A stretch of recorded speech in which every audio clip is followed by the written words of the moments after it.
I'm going to introduce Terence, and then you'll be in for an experience that I think you'll find instructive, entertaining, inspiring, and challenging. This lecture is, this evening is an independent lecture, but it's also the introductory part of a workshop which will continue tomorrow and Sunday, 9:30 to 3:30, for those of you that might want to go into these subjects more in depth. And Terence, I think, will give you some indication of what will be covered in the workshops tomorrow and Sunday. So Terence is I think I would like to say that Terence, who is my good friend, is one of the most remarkable individuals I know. He is an explorer, a student of shamanism and of history, of ethnobotany, and of a whole variety of other disciplines which would be too numerous to list. He has a very unusual gift for articulating with exceptional clarity connections, insights, and understandings from really the frontiers of human exploration and knowledge. He has a gift for combining scientific knowledge with poetic, sensuous expression that is quite exceptional, and he has a truly visionary mind that is able to range deeply and widely across a very wide spectrum. And it's impossible to put Terence into categories. He transcends the usual kinds of academic categories.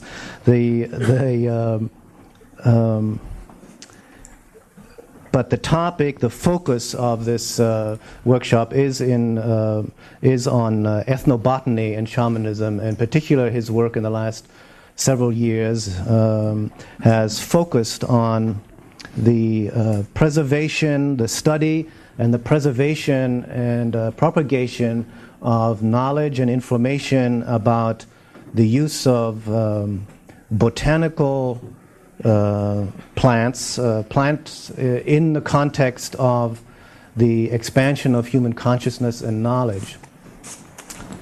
And I can assure you that if you haven't heard Terence before, and even if you have, you're in for an exhilarating journey into spaces of the mind that you won't forget. So with that, I'll turn you over to Terence McKenna.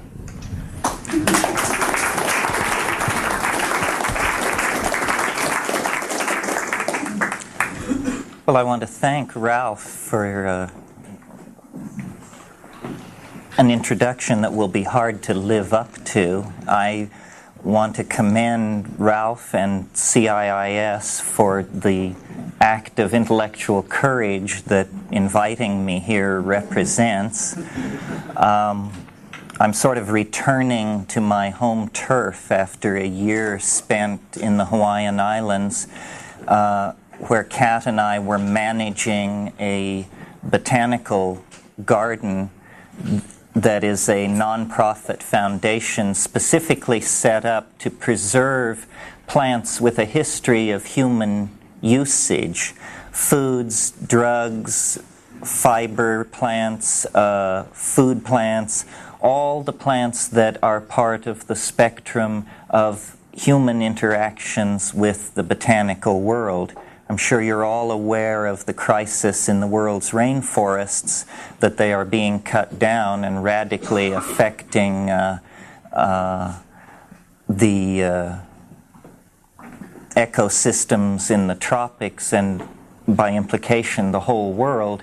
But what is not so well understood is the impact on tropical cultures that capitalism and modernity is having. These tropical tribal cultures are much more fragile than the rainforest itself. Every time we go to the Amazon, we are struck by how much information is being lost irrevocably because people who in a former time would have become apprentice shamans are instead becoming the foreman of sawmills and that sort of thing. So I've been away in the Hawaiian Islands. I'm delighted now to be back in the fast, deep flowing current of American culture. I certainly feel that that's what it is after a hiatus that brought great peace of mind but not a whole lot of excitement. Before I make my way into tonight's subject, I'll cover what I think of as preliminaries and business. First of all, as Ralph said, this is the opening lecture of a weekend that will be conducted all day tomorrow and all day Sunday. In addition to that, I'll be speaking at Shared Visions tomorrow night on a completely different subject in Berkeley. So if any of you are interested in attending the follow-on meetings of this workshop, you should see the staff of CIIS. If you're interested in hearing what I have to say about a new calendar, you should come to Shared Visions tomorrow evening. How many of you heard the talk on KPFA today? A few, so I shan't fear if I repeat myself. I want to call your attention to a couple of projects that have finally been completed. Psilocybin, the Magic Mushroom Grower's Guide, which has been out of print for about 5 years, is now back in print with more photographs, expanded text, better paper, etc., etc. Anyone who is interested in literally cultivating a relationship with a shamanic ally, this is the place to begin. Also, Lux Natura, which is the company, which is sort of a clearinghouse for my ideas, tapes, and books, has completed work on a software package, which is software which runs on the Apple IIe, 2C, or 2GS machine, software which supports the theories of time that are explained in the invisible landscape. This was an extremely arduous task of conceptualizing and then turning it into software. My colleague Peter Meyer, the best debase hacker around, is here tonight. Peter, why don't you stand up and share the glory? So any of you who have that kind of a machine and are interested in the ideas in the invisible landscape, this is our best shot. This is state-of-the-art stuff. At the moment, we can do no better than Time Wave Zero. Very briefly, I want to mention an article in this month's Magical Blend. Graphically, it's by me, I called it Alien Love. They called it Love Aliens.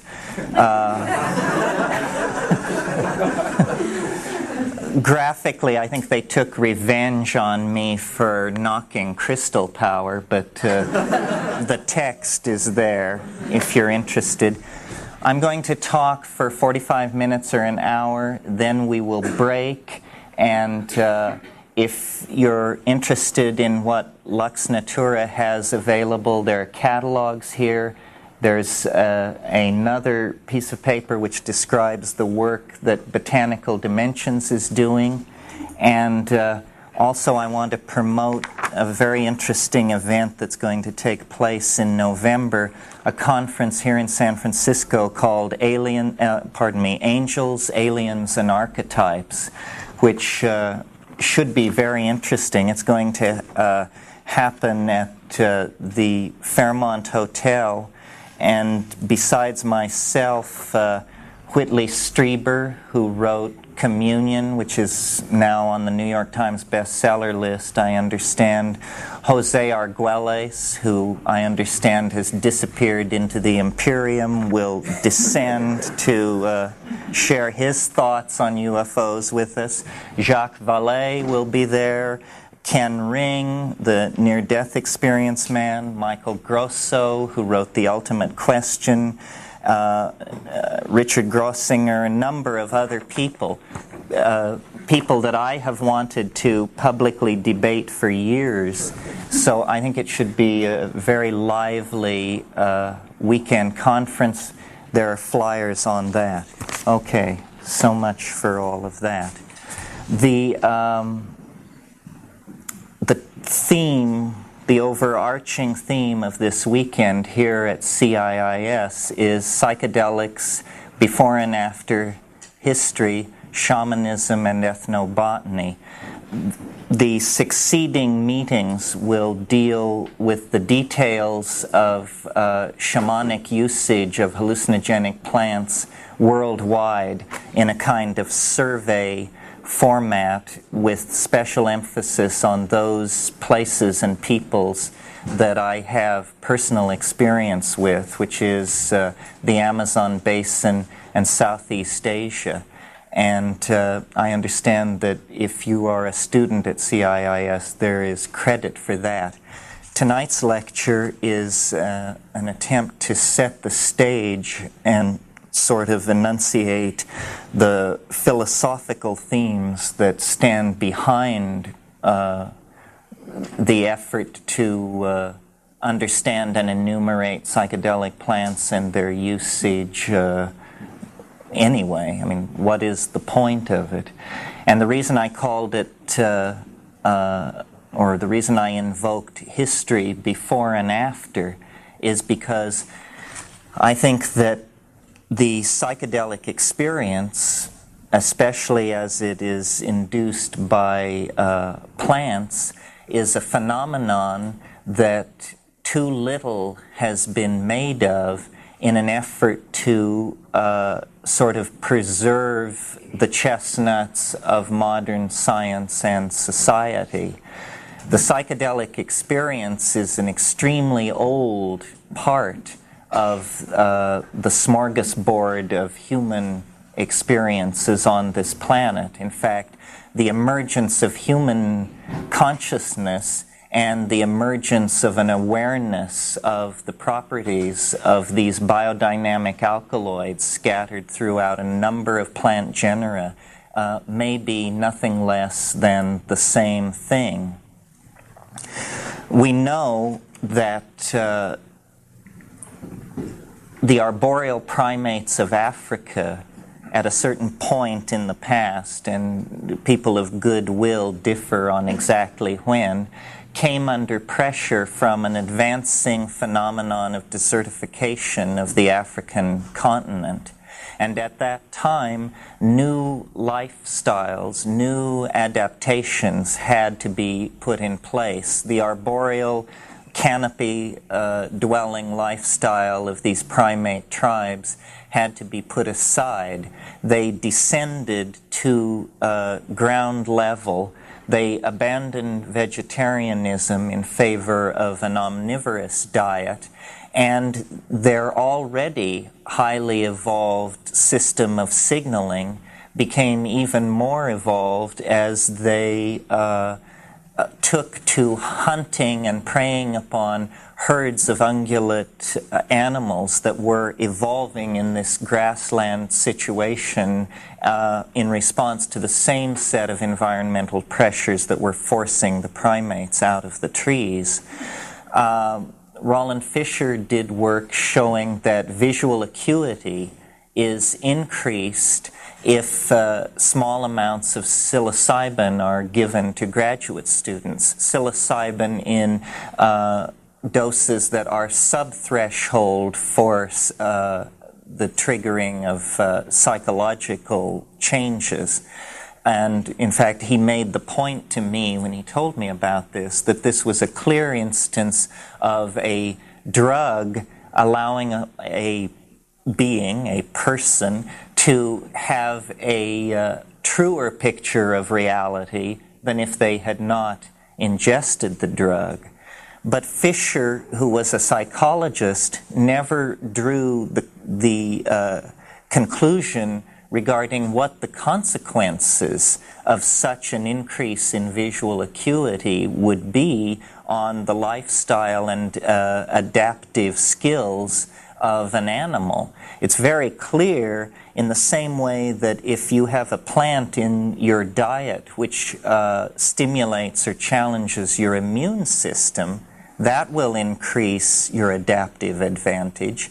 It's very clear that the presence of a biodynamic steroid or alkaloid which increases visual acuity will also have a tremendous impact on the adaptive strategy and the success of that strategy in a given animal. So it's possible to suggest that once psilocybin was established in the food chain, those primates that utilized it quickly became the dominant and then the exclusive form. Well, now, how did this psilocybin enter the food chain of these primates?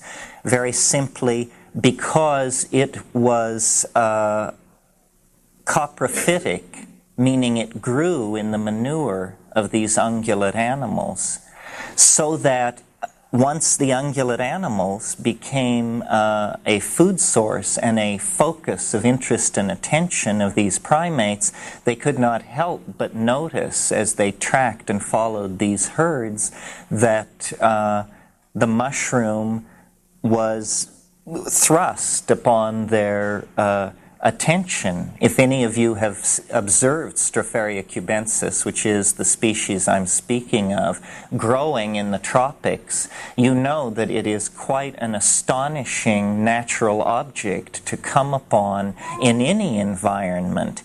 I've seen them the size of dinner plates in the Amazon, and they have a very rich golden color, and they rear their heads above the surrounding grasses in the meadowland situation. In fact, they actually look like small fleets of flying saucers that have come in and settled on the grass. To this day, baboons have the habit of, baboons are also primates of this grassland environment. They have the habit of rushing over to cow pies and turning them over and picking up bugs and searching for protein in this way. So it is no great leap of faith to suppose that very early on they would have these primate animals would have noticed the presence of the mushroom directly in their path, and being omnivorous, they would have eaten it, and first in small experimental doses which confer increased visual acuity, that would have established a selective reinforcement loop in favor of those animals with a taste for mushrooms as opposed to those animals without such a taste. Very quickly they would have bred out the other preference, and very far-seeing monkeys would have been established. The next level of the argument requires a somewhat greater leap. It has to do with the fact that at increased doses, the psilocybin in these mushrooms seems to activate the language-forming centers of the brain, Broca's area, or the ceruleus. It isn't clear, but what is clear that experientially these things are catalysts for language, and that from the signifying, from the signaling repertoire of these primates to the act of signification is a symmetry break, a leap into the unknown that it is reasonable to speculate was actually triggered by the presence of these biodynamic plants in the diet. Once that happened, there is the establishment of a set of associations. The cow, the mushroom, which in the mind of these creatures, I'm sure that the mushroom was thought of as coming from the cow, because after all, the manure came from the cow, and it seems to be just a seamless web of associations. So the cow, the mushroom, and lying ineffably behind that, the experience of the tremendum, the experience of an ineffable mystery that now, some 100,000 or 35,000 years later, is no less mysterious, in spite of the fact that we have made an immense intellectual conquest of the world in which we live. We extend our metaphors of explanation to the most distant stellar objects and down into orders of magnitude of the physical universe, many levels beyond which we can perceive with our unaided senses. Nevertheless, this tremendum that these early primates contacted remains precisely that, a mysterium, a transcendental mystery that beckons across the epigenetic landscape of human culture and organization. And some of you who have heard this lecture or these ideas before know that it is my opinion, going beyond Gordon Wasson, that this really lays the basis for the genesis of religion. Religion begins in the notion of the holy.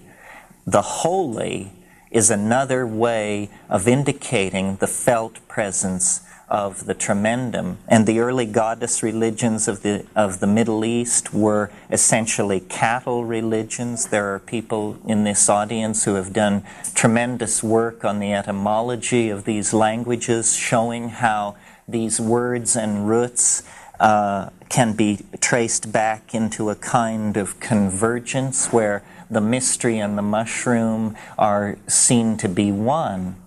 So this means that in spite of the prejudices and intellectual predilections of Western man, which are essentially pretensions that have arisen in the dimension created by ignorance, the dimension of ignorance created by the Judeo-Christian attitude toward nature, which sees it essentially as something to be exploited rather than integrated or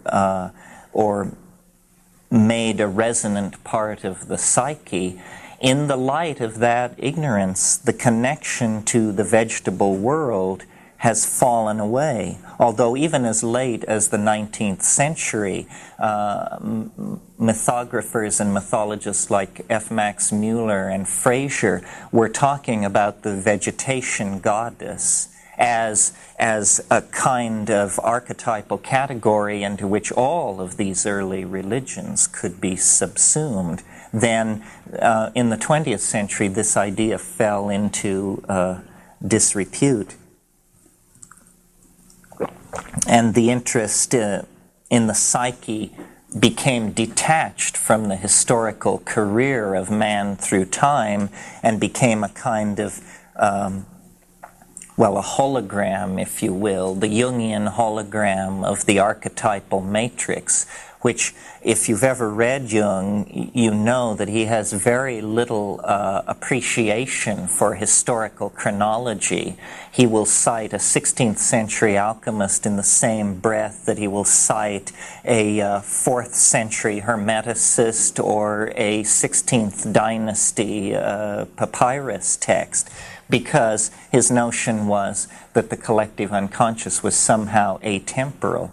And there is something to that, but beyond and beneath that is the greater reality of the accumulation of this this experience with these plant hallucinogens. It's interesting that to this day, in the rainforest ecologies of the world, the faith has never been broken.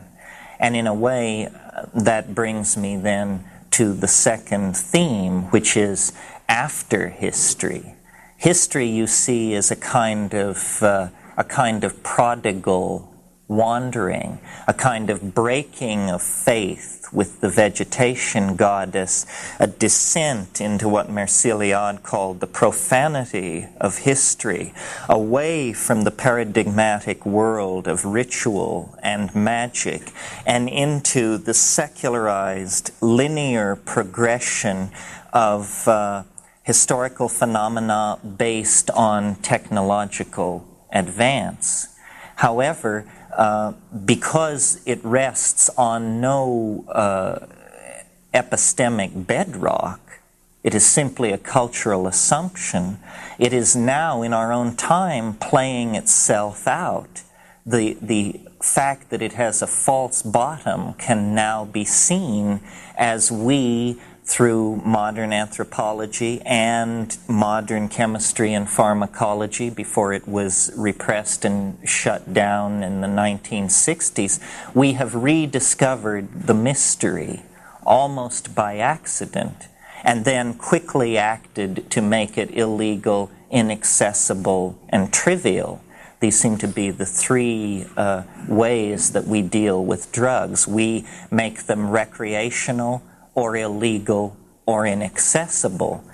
All strategies for turning away from the real implication, which is that man, as a thinking creature on this planet, is necessarily a portion of a symbiotic relationship. Man, without the synergy that these plants have imparted to the formation of our genome, is no better than a monkey.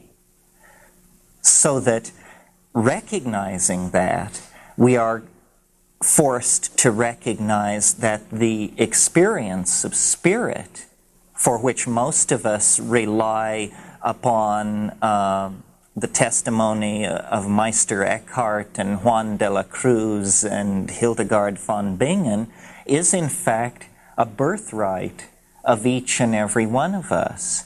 But the bias of the scientific mentality, which is the bias which says the world must be known through the pristine agency of the unencumbered observer, it has to be abandoned. And by unencumbered, I mean unstoned.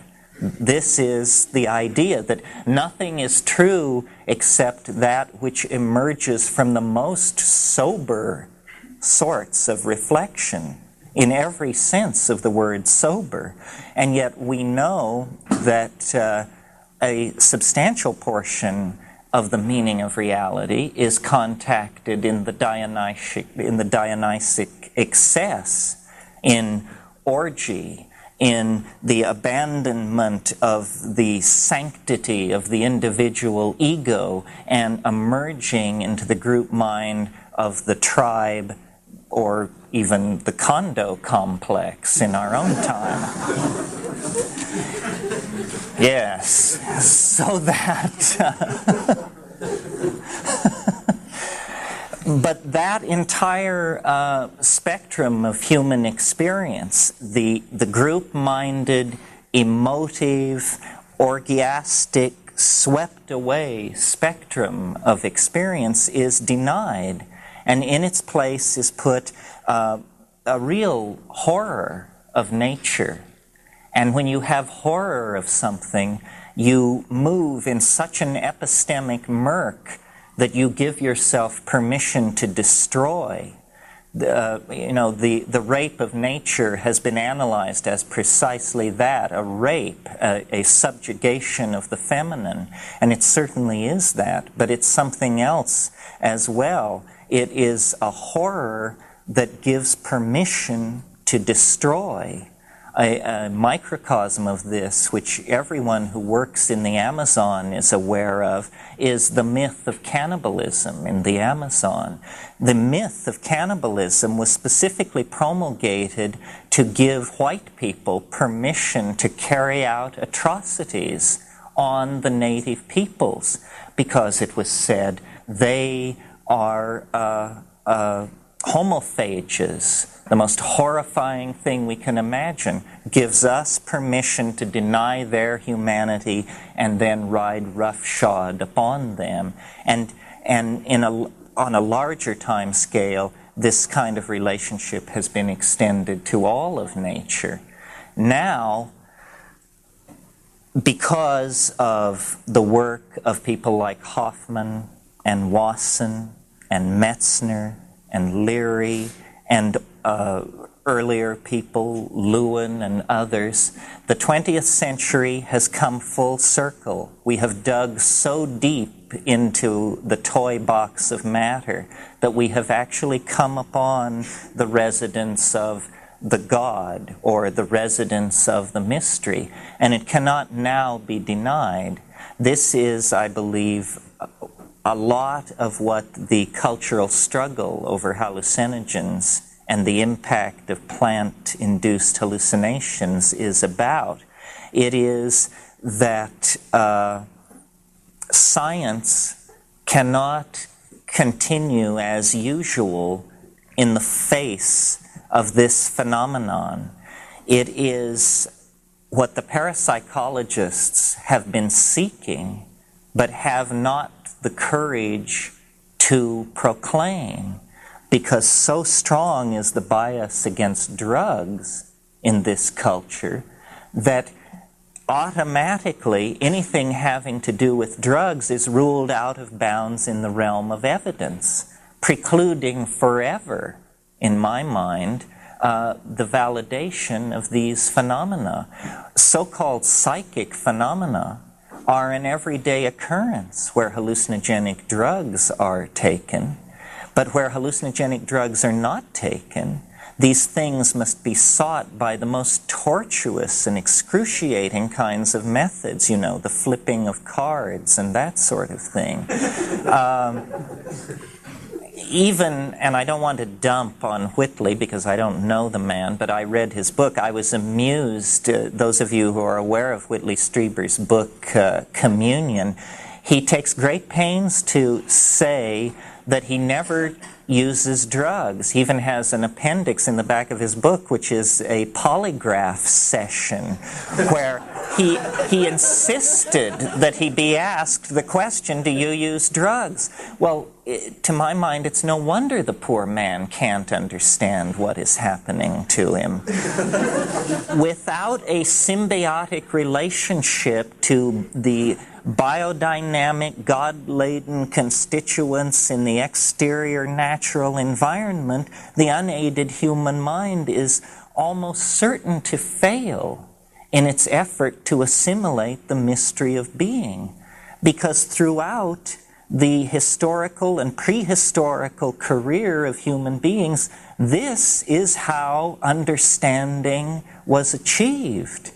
And, I bring great wrath upon myself by suggesting that even the most respected methods of spiritual transformation, such as yoga and mantrayana and that sort of thing, are in fact efforts to mimic the intoxication of plants without committing the heinous act of ingestion, you see.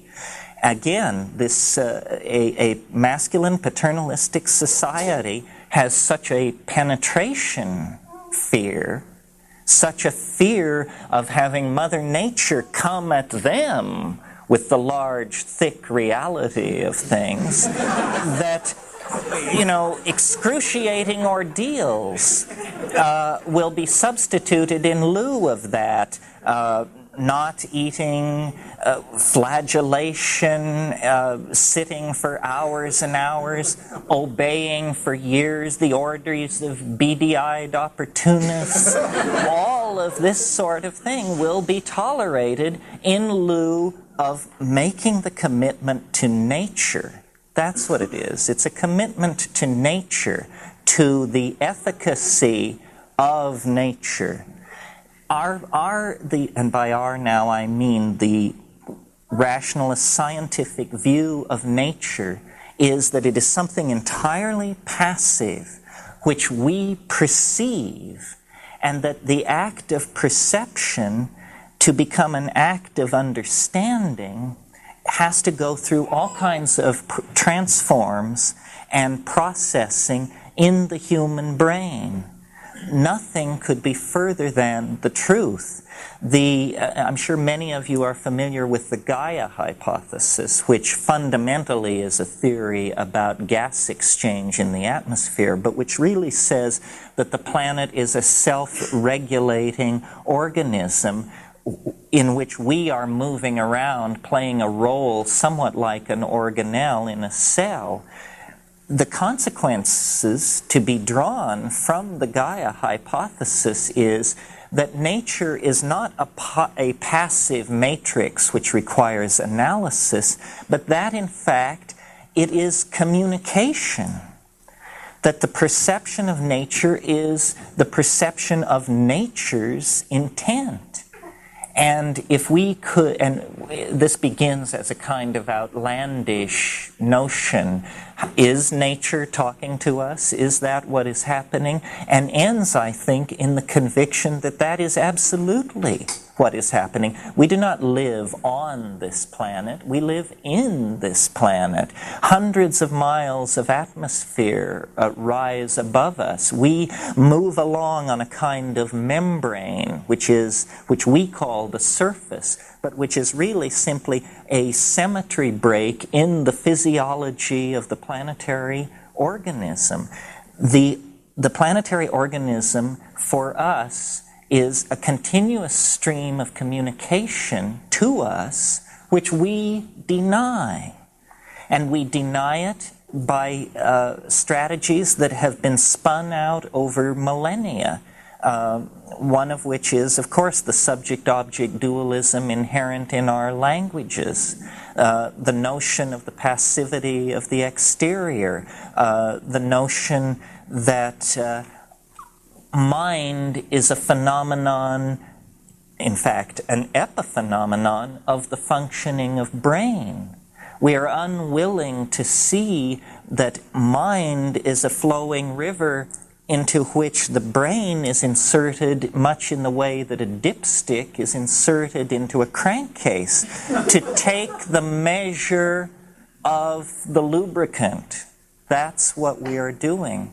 And there's a lot of talk about paradigm shift, what will it be, where will it come from, etc., etc. And people keep claiming they have it, but I don't think people realize, they have trivial paradigm shifts or mini paradigm shifts.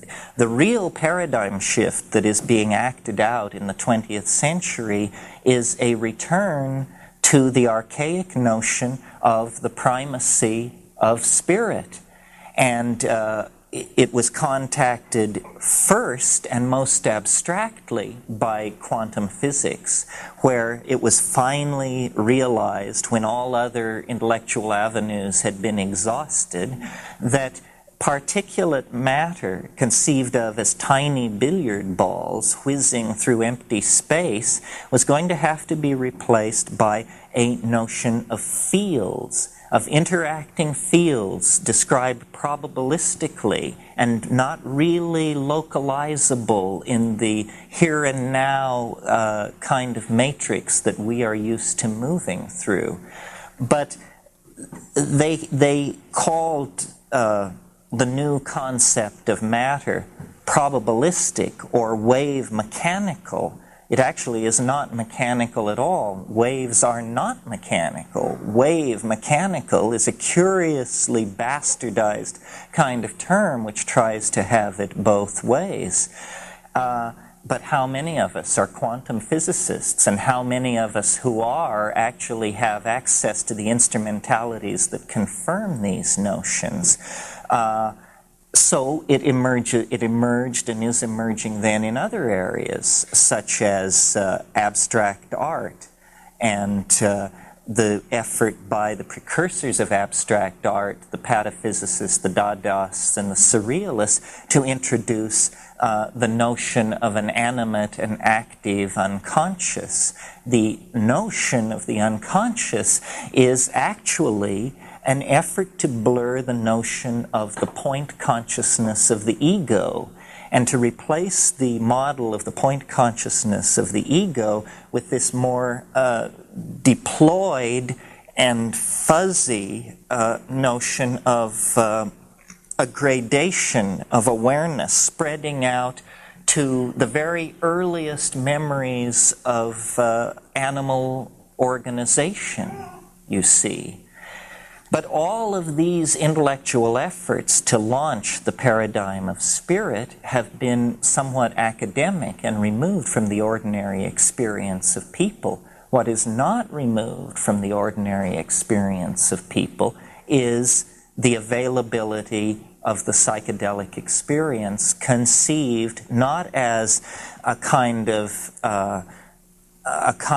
masturbation where the laboratory facilitates the experience through the production of historyless drugs absolutely empty of morphogenetic content, but through the acceptance of the fact that this generalized communication from nature is most excruciatingly focused and particularized in these information-bearing molecules that have been evolved over billions of years in the biosphere by the matrix of life itself for purposes of communication.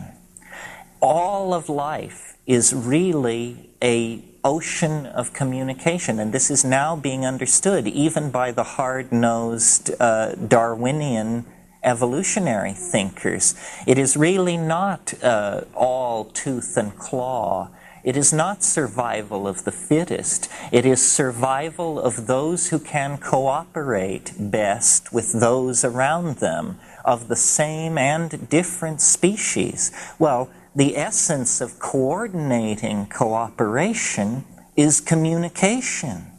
And the essence of communication is the free flow of linguistic intent. We're all familiar, I'm sure, with the way in which ants regulate their behavior by the laying down of pheromones.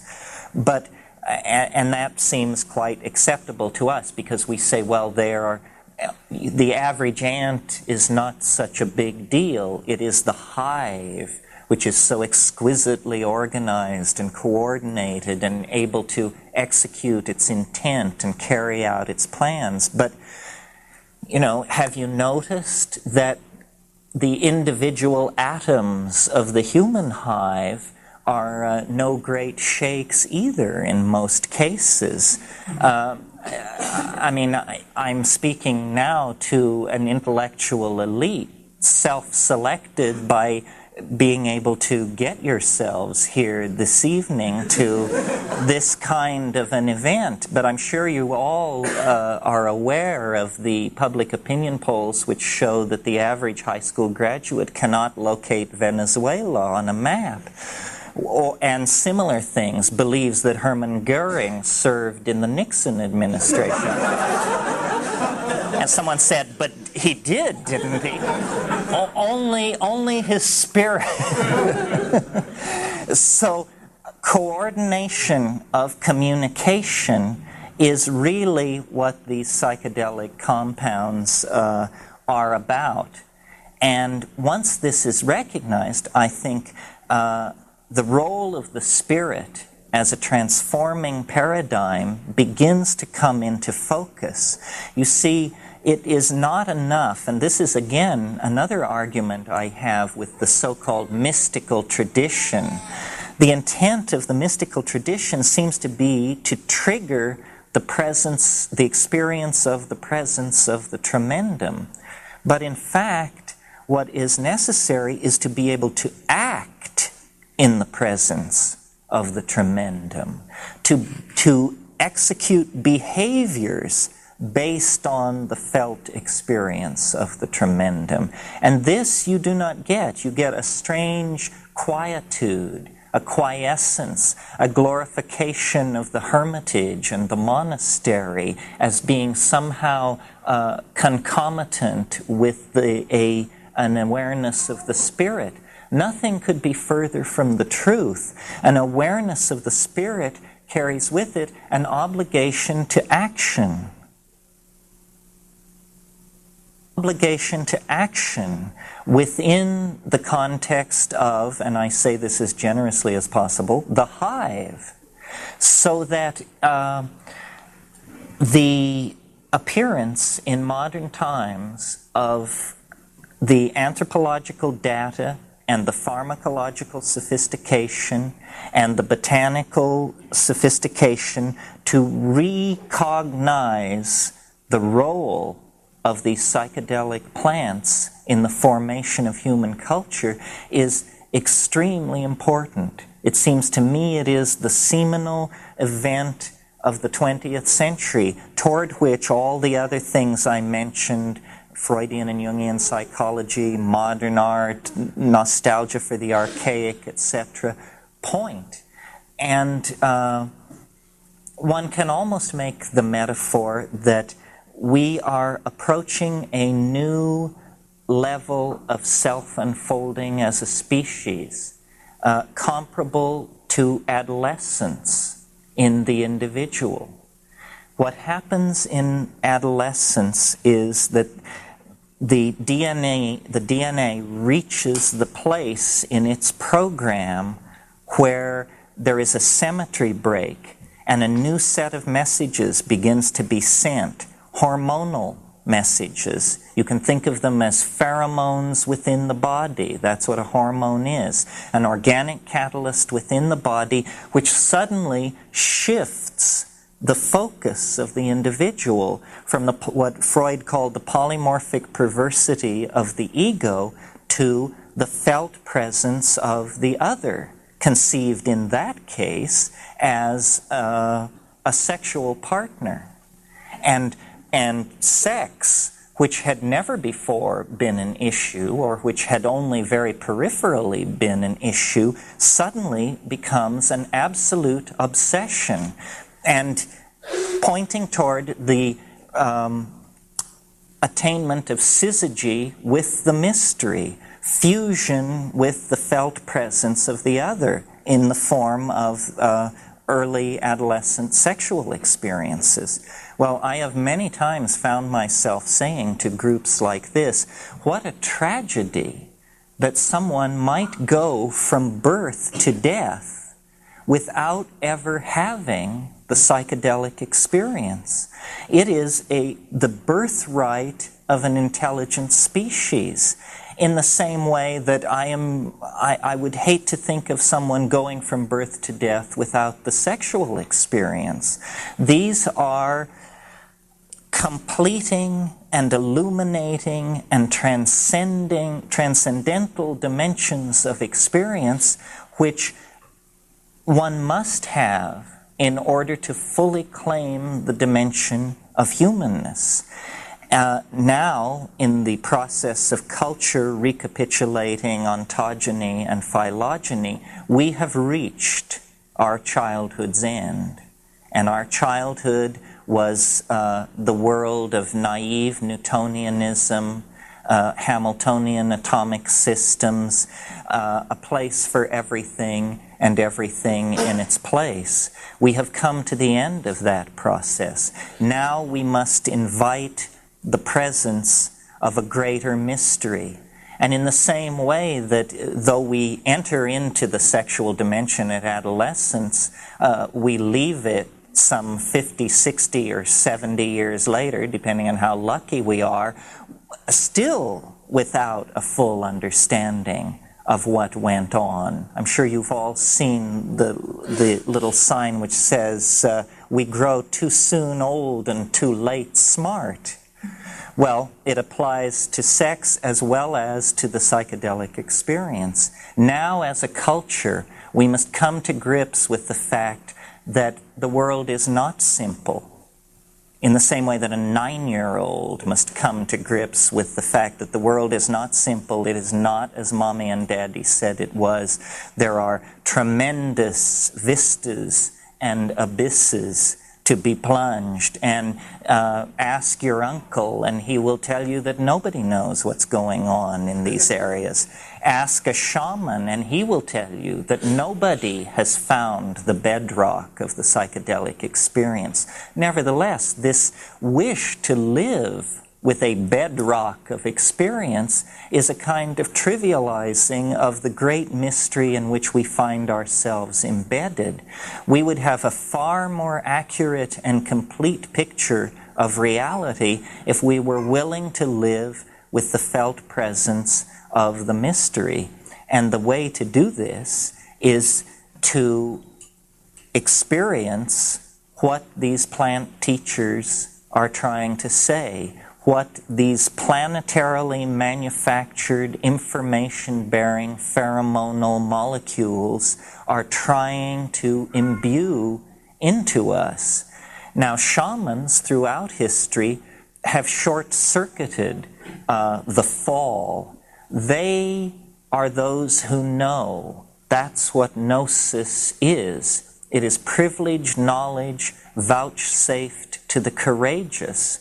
And the fact that we have fallen into a childish or a neurotic style of relating to being is nothing more than a statement about the inherent biases of our languages and our institutions. Many peoples have not, perhaps because they carried out their lives in the vastness of the tropical forests, where the force of nature cannot be denied.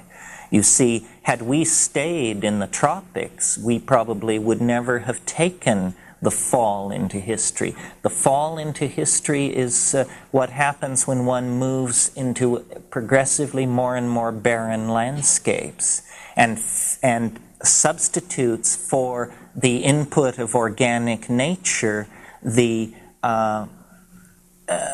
self-generated neurotic maps that are based on incomplete information. Now that cycle is being closed.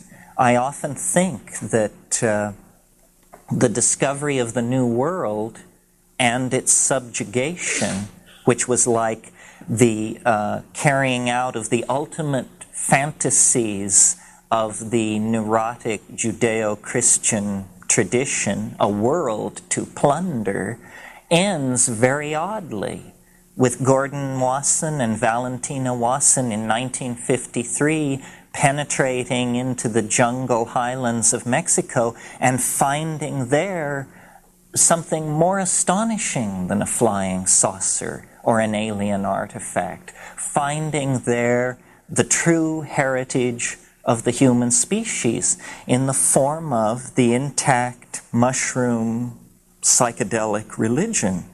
Eros, lost since the dismemberment of Osiris, lost since great Pan's death at the rise of the Christian era, but not dead, only sleeping.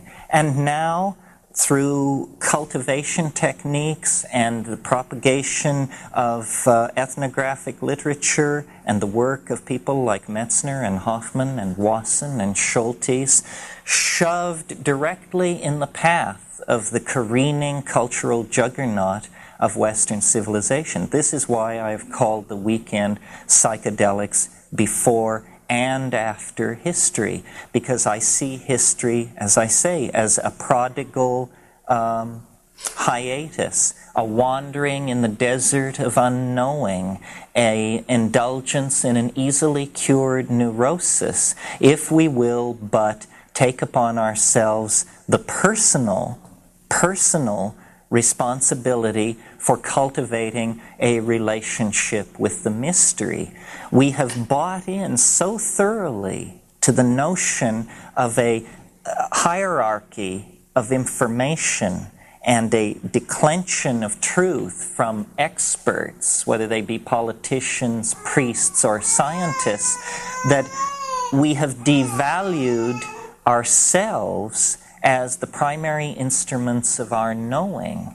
And this is why I think, among other reasons, why psychedelics are so repressed, why it is so important to society to keep them out of the hands not only of children and high schoolers and hedonistic experimentalists, but to keep them out of the hands of research psychologists, pharmacologists, and physiologists as well, because fully appreciated, they will explode the Newtonian, Einsteinian universe the way a stick of dynamite explodes a rotten apple. And in the process, the hierarchies of paternalism, scientism, and reductionism will just be completely swept away. And this is all going to happen, God willing, in our lifetimes. My faith is that if it doesn't happen, then the cultural momentum toward a lethal conclusion will continue unto the ultimate catastrophe. And so that's why I am willing to address groups like this and seek to inspire psychologists and chemists and students of anthropology and culture to examine this, because I think we have wandered far from our birthright and trivialized the mystery of being in the process. And to recoup that mistake, we are going to have to become as little children in the face of the shamanic phenomenon and investigate it intellectually, experientially, linguistically, individually, and collectively. Only in that way will we be able to rescue the enterprise from its momentum toward catastrophe. Let's not forget that each one of us is here in this room because, 1,000 or 10,000 generations of thinking beings did not drop the ball. However tough it was, 9 times the glaciers have ground south from the poles in the last 150,000 years. 9 times they have retreated. This planet has witnessed all kinds of catastrophes and symmetry breaks, and still the trust, the implicit trust that the environment must have in us as the catalytic species, and we are the catalytic species. Everyone is worried about the impact of humankind on this planet. Well, let me tell you, before the pyramids ever rose, the impact of human beings on this planet was staggering. The CO2 level had been affected, the grasslands had been created, the great mammals had become extinct. All of this is tolerated because we are the prodigal sons. We are the pride of the planetary parent, because we are the omni-adaptable catalytic species that, if able to carry out the program which consciousness endows us with the power to impart, we will be able to carry the biosphere of this planet throughout the stellar system in which this solar system is embedded. And life has this atemporal sense of itself. The reason it tolerates the risk that we represent is because it is gambling on the hope that we represent. And the way to get aligned with that and to get in resonance with it is to clear the noise from the circuitry of communication. And the way you clear the noise from the circuitry of communication is by backing out of the garbage of profane culture, reductionism, linearity, all of these things, and abandoning the fall into history and returning to the garden. If we each do it, it will be fait accompli for the collectivity. If we all sit around waiting for it to come in the form of benevolent extraterrestrials or a religious conversion on the part of Reagan and Gorbachev, we will all go to hell in a handbasket together. So that is the stunningly central import of the botanical hallucinogens in the planetary ecosystem. And that is this evening's formal presentation as well. Thank you very much.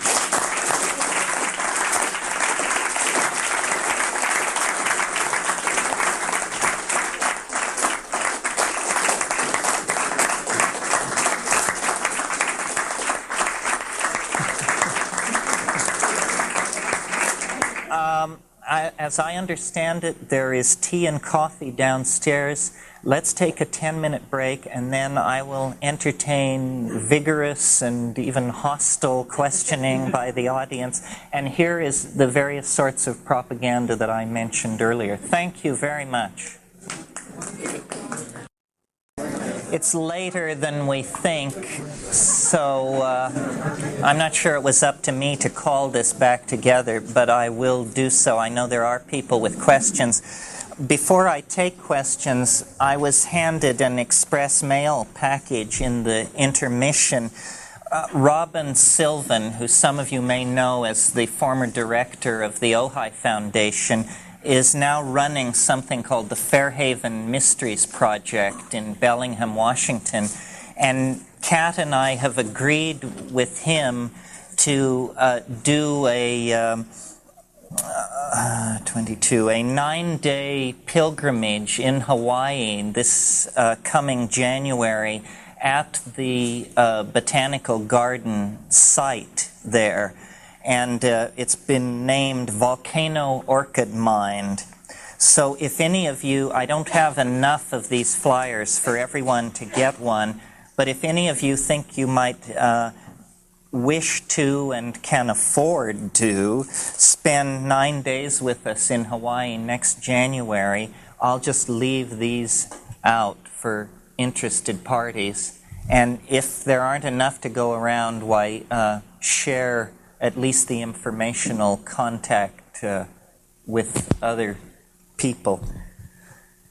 Okay, is there anybody burning to ask a question? Yes. Terence, what are your views on some non-botanicals such as MDMA and ketamine, which are currently...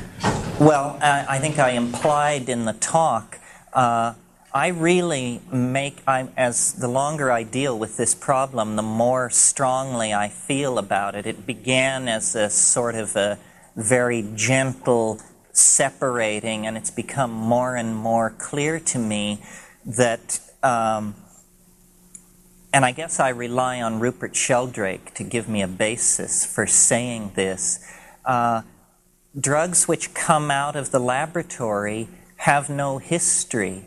They do not vibrate with millennia of usage or with being products of the natural environment. They are, as I implied in my lecture, somewhat onanistic. So I view them as drugs. And drugs do different things. Some drugs stimulate you, some depress you, some may even cause the release of personalistic content or repressed traumatic material. Drugs are for people who are ill, is basically my approach to it, while botanical hallucinogens are for extremely healthy people who want to go deeper into experience.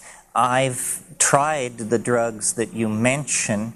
I've certainly found them interesting, but I could not imagine building a career around communicating with people about them. To my mind, what's interesting about them is the contrast with the informational depth of natural hallucinogens. I think the word drug applied across the board to MDMA, ketamine, and psilocybin, mescaline, and those kinds of things does great injustice to the natural compounds.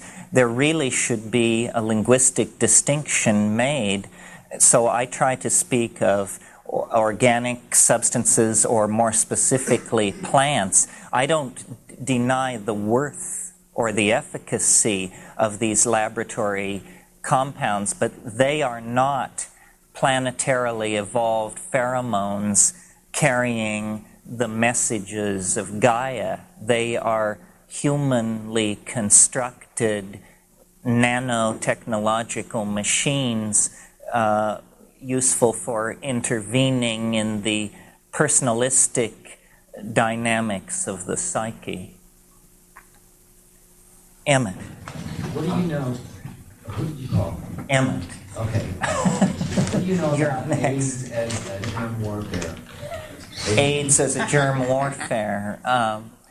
Well, I don't know anything. I certainly have noticed that within 10 years of the discovery of retroviruses, which the AIDS virus is, you know, one of the dogmas of molecular biology was that there was never transcription from RNA to DNA. It was always from DNA to RNA. Then they discovered the so-called family of retroviruses. Within a very few years, 3 or something after that, AIDS appeared with its curious political selectivity. I mean, this is a drug which goes after homosexuals, people who shoot intravenous drugs, black people, and loose people.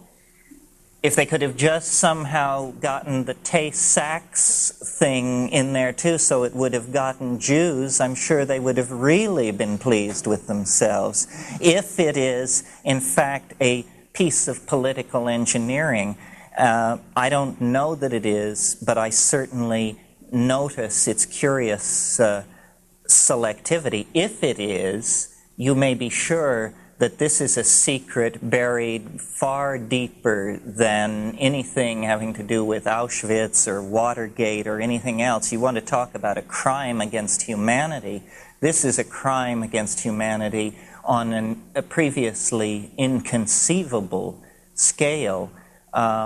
There's been a lot of speculation about this. Granted, some of it has emerged from East Bloc countries, but on the other hand, it's well documented that other bacteriological and chemical agents were tested in this very city in the 50s and 60s. Some of you may know the incidents that I'm referring to. So it's a possibility not to be ruled out, certainly. I said that you would be next, yeah. You talked about the psychedelic experience and mushroom, contrast to, but similar to, and also a mystical state or achieving enlightenment through other means not drugs. My understanding somewhat has been that the use of yoga or meditation or whatever to achieve these states would produce ultimately some kind of a permanent state of mind that would alter one's consciousness, if it is indeed able to be achieved that way, that would alter one's consciousness 24 hours a day. With drugs, your suggestion is there's an easier way to learn similar things about this state of being or whatever through drugs. Through plants, really. Through plants, but I know that you take a drug and you have experiences and certain kinds of realizations, and then you come down. So do you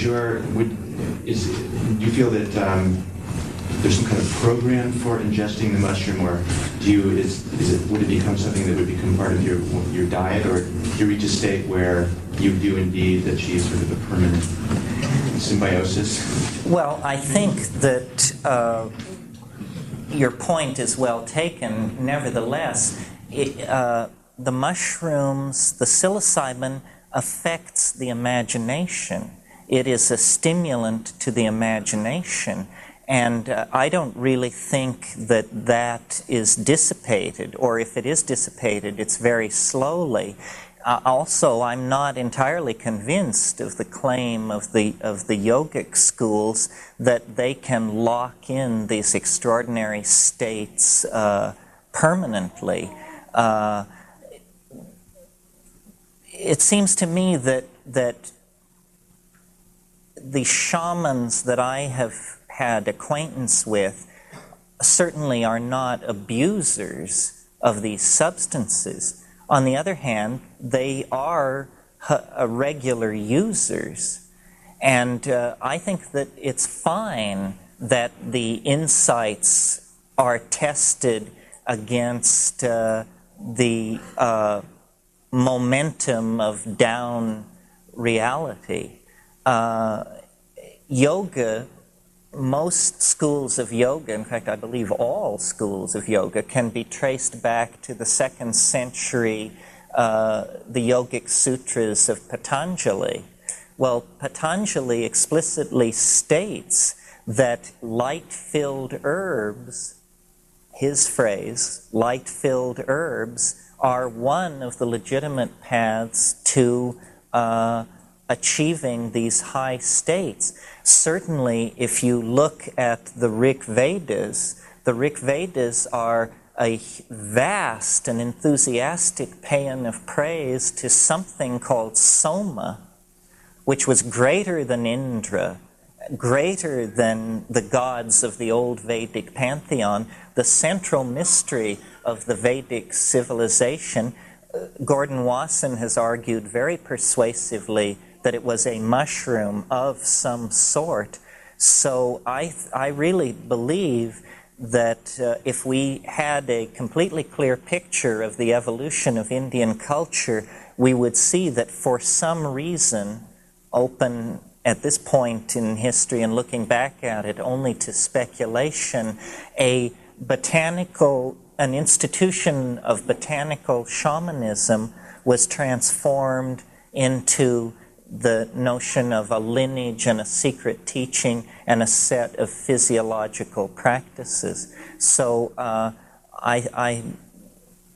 the issue of permanence is a kind of an odd one. Obviously, once you are not always stoned if you take a hallucinogen, a plant hallucinogen, but I am living proof that you're never the same.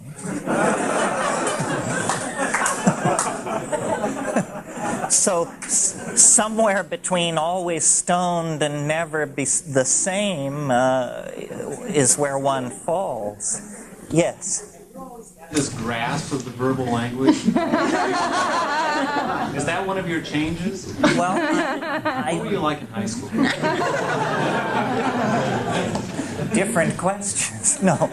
I've thought about this a good deal because people keep bringing it up, and I find myself saying, that it synergizes command of language and so forth and so on. But the most honest answer I can give you is I was always glib. And in high school, we had a big forensics scene going in my high school. Well, you had two choices. You could be in debate or extemp. And I said, so what is debate? And they said, well, you stay after school and you make 3x5 cards on resolved that the General Association of Trades and Tariffs should admit the United States as a member. And I said, okay, so what is extemp?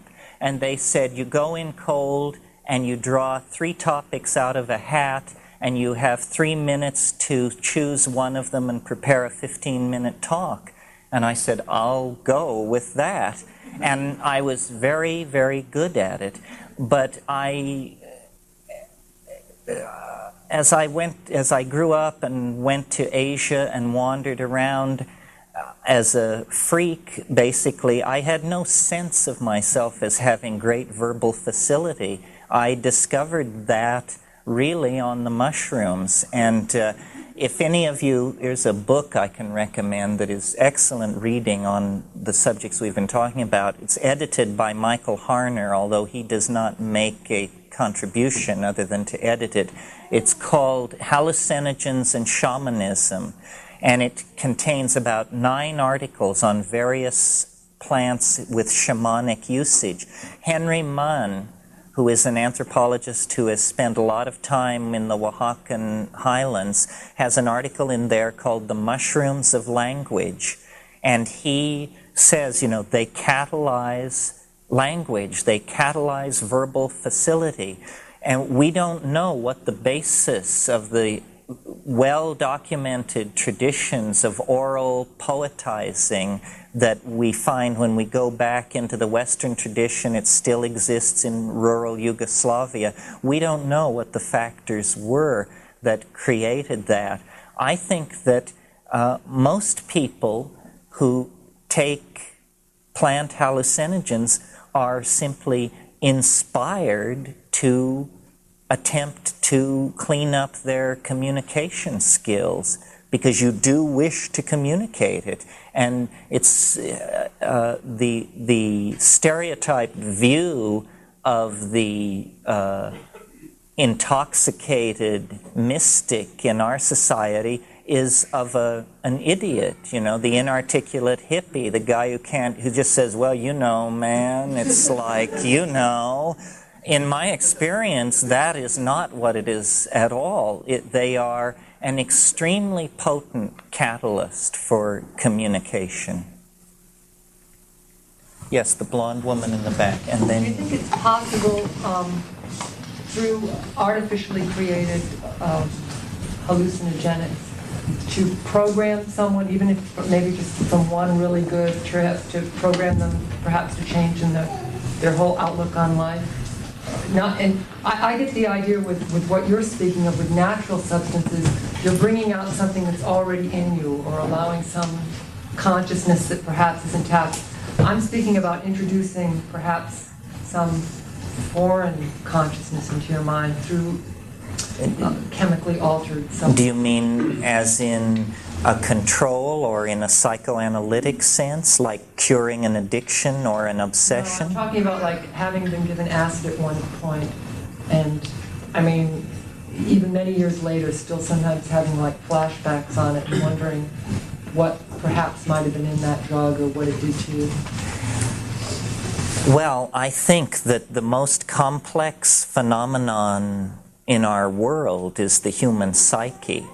And one does occasionally meet people who are horrified by my position and say, I took LSD 25 years ago and it's taken me this long to get it back together, and even now I don't feel that together.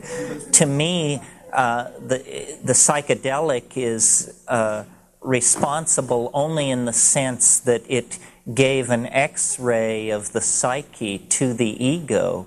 And people who have been severely traumatized or abused or molested as children, who have real problems, are going to discover the breadth and depth of this traumatic material, and it may inhibit their ability to set themselves free and become great psychedelic explorers. I don't advocate this for everyone. In fact, I counsel people, and I don't always tell people they should go ahead with their plans if they're contemplating a psychedelic experience. Sometimes I tell them they need to do more reading or have more therapy, and sometimes I tell them they shouldn't do it at all. It's a calling. Shamanism is a calling, and in traditional societies, shamans pick and choose very carefully who they will take on as apprentices. So it's by no means a given that everyone is going to find these things to their taste. On the other hand, those who do find it to their taste will inculcate it into their lives very readily, and it will become very important to them, their self-definition, and their psychic growth. To address possibly another aspect of your question, is it possible to program people with these drugs, or a combination of these drugs and hypnosis and that sort of thing? I have no doubt that it is. The little bit that we see, that we are able to get declassified from CIA experiments in the 60s, is hair-raising. I mean, they dreamed of people who would commit acts of violence or assassination and then completely forget that they had done it. Now, how far down the road with these kinds of programs they got, we don't know to this day. I am very careful about who and what I am around in a state of psychedelic awareness, because you do imprint these things, and that's why, you know, in the same way that the shaman chooses his apprentice very carefully, the apprentice should be very aware of choosing the teacher very carefully. You, sir. Yeah, I've had some major experiences with LSD in terms of ego death and just a complete crushing of my psyche and my point of view, and then have come through into some brilliant light and really a very spiritual experience. And I'm only now starting to play with the mushrooms for more of that experience. I wonder if you could relate if the mushrooms have the potential to have that painful aspect of the crushing and the ego death kind of experience. So far, I haven't had that kind of experience with the mushrooms. Well, a very nice thing about the mushroom is that it's extremely tolerant of beginners. Nevertheless, downstream from those early experiences, you're dealing with, call it the overmind, the superego. It will give you not what you want, but what you need. And it can be extremely painful. It can be extremely humbling. It can be terrifying. It seems to me, in the people I have known and in looking at my own trips that had that quality to them, it's always to the good. The ego is completely obsessed with control and wants everything to be ameliorated and presented in easily digestible increments and to proceed along an orderly program of unfoldment. And it isn't like that. It has its own weather, it has its own dynamics, and you're much more in the position of someone sailing alone in a small sailboat. You can check the weather very carefully, and this will give you an edge. Nevertheless, squalls can turn into great storms with astonishing rapidity, and yet then you're in a position to really learn. But the learning is not, the real intense learning is not necessarily painless. And I see people nodding their heads all over the room. It is not for the faint-hearted. It just simply is not for the faint-hearted. People talk about how there are no frontiers left, and we lead such coddled lives within this society and in our well-furnished apartments with our stacks of CDs and all this. Actually, it isn't true. You can turn your living room into the helm of Magellan's ship. It's simply that the great unexplored dimensions are internal and psychological, but no less dangerous for that. So it's a calling for the exploring spirit, someone who really wants that thrill. Yes? Yes, if I understood you correctly, I thought you were saying that history is always profane, And I wonder if that's true, because I'm thinking of, say, the prophetic tradition, the idea of that there's a meaning in history, that there's social injustice. I'm thinking of someone like Martin Luther King, for instance, who sort of comes out of that tradition. Did I understand you correctly on that? Not exactly. This is a distinction that Merciliade made in a book which was very important to me called The Myth of the Eternal Return, Cosmos and History, Myth of the Eternal Return. If you haven't read it, read it. It's a great book. And he simply set up these two terms, sacred and profane. And what he means is that sacred space is paradigmatic space. That means that it is ritualistic space. It is always involved with the repetition of an archetypal activity. He uses the Latin phrase in ilio tempore, which literally in English simply means in that time. But what it really refers to is the time before history. So the juxtaposition of sacred and profane is not a value judgment. It's simply a way of talking about two kinds of time. One that is cyclical and engaged in the ritual establishment of a kind of archetypal space, and the other that is linear and rational and proceeds from a beginning toward a future. No, obviously, history is studded with examples of great saintliness, great insight, great displays of compassion and understanding. So I didn't mean to imply that, and hope that I didn't. Yes? Earlier you made an excellent delineation between laboratory-produced drugs and botanicals. The question is, are the effects of each of these two different on the subtle bodies of people? Well, something more that I could have said about that, a very practical argument for botanical drugs, especially ones with a history of shamanic usage, is simply that they have a history of human usage. That's where the market testing was done over thousands and thousands of years. If a compound is toxic or triggers psychosis or mutagenic or induces tumors, it will have been dropped long ago by human groups who experiment with these things. Something can come out of the laboratory and be psychoactive, elicit some change in the self-perception of psyche, and can have all kinds of unknown or potential side effects.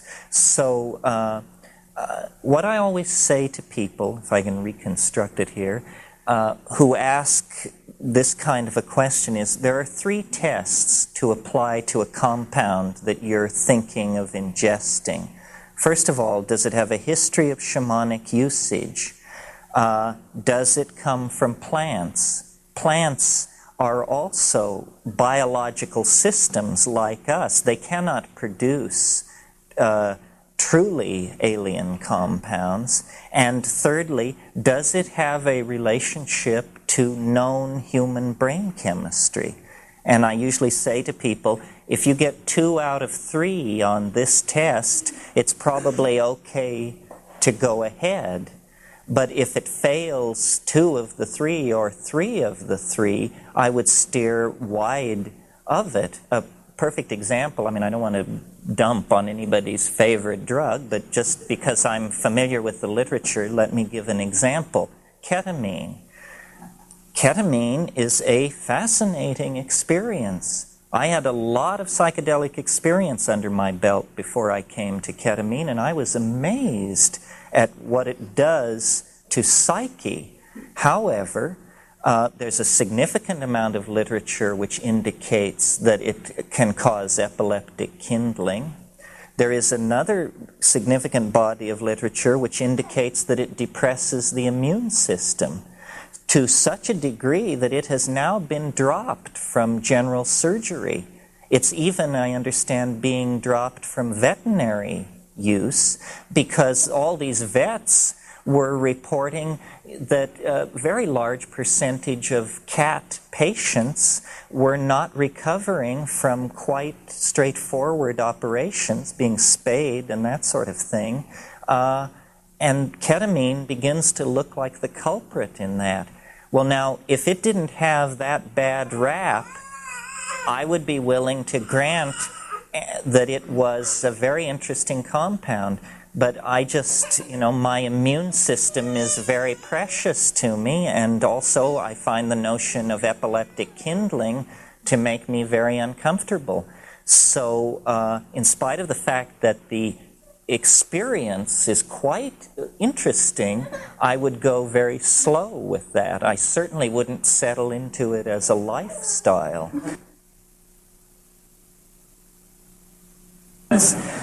So just to reiterate, does it come from a plant? That means that it is benign to life. Does it have a history of shamanic usage? That means that it is benign to human populations. And then this third thing, does it have an affinity with brain chemistry? Because, you see, the brain views a drug as an insult to it. The brain has what is called the blood-brain barrier, and then behind that many enzymatic mechanisms for degrading any foreign substance and turning it into harmless substrates. The perfect case example would be dimethyltryptamine. Dimethyltryptamine is, without contest, the most powerful hallucinogen known to me. And I've spent a while looking into the matter. Okay, it does occur in plants. It does have a history of human usage in the Amazon basin. But what is most astonishing about it is when you smoke it, within 7 to 12 minutes, you completely return to normal. Now, what is happening there is that the DMT is crossing the blood-brain barrier very rapidly, giving you a phenomenal psychedelic experience, and enzyme systems are locking on to these molecules and saying, I know what this is. I know how to deanimate, dealkylate this compound and quickly turn it into indole acetic acid, which is a common excretory pathway for these kinds of compounds in the brain. So the speed with which DMT clears the human brain and returns you to normal is a very, very strong argument for its harmlessness. So if you take a drug and the next day you feel lousy and the next day you sort of feel okay, that's not a very good drug. That's an insult to the physical brain and should not be done because we're in this for the duration. This is a task of a lifetime. So you want compounds which are extremely effective in delivering the noetic experience, the plunge into the tremendum, but you also want to be able to race again another day. And that involves paying attention to these other factors. People who are contemplating this as an experiment or a lifestyle, this dealing with psychedelics as a growth program, the first thing I say to people is make a trip to the library. A great deal is known about these things. Read the physiological literature, read the ethnographic literature, and assimilate that data so that you're not just going into it blind. Take a little responsibility for what you're doing. I'm appalled at people who take 8 different kinds of drugs in an evening and tell me they have astonishing experiences. I'll bet they do. But that's not for the duration. You can't build a lifestyle on that kind of thing.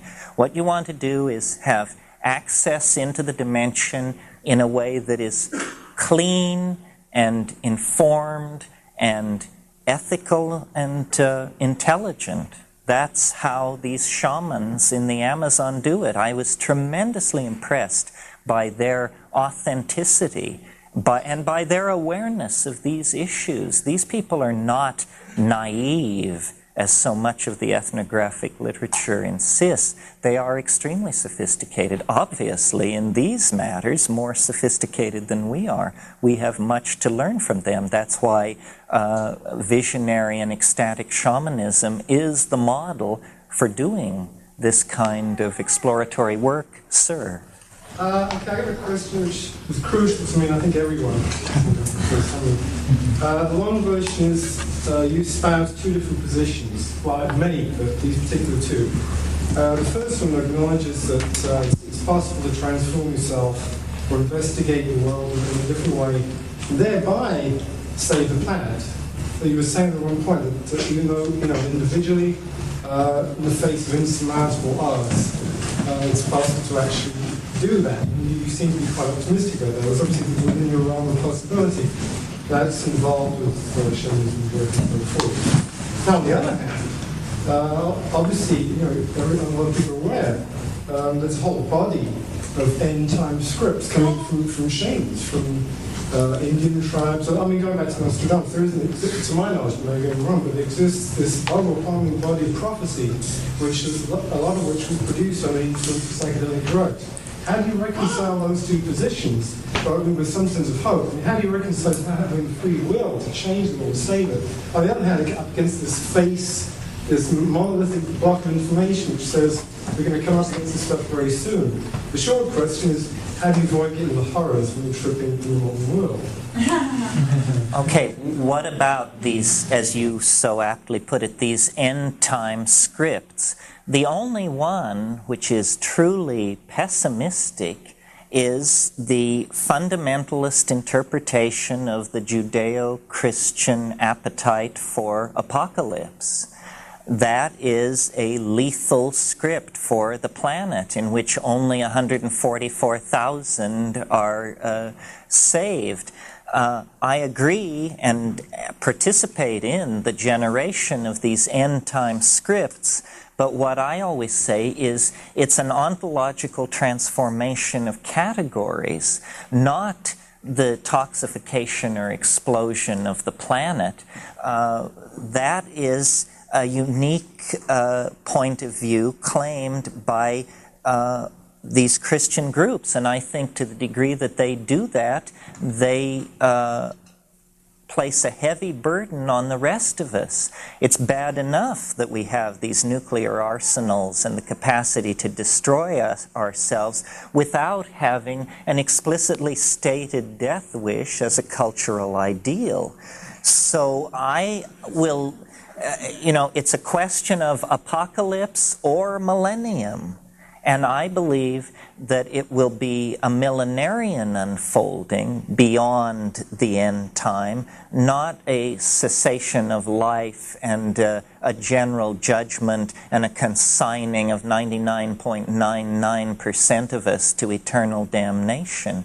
How do you avoid getting the willies? A lot of people do get the willies when they are tripping and they come up against this end-time stuff. I think that the only cure is to stick with it. I always think of Frank Herbert's excellent advice that he puts into the mouth of his character Muad'Dib in Dune. He says, when the fear comes, it comes like a great wind. And what you do is you simply clamp down and wait, and it will blow itself out. One of the first things a psychedelic voyager must learn to do is to discipline the hind brain. The hind brain is a creature of fight or flight, and you must just turn to that and say, now see here. We are neither going to fight nor fly from this. We are simply going to freeze and watch, and the fear builds up. It's a chemical thing. and it builds up, and then those same systems that destroy the DMT, that deanimate and dealkylate it, will take the fear apart before your very eyes and leave you in peace. So we are in a great temporal vortex. This is not the subject of tonight's lecture, but it is the subject of much of my thinking. The fact that we are being funneled toward a kind of ultimate historical crisis. To the degree that you have bought in to the assumptions and values and aspirations of historical society, it's going to look to you like the world is just flying to pieces. To make it make sense, we have to decondition ourselves from those values and those assumptions and realize that we are embedded in the body of Gaia. The creode along which the development of life on this planet is being propelled has walls which are extremely steep and high. There is very little possibility of us jumping out of that groove and creating a kind of apocalypse for ourselves and the planet, because we are not in this matter free agents. This matter of whether or not the planet shall be destroyed is something which the overmind or the superego of the species reserves unto itself. The proof of that in the present historical moment has got to be that a bloodthirsty nudnik like Ronald Reagan will sign an IMF agreement.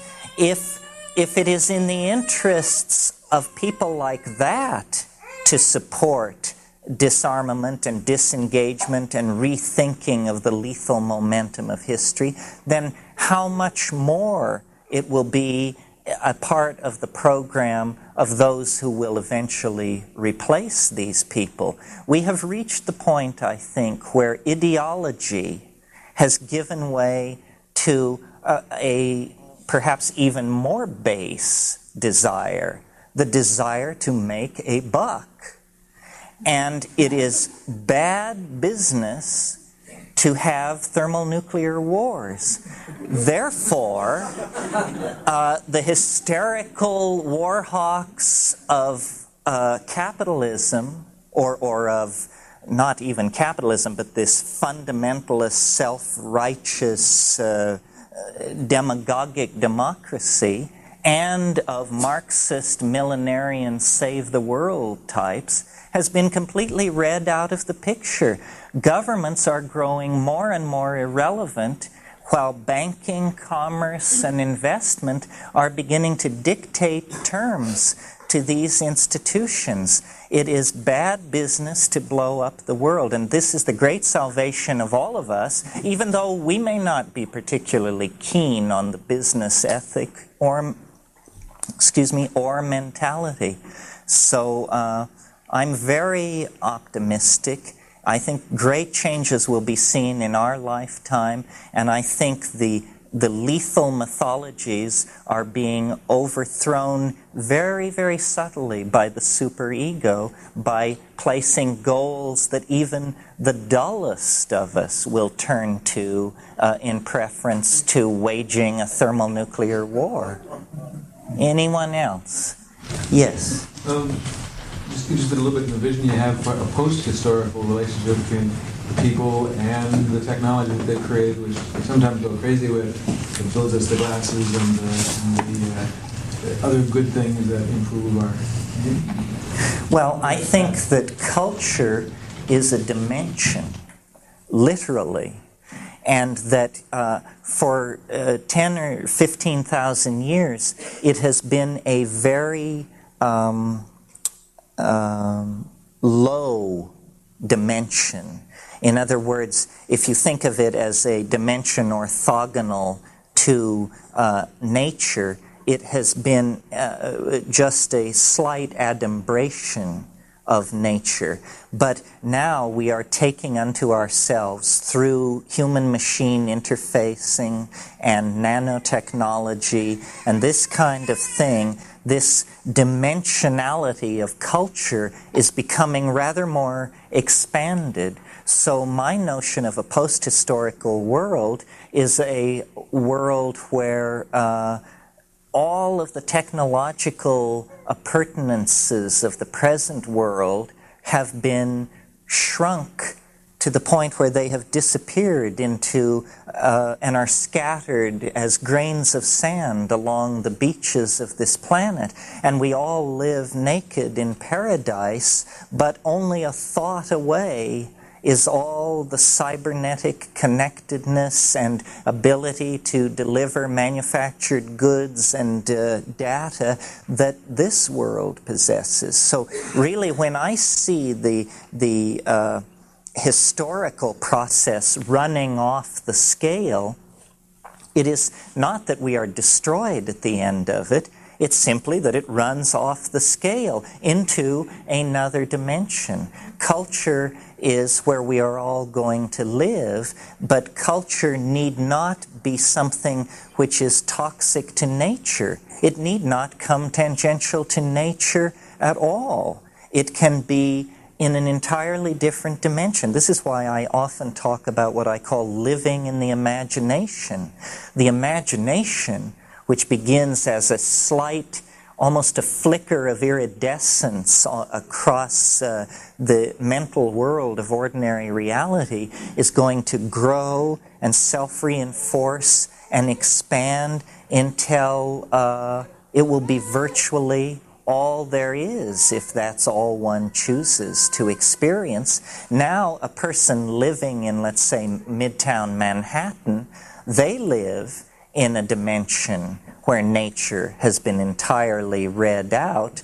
The problem is it has been literally read out. It has been bulldozed into non-existence. What we need to create is the equivalent of Midtown Manhattan, but in a dimension such that it nowhere comes tangential to the body of the planet, either by scenario one, the engineering scenario, by placing it in outer space, or scenario two, the postmodern engineering scenario, putting it into nanotechnology, or scenario three, the psychedelic engineering scenario, where we somehow put it into mind, whatever that is. So the post-historical world is the world where thought defines the modalities of being rather than the laws of physics and inertia.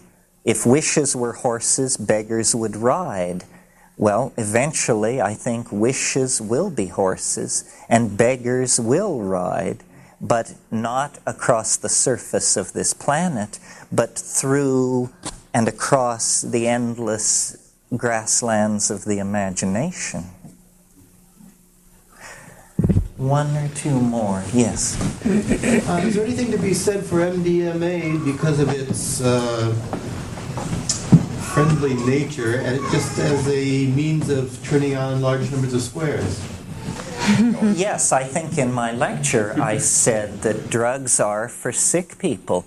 Anybody who doesn't love their neighbor needs chemical or therapeutic intervention.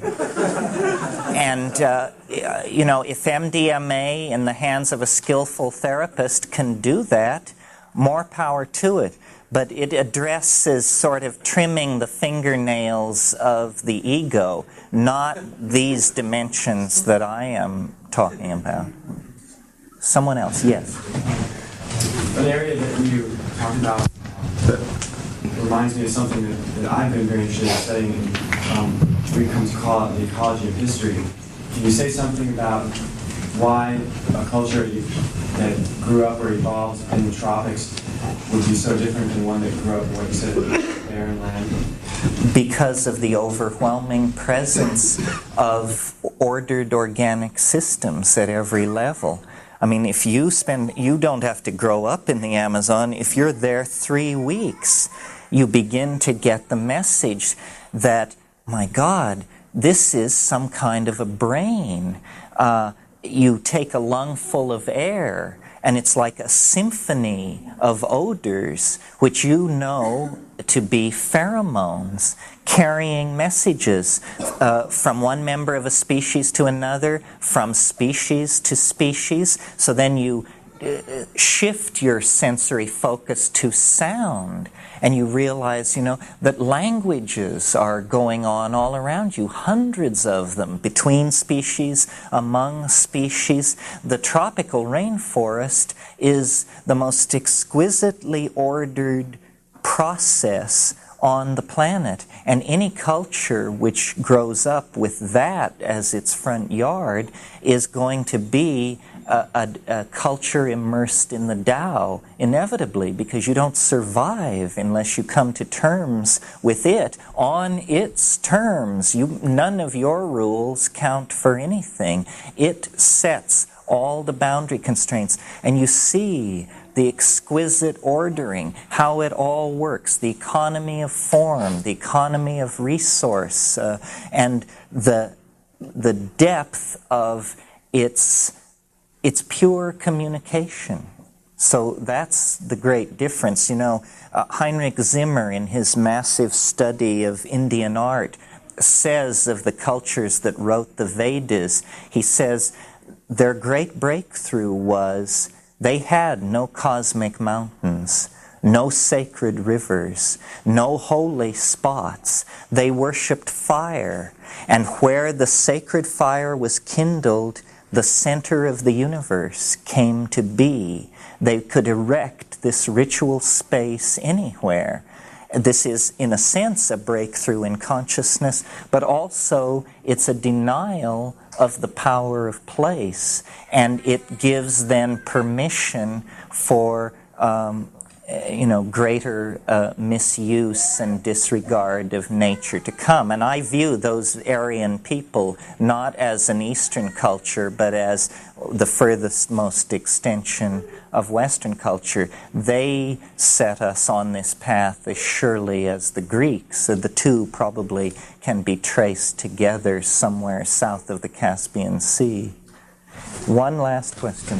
Okay, I've heard you speak before of man's role in the mycological spreading of the mycological network of the mushroom. I wondered if you could, if you knew of how it's going in Europe and even beyond there, if home propagation is... Oh yes, home propagation is now a worldwide phenomenon. It was a great change for the mushroom to become no longer an endemic of the grasslands of the tropics, but to become an endemic of the cellars and attics of the industrial democracies, bringing a shamanic ally into the very heart of high-tech culture, which it does very nicely. It teaches cleanliness, punctuality, discretion, all virtues that definitely need to be cultivated. So you see, it is a symbiotic relationship. What the mushroom is giving us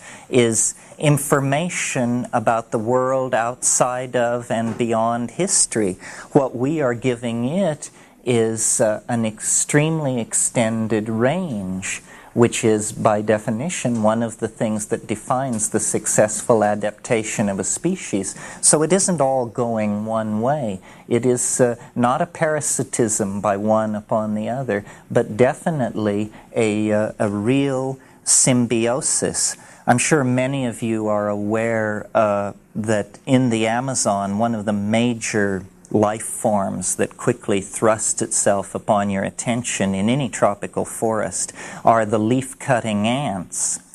They move in great coordinated streams, and they chop up leaves. They can strip a huge tree in hours. And what they do with these leaves is they take them back to their hive and they chew them up and make a paste out of them and stick them all over the walls of their underground cavities, and then they place spores into this mulch not any spore, but spores that they have over the tens of millennia selected.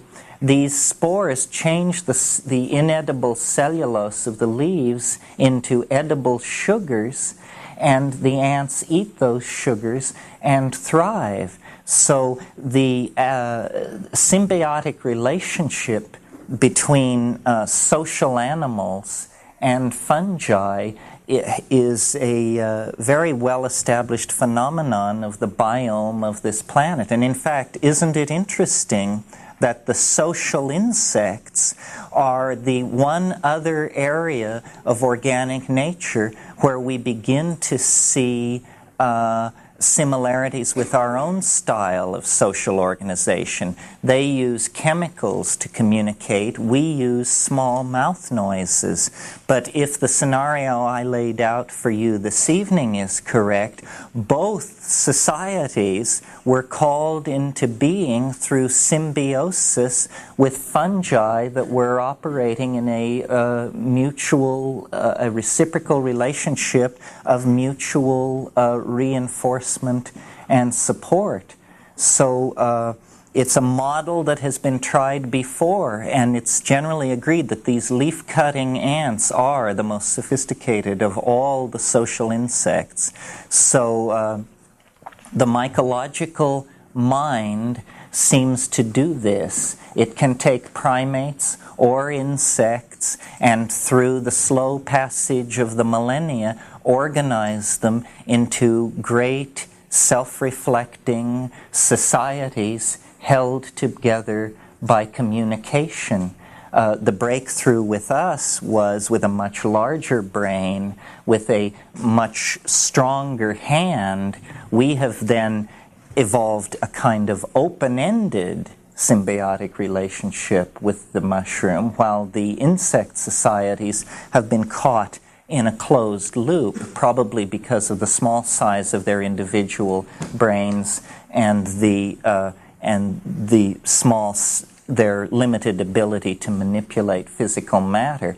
But the principle is the same. The distinguishing difference is that our relationship with the mushroom is open-ended and promises a bright future not only for ourselves and the mushroom, but by implication for all life on the planet.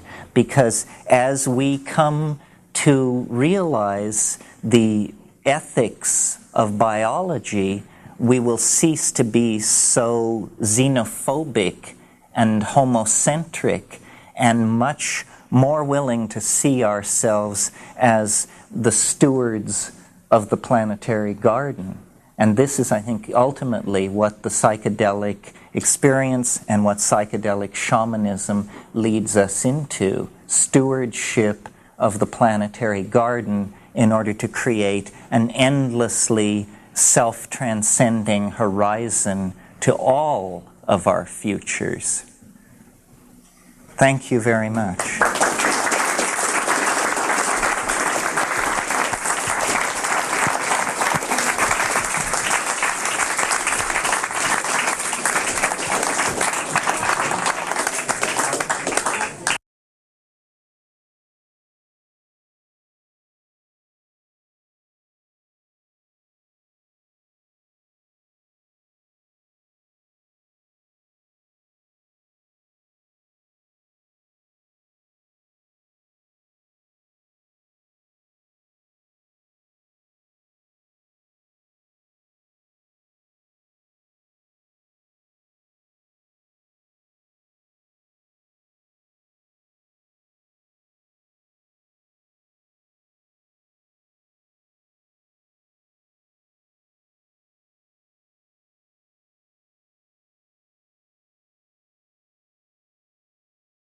I started out my academic career as an art historian with a major in Asian languages, and that took me to Asia and sort of disillusioned me with traditional spiritual approaches in the Asian style.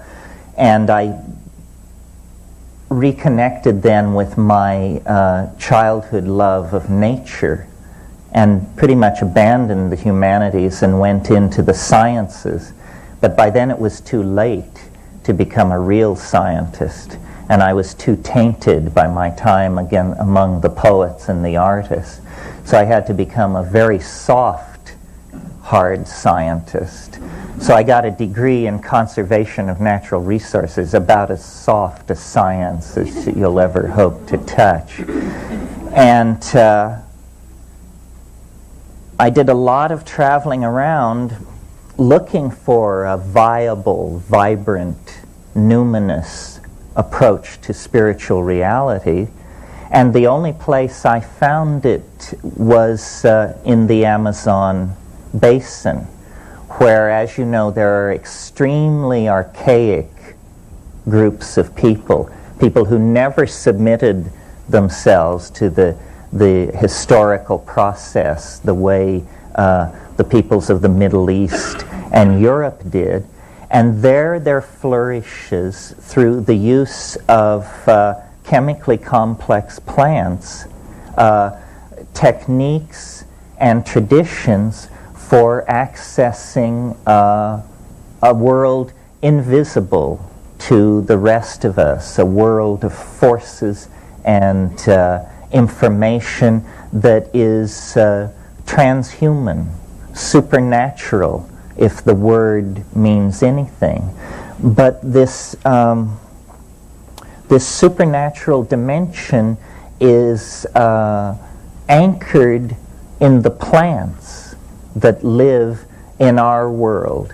And my brother was a botanist, and I had botanical training. As we studied the psychoactive plants of the world, especially the New World tropics, where they seem to be concentrated, we were simultaneously exalted by the realization that we had found a doorway, a real doorway into hyperspace, and at the same time tremendously upset and alarmed by the fact that this doorway is in the process of being dismantled by the forces of human ignorance that are not even aware of its existence. So this was the impulse behind the decision on the part of my partner Kat and I that these plants must be saved. They must be preserved in germplasm repositories or botanical gardens or something like that, toward a day when they can be studied and the power, the dimensions within them, can be given their real weight.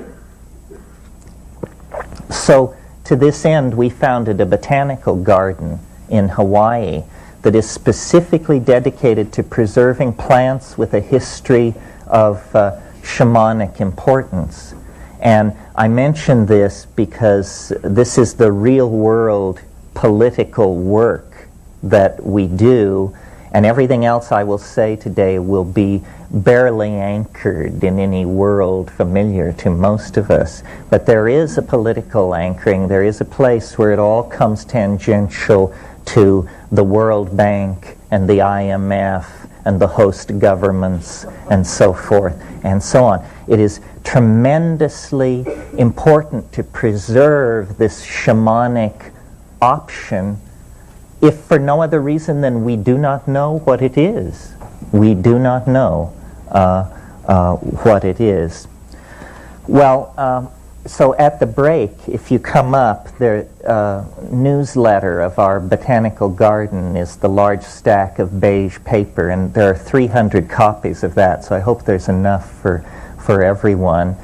We do exist on donations, so if any of you are philanthropists, we can certainly tell you how to spend your money. We have many plans for your money. Okay. I wasn't kidding about what an honor I think it is to address the Jung Society. At one point in my life, my greatest desire was to become a Jungian analyst. And I had the good fortune of coming upon Jung very young, I was about 15 when a very precocious friend of mine brought Psychology and Alchemy in the Carrie F. Baines translation. I think it had just been brought out.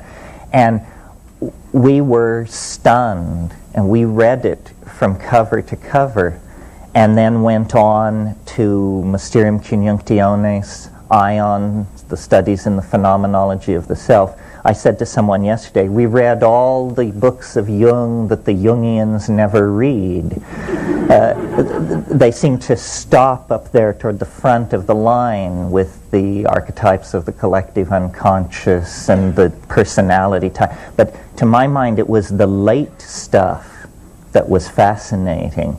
And I am slightly puzzled, and we were talking about it last night, at the distance between the Jungian community and the psychedelic community, because they seem to me, the unschooled observer, to be definitely sharing the same concerns, and strangely enough, they share much of the same history and geography. Basel was, of course, Jung's hometown. It was Albert Hoffman's hometown. Did one half of town know what the other half was doing? I'm not sure. The relationship of Jung to the unconscious, to the collective unconscious as its discoverer, has been always somewhat puzzling to me, because, of course, if you know the history of 20th century art, you know that Dada, which was the great prefigurative movement for surrealism, rose in Zurich. So, you know, we've got LSD, the schools of modern art that laid great stress on the irrational, and the great schools of psychology that extended the boundaries of the unconscious, all rattling around in these little Swiss towns. And it's interesting to imagine conversations or meetings that might have taken place when people slightly left their ordinary habits and wandered into bars they didn't know and drank with people they'd never met before.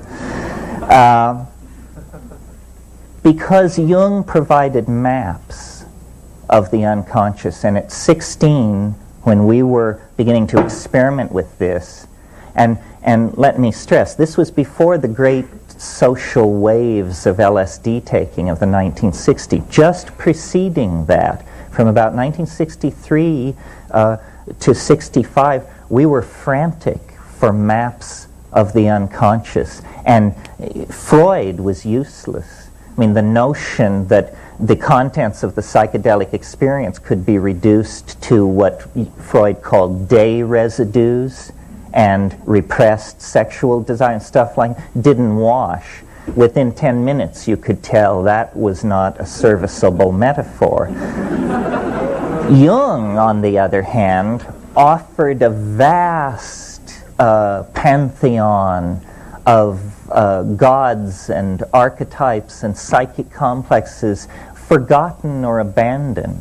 I mean, I thought of Jung basically as what I call a noetic archaeologist, someone who goes with toothbrush and nut pick to dig away the detritus from the bones of vanished idea systems. And if any of you have ever read the works of Jung in the Bollingen set, you know that the richness of it is all in the footnotes. I mean, here was a man who raised the footnote to a high art and who was aware of a literature that nobody else, to my mind, seemed to know about. That Jung's references reach 1,000 years deep into the past with great density of reference. I mean, this is where I learned about Macrobius and Dositheus and Dionysius, the pseudo-Areopagus, and all those folks that you just never hear about. It was my introduction to the underbelly of Western civilization was through Jung. Well,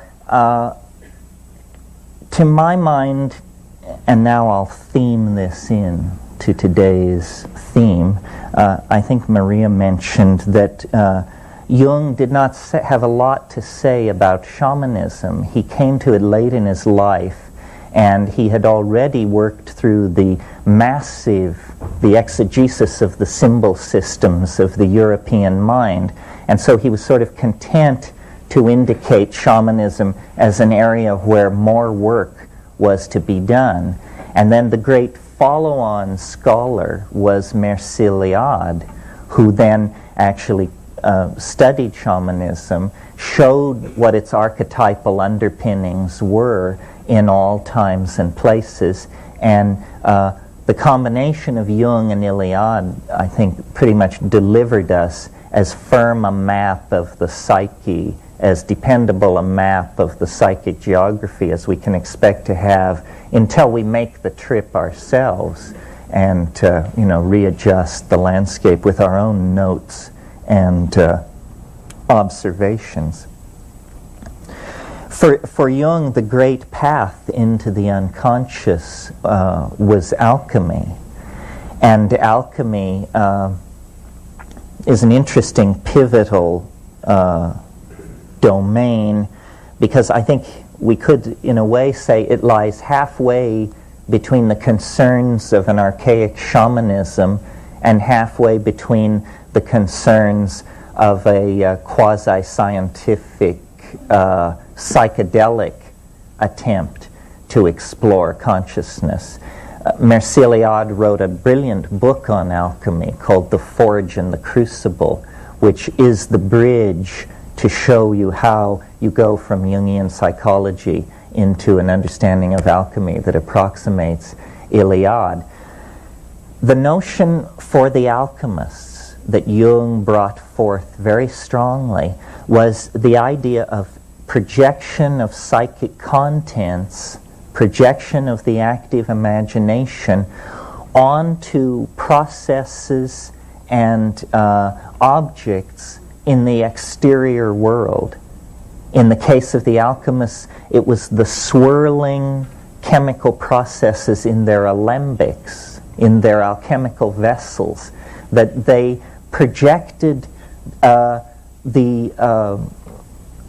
great round of the archetypes on to these chemical processes. They saw crystallization, sublimation, separation as statements about the contents of the psyche as much as statements about the exterior world, because for them the firm division between mind and matter, the firm ontological division between mind and matter that is built into Western thinking now, did not exist. That comes with René Descartes, with the invention of what's called the res extensa, the extended world, and the res verens, the interior world, which has no spatial extension. So for the alchemists, mind and matter were two terms whose mutual exclusivity could be blurred under certain circumstances, and the terms of one could migrate toward the other. Well, now we as moderns ordinarily only experience this state when we are intoxicated by hallucinogenic drugs, or when we are in a state of severe psychic weakness, when there is then overwhelmment from the unconscious that is not with the permission of the ego, as happens in the psychedelic experience. Well, all of these various ways of approaching the psyche seem fairly abstract and bloodless and removed from daily existence, unless the psychedelic experience is present. And then it vivifies these metaphors. It makes clear what these various perennial traditions are talking about. So what I thought I would try to do today, and you're welcome to try and steer it other directions in the question and answer period, is the workshop is Sacred Plants as Guides. A lot of information has to be imparted if we're going to satisfy my pedagogical urge here, because I would really like to leave you with information that you didn't have before, some of which may have practical efficacy in your own life. So in thinking about this very large issue, sacred plants as guides, I basically break it down into 3 categories for ease of handling in a context like this. And they are a kind of survey. How many of these plants are there? What are the chemicals that drive them? And what is their geographical distribution? In other words, just what are the botanical facts of the matter? And then, secondly, I think in order to understand what these things mean for spiritual growth and psychic development, you have to place them in a context. And the context is chronological and historical. Have these things always been around? Have shamans always been taking them? How do they relate to the synthetic drugs that have been developed in the last couple of centuries? So the history of our relationship to the pharmacologically induced ecstasy. And then finally, and probably we'll get to this this afternoon, the phenomenology of the experience and the techniques for achieving and controlling it. Because this is there is a practicum here. This is not a course in Mongolian philology or something like that. The ultimate idea is to get those who feel called to the task sufficiently informed and psychically empowered that they can push off into the oceans of mind in the interior with some fair amount of confidence that they'll return to port with all hands. So let's start sort of with a survey. Let me see, I'm going to talk until 11:30. So let's start with the survey then, and just talk about what the options are. And this will be sort of unstructured and conversational with forays into other areas. First of all, the striking thing when you want to study psychoactive drugs and plants and their impact on human culture, and that's really what interests me, is how drugs affect culture. After I went through Jung and Iliad, my next port of call was McLuhan. And I absorbed very deeply the notion that media structure civilizations in ways that the civilizations are never aware of. And Jung, of course, talked about print and manuscript and electronic culture. He did not talk about drugs. But drugs are a form of media because information travels through the drug to the mind. That's a medium of communication. And various societies wear drugs like clothing with no awareness of their existence at all, somewhat in the way that a fish relates to water. So that, for instance, if you're in Dublin, you are swimming in the ambiance of an alcohol culture. You don't have to be drunk to be in Dublin, although it helps. But the entire society is premised on the possibility, you see. The entire society is premised on the possibility. In India, the entire society is premised on the possibility of hashish intoxication. And social mores, building design, everything takes account of this. Cultures don't see this. We do not think of ourselves as a meat, sugar, alcohol culture. People do not walk around saying, oh wow, I'm so high on meat, alcohol, and sugar. You know, I can hardly stand it. But they are. And certain consequences flow from that. So as I make my way through this survey, you need to bear in mind that a culture takes its tone, its clothing, from the drugs that it admits, and you can know a great deal about a culture from the drugs that it excludes, the drugs that it excoriates and fears, because various drugs accentuate and suppress different parts of the psyche. So these are statements about anxiety, about various parts of the psyche. The striking thing when you set out to do a cultural survey like this is you discover that our culture, the culture of Europe, for most of us, some of us are black, some of us are Asian, but largely the roots of American culture lie in Europe. This is the most pharmacologically impoverished cultural area on the entire planet. It has the longest history of disconnection from any kind of ecstatic intoxication.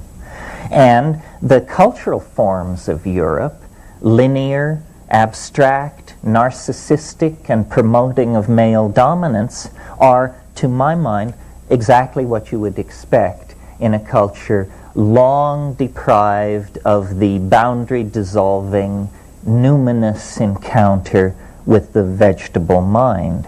So a lot of the cultural problems we're dealing with are based on the fact that we as Europeans have no place for drugs. We don't really know quite what to do with that. As you move south from Europe into the continent of human origins, Africa, you discover that while Africa supports a tropical ecosystem, which, because that means increased speciation of plants, you would think would indicate an increased number of hallucinogens, Africa is surprisingly poor in hallucinogens. This is not well understood. As we go through this survey, I will make reference to numerous unsolved mysteries in the field. And I always try to do this because I'm hoping that there are graduate students listening who are looking for research topics. And there are numerous research areas where important work can be done. One of them is this question of the poverty of hallucinogens in Africa. Why?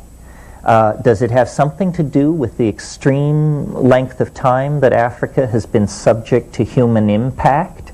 Probably. Because Africa is species poor generally for a tropical continent.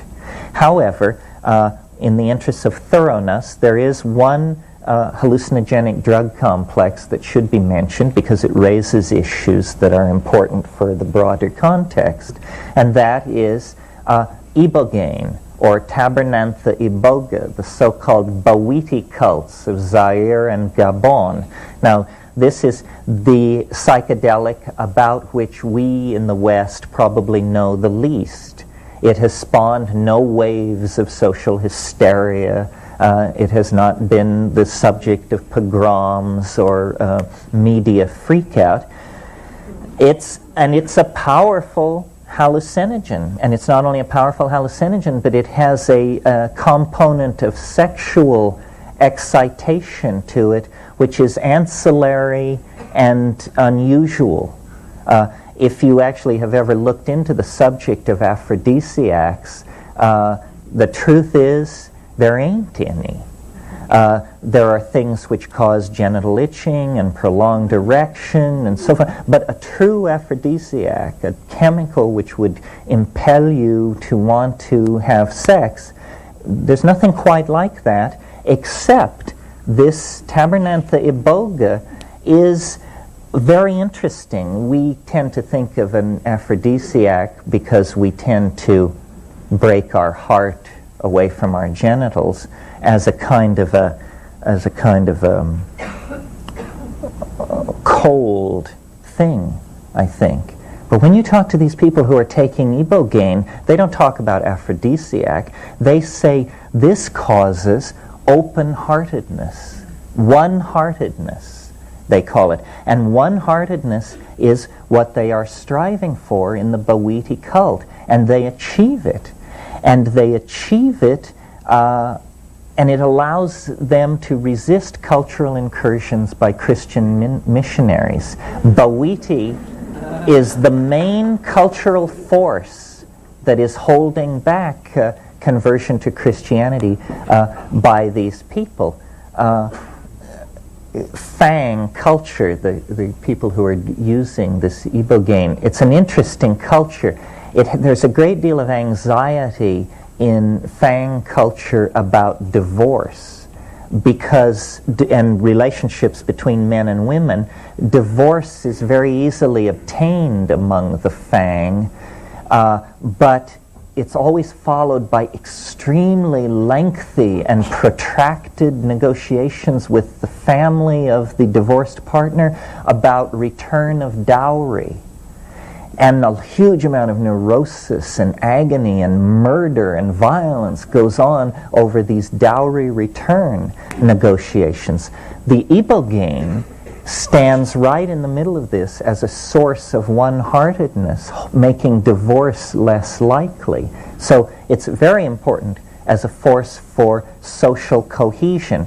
And I mention this because when we reach ayahuasca, we will see, when we reach South America, we will see ayahuasca functioning not as an aphrodisiac or a thing to unify couples, but as a kind of telepathic pheromone that unifies whole small tribal groups together into a one-hearted, one-minded modality. And if we get into a discussion of the possible evolutionary impact of hallucinogens, we'll see that it always lies in the direction of these collectivized states of mind and dissolution of boundaries between people. Other than Tabernanthe iboga, Africa's hallucinogens are trivial, and I won't mention them in the time we have. Cannabis is in Africa as well, but cannabis is worldwide now and probably has been for quite some time. Cannabis is a special case chemically and culturally. We tend to think of cannabis as a recreational drug, but that's because in the 20th century we always smoke our cannabis. In the 18th and 19th century, cannabis was eaten, and jellied forms of cannabis that were eaten, judging by the prose of people like Theodore Gautier, Baudelaire, Fitzhugh Ludlow, and people like that, it was as powerful as LSD, without doubt. I mean, these people were being swept into titanically alien dimensions. Well, when we cross from Africa to India, interestingly, of course, as you all know, tremendous depth of at least concern with the spiritual dimension, if not realization of it. That's a tougher call. India would be a likely place to look for indigenous hallucinogenic plant cults simply because of the spiritual obsession that characterizes Indian thought. When we look at the historical foundations of Indian thought, we find that it all rests on a group of texts composed between 4,500 and 2,000 years ago called the Vedas. And the Vedas are nothing less but the world's longest continuing advertisement for a hallucinogenic plant. The problem is we don't know what this plant is. This is the mysterious soma of the Rig Vedas. And Mandala 9 of the Rig Veda is entirely a hymn to Soma. Soma held Hinduism of the Vedic phase together. Later, it was repressed. And again, graduate students, pay attention. One of the very interesting problems to be looked at by sociologists, social psychologists, and anthropologists is how, if a drug once discovered, or a plant once discovered, is so wonderful, how can these things ever be lost or forgotten?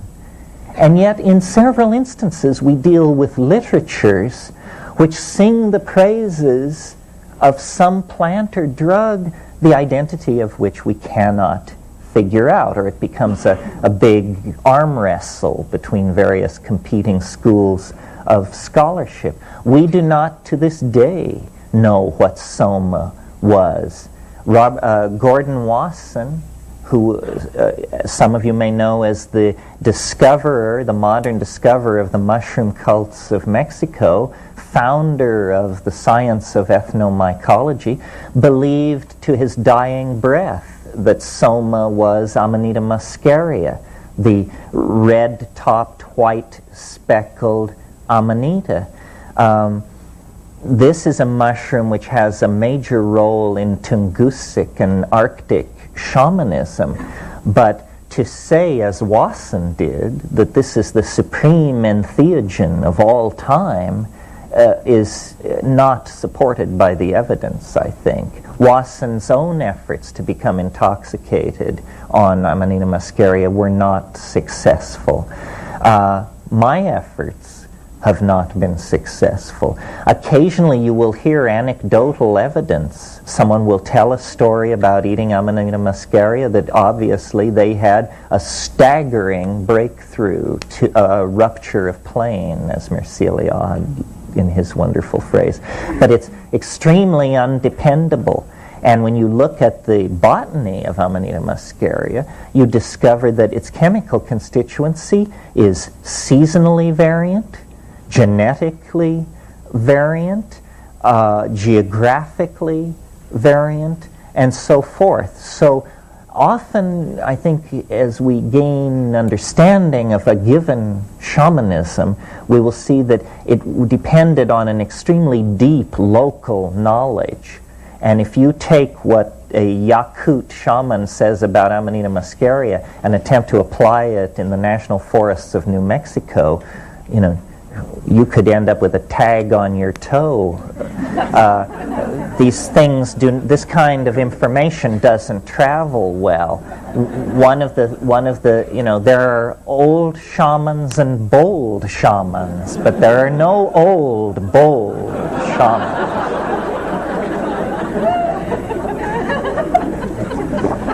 In looking at the Indian subcontinent for other hallucinogens that may have made a contribution, the obvious one, to my mind, is Stropharia cubensis, the mushroom which grows in the dung of cows, and that the book my brother and I wrote was about.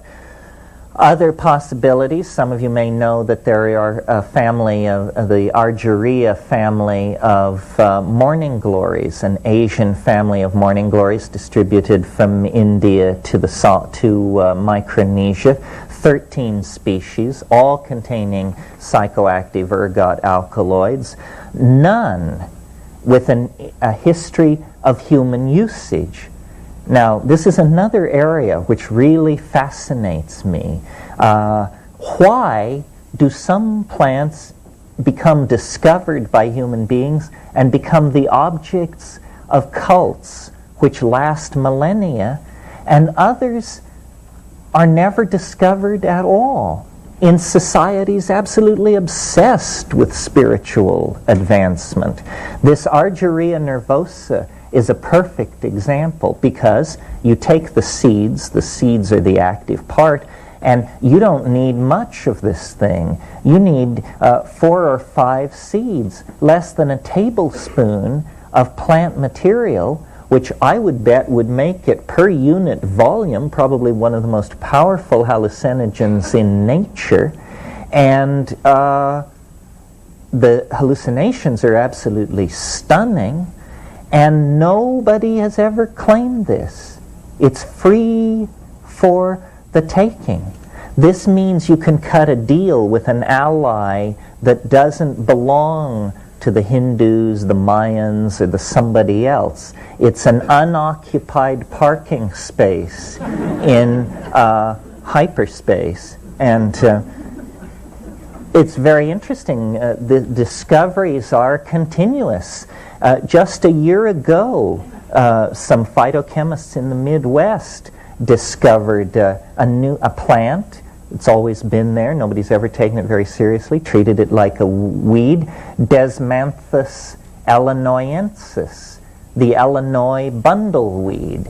This is suggestive that it's called bundleweed because a medicine bundle is, of course, a shaman's mojo bag, But so bundleweed, 6% by dry weight, NN-dimethyltryptamine, the largest concentration of DMT in any plant, and unclaimed by native peoples, unknown to the folk medicine of the North American Indians as far as we can tell. Well, so this is very interesting. Continuing our survey, since we're now somewhere on the Eurasian continent, we should mention Papaver somniferum, the opium poppy. With cannabis, this is probably the oldest human narcotic known. In the later phase of Minoan civilization was entirely based on opium, on the use of opium. And in fact, when Michael Ventris translated the tablets, the Linear B tablets, they got these tallies, and they thought at first that the symbol for opium must be the symbol for wheat, because the tallies were so huge of the stuff being moved and sold. And then when they sorted out, they realized, no, for the last 1,000 years of its existence, the Minoan civilization drifted deeper and deeper into an opium narcosis that was its way, I think, of anesthetizing the pain of the death of this last outpost of the goddess religion, because that's what it was. It was a cultural anachronism. While Asia Minor had gone over to god kings, city-states, and bronze-tipped spears, the people of Minoan Crete had kept the old archaic religion that came out of Africa. And then in the last gasp of that Minoan culture, those mysteries were handed on to the mainland of Greece and became the mysteries at Eleusis and other cult sites. It was said by the commentators, contemporary commentators of the Hellenistic world, the rites practiced in secret at Eleusis are practiced in public at Knossos. And this was the difference, the going underground of the old proto-Minoan mother religion. In modern times, we have a horror of opium. People are amazed that I even mention it in the same breath, but it doesn't hurt to remind ourselves that this virulently addictive substance, opium, was not even noticed to be addictive by anybody until 1627, when the English physician John Playfair, for the first time, commented that opium, once taken over a long period of time, then there would be a requirement that it be taken throughout life. We're right in the middle of a drug war at the moment, and it's interesting in that context to notice how the goals of drug wars can change. 100 years ago, the British Navy was involved in what was called the Opium Wars in China. Very few people in the modern world have bothered to inform themselves to find out that the Opium Wars were about the right of the British government to deal opium. The Emperor of China did not want opium dealt in the ports of China, and the British government used cannon to enforce their desire to sell opium in the ports of China. Why were the English trying to sell opium in the ports of China? Because the tea trade had collapsed through overproduction, and they were stuck with all these tea ships. They had created a whole global infrastructure for the sale of tea. When the market fell out on tea, they just turned to opium. They grew it in Goa, and they sold it in China. And this was government policy less than 120 years ago. Okay, well, moving on then from Eurasia, and I'm sure I'm missing different things, but if I missed your favorite thing, bring it up in the question period, to the North American continent. And the North American continent is I almost said similarly cursed like Europe, but that's just my prejudice. The North American continent is similarly poor in hallucinogens.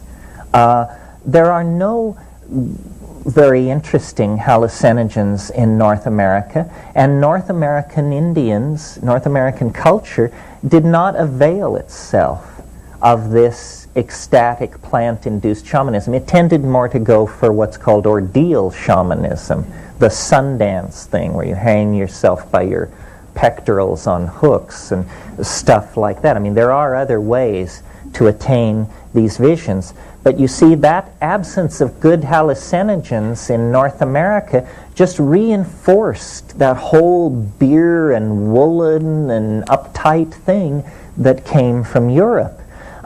The only major hallucinogen to have a role in Native American culture is, of course, peyote. And many people, without informing themselves, imagine that peyote is something which goes millennia into the past, and this is absolutely not true.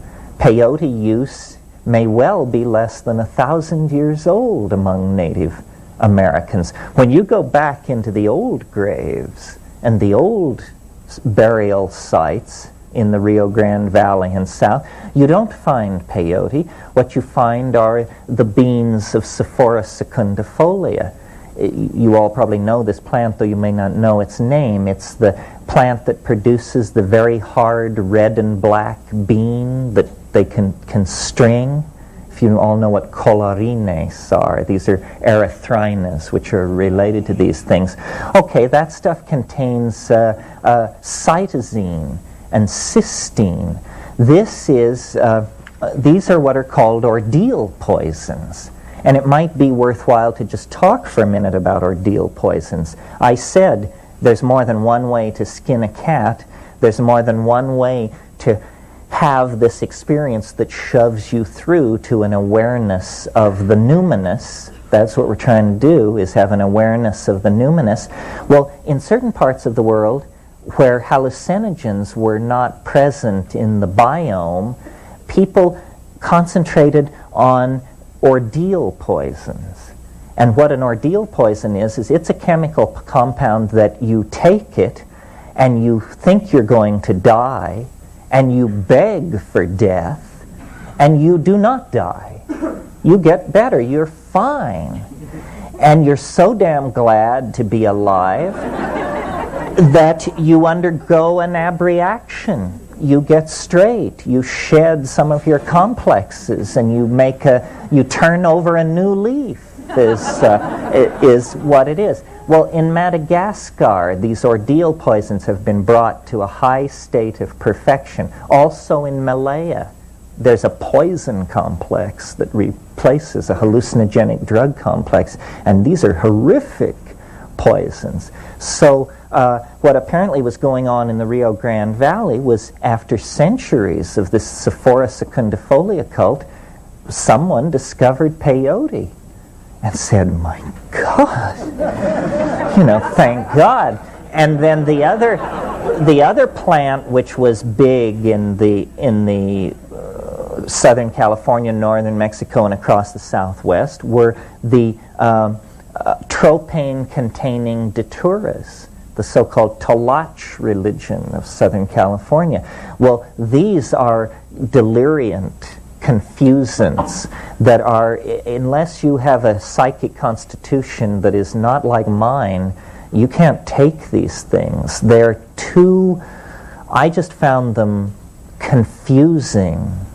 It was like a kind of madness, and also physically very difficult to handle. I had a phase with these things when I was in Nepal, because there are sadhus, holy men in the Kathmandu Valley, who swear by this stuff. And if you're in Kathmandu, you may notice in the gutter, well, you'll notice plenty in the gutter, but you may also notice these datura pods, empty datura pods, and I noticed them and started asking questions. And then out at the King's Game Preserve past Pashupatinath, I found a bunch of these things and laid in a supply. And but it is an occult, watery, it's a dimension of confusion, not a dimension of high awareness. And I think some of you have heard me tell the story about the reason I gave it up was an Englishman, a friend of mine who lived in this little village in Nepal where I lived. He was also experimenting with this stuff.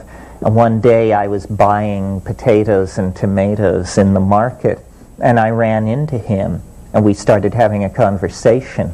And in the course of the conversation, he revealed that he believed we were in his apartment. And then I knew that we were losing hold on our grounding. So I don't recommend that. I don't have a whole lot to say about it. Apparently, it's a thing for magic, power magic. And I've never been particularly interested in that because I'm afraid of it. I'm a watcher. I like to look. I like to get very close to it and watch it. But I'm not into grabbing it or doing anything with it. I have a feeling that would lead to catastrophe for me personally. Okay, where are we now? Northern Mexico. Now we've gone all around. We started in Europe, we went down into Africa, across the Eurasian continent, North America, northern Mexico. Now things get interesting because as you leave the Sonoran uplands and go south, in the Sierra Mazateca, it is this mushroom complex which Valentina and Gordon Wasson discovered in the 1953s. 17 to 22 species, it depends on who's counting, of extremely endemic, meaning very localized species of mushrooms, all producing psilocybin, coincident with the cultural site of the Mayan, Mixtec, and Mazatecan civilizations. And this is psilocybin, an extraordinarily powerful, visionary, and benign hallucinogenic metabolite. Once the Wassons had nailed down this Mexican mushroom complex, then people started checking, and they discovered these mushrooms or conspecific species in many localities. Two that are worth mentioning are the Pacific Northwest, Oregon, Washington, and British Columbia, which appears to be the world center for species density of the psilocybin gene, and strangely enough, very good ethnographic research turns up no hint that these Kwakiutl, Shimsham, Tlingit, and other people had any hint of this. They lived in the center of the psilocybin distribution complex, and as far as we can tell, their shamanism, which was highly evolved, never discovered or made use of this. Not so these civilizations of Mesoamerica. The other place where these mushrooms have now been discovered, and the range seems to be extending every year, is Europe. The tragedy of European civilization is that the logos was apparently there all the time. The English countryside, I understand, is now practically a scene of annual mushroom runs that are not unlike the lemming runs of Scandinavia, and everybody pours out to collect the semi-lanceata mushrooms. I've been told, I haven't been to these sites, but I've been told that Ionia, where the Book of Kells was composed and where St. Columba went, is covered with mushrooms. It's very clearly a mushroom ecology. Attention, graduate students, the tracing of mushroom motifs in European art and civilization and culture is an extremely rich, untapped field. If you need some clues, look at family escutcheons. Look at family crests. In France and the Italian parts of France, the Morelli family has the morel on their escutcheon. There are other mushroom families and mushroom names. So there may have been, this may have been the struggle between paganism and Christianity may have revolved around a mushroom. We know Druids were into plants. We know they were into oak groves, but the plant that is always mentioned as the Druidic psychic plant of choice is mistletoe. But mistletoe is chemically very disappointing. And I've wondered if mistletoe is not, it wasn't the plant they wanted to symbolize. They wanted to symbolize the symbiosis of one plant upon another. It's that the mistletoe symbolizes epiphytic existence. Anyway, this is an untapped area.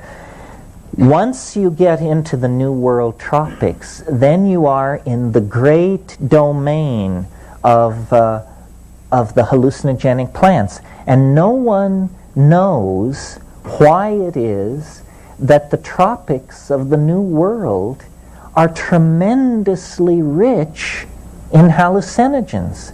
I mean, I don't know how many of you are botanists or biologists, but try to imagine figuring out a set of evolutionary constraints that were operating on one side of the planet but not on the other.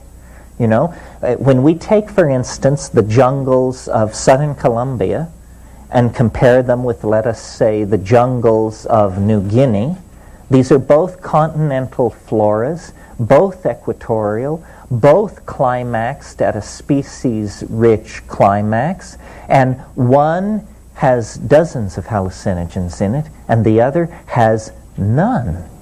None.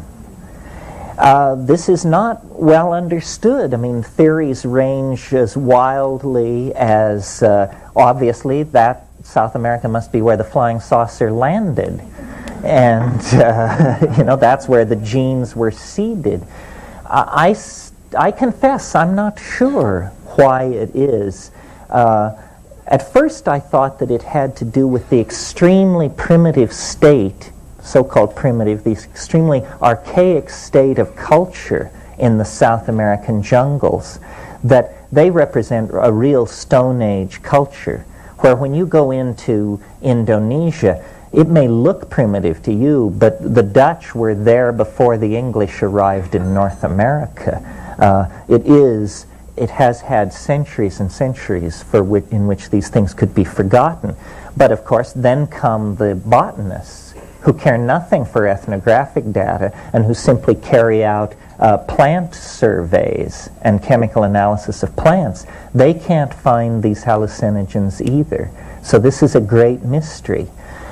In the tropics of Mesoamerica and the equatorial tropics of the New World, there's a vast panoply of hallucinogens, not only the mushroom complex, but then also this ayahuasca or yahe complex that we've referred to several times. This is a huge jungle vine. And as we cross into the yahe area, we also cross an interesting barrier, because we move from plants, single plants, which are hallucinogenically active, into the realm of preparations. We're on the threshold of the concept drug here, because what ayahuasca is two plants which are not active unless brought into combination with each other. One plant contains a monoamine oxidase inhibitor, and the other plant contains DMT, which would be destroyed in the gut if taken orally, unless it were taken orally in the presence of an MAO inhibitor. Well, this was not understood by Western pharmacology until 1956, but it was understood by Amazonian shamans millennia ago. So they bring these two things together, and by varying the ratio between the plant containing the beta-carbolines that inhibit MAO and the plants that contain DMT, they can intensify de-emphasize the visions. Well, most of the hallucinogens in the Amazon basin run on tryptamine of some sort, usually DMT. In the upper basin of Colombia, Ecuador, Peru, like that, you get these yahe ayahuasca beverages. These are things you drink, and then it comes on. You have these outlandish trips. As you go down into the lower basin, the Banisteriopsis cult gives way to these snuff cults, Ibina and Niopo, depending on the languages. These don't depend on an MAO inhibitor for their activity because they're absorbed through the subnasal mucosa, which is an extremely effective way for getting drugs into the system.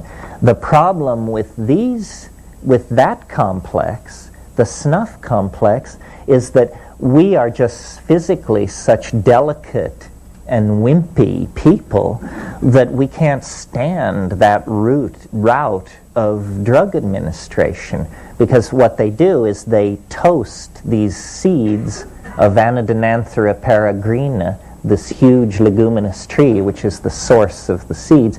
They toast these seeds and powder them, so what you get is a kind of rough cross between sawdust and charcoal, and then they have a hollow tube about this long, and they load it up with this stuff, and you squat down and put the tube into your nostril, and your friend, not you, because you would not do it hard enough. Your friend then takes a huge breath of air, and it's just like being hit in the face with a 2x4. I mean, it's like being hit in the face. And you fall over backwards, you scream, you salivate, you squirm around there in the dirt for a minute or two, and then you sit back up, and by that time, the tube has been reloaded for the other nostril. And then, and your eyes, your sinuses can't believe what's happening to you. So you have to sort out this whole sinus shock, which is going on in parallel with then an evolving strange state of mind, which is beginning to take over and clarify everything. And then there are numerous minor variations on these themes. Might talk just a little bit about the chemistry of these things and the chemistry of hallucinogens generally. My attitude toward this question of plants, compounds, drugs, should these things be used for spiritual growth? If the answer is no, then that finishes. You don't have to go any further. If the answer is maybe or yes, then other questions arise. Which compounds out of this whole survey, and at what frequency, and at what dosage, and under what circumstances? And over the years, I've sort of evolved a three-way test that I will share with you, because I think it's maybe operationally the most useful thing you'll hear this weekend. And that is, if you are contemplating some compound, some plant, then the first thing to ask yourself is, does it occur in nature? Does it have some tangentiality to what is already existing? Because obviously what exists, that's nature, has undergone some vast winnowing process out of the set of all things which might exist. In that wonderful phrase of Alfred North Whitehead's, certain things have undergone the formality of actually occurring. And so certain compounds have undergone the formality of actually occurring in the biological matrix, and so they should be our pool out of which our experimental compound should be drawn. but this is thousands of compounds. How can we further narrow it? Well, an excellent way of narrowing it further is to ask the question of this compound, does it have a history of human usage? Does it have a history of human usage? That is your FDA approval. Because if you can point to a tribe of people who have been taking this plant or mushroom or whatever it is for millennia, and they don't have miscarriages, tumors, cataracts, blindness, Down syndrome, 8 fingers on the left hand, or whatever it is, then you can be fairly confident that this thing is benign, that these people have observed its action on pregnant women, the elderly, those with, and that it has passed that test.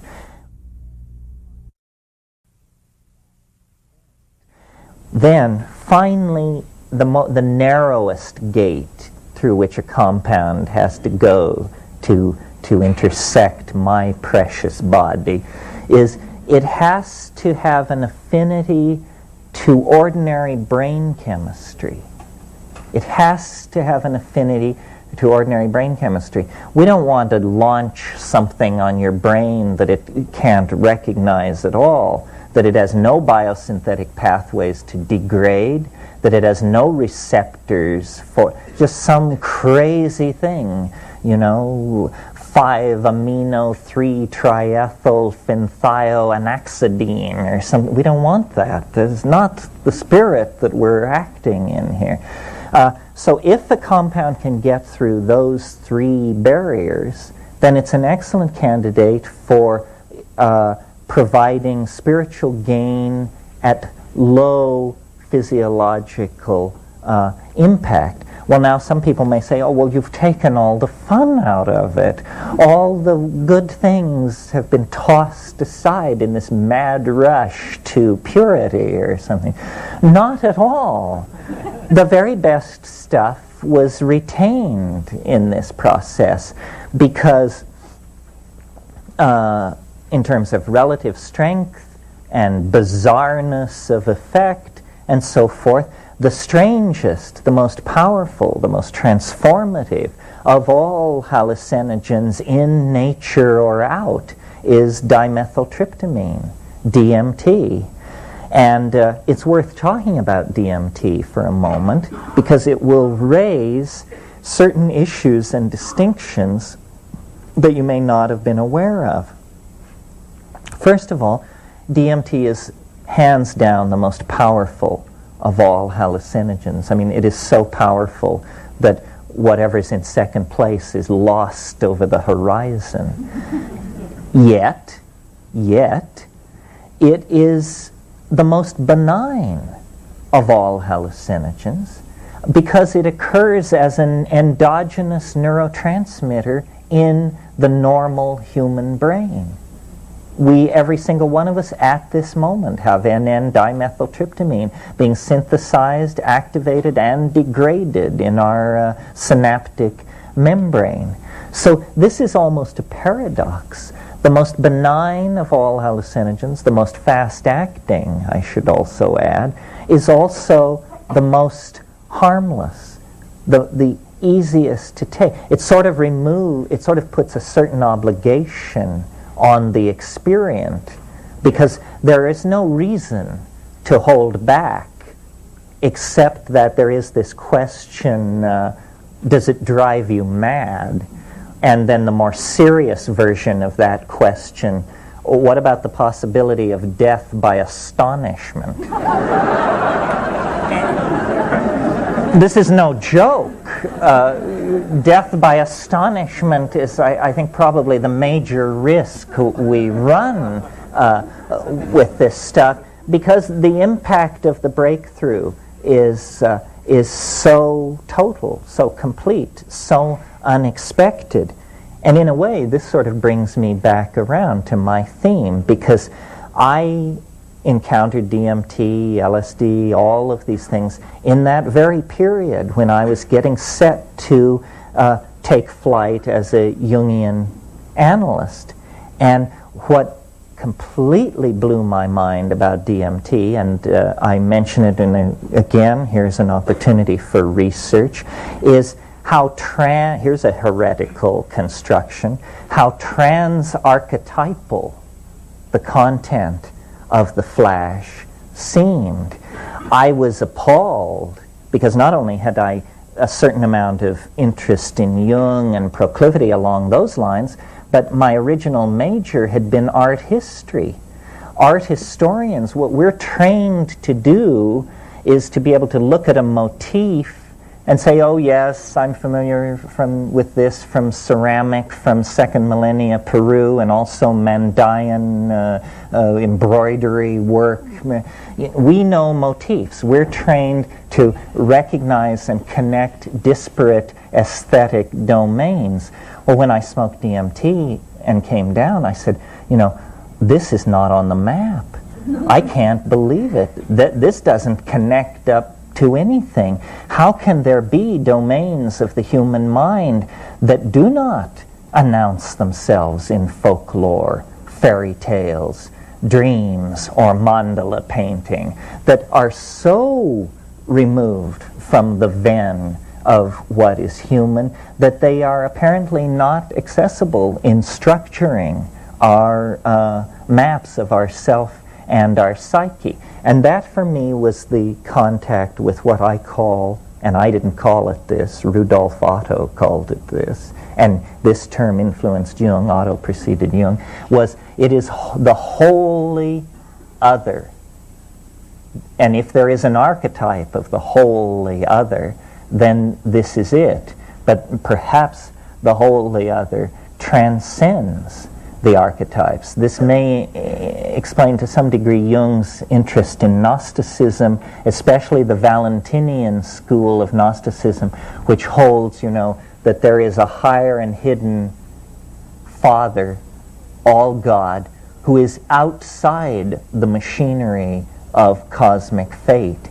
And it seemed to me that in those extremely profound DMT flashes, I was actually witnessing a domain outside the machinery of the archetypes, which is, for us as moderns, that's what the machinery of fate is. It's not zodiacal machinery, it's hardwiring in our psychology and our genes that gives us our fate.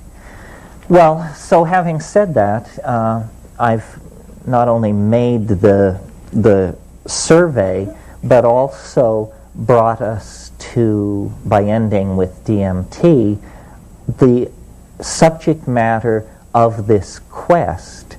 And I want to make it clear, I speak about the power of the psychedelic experience because I think people should be informed of their birthright.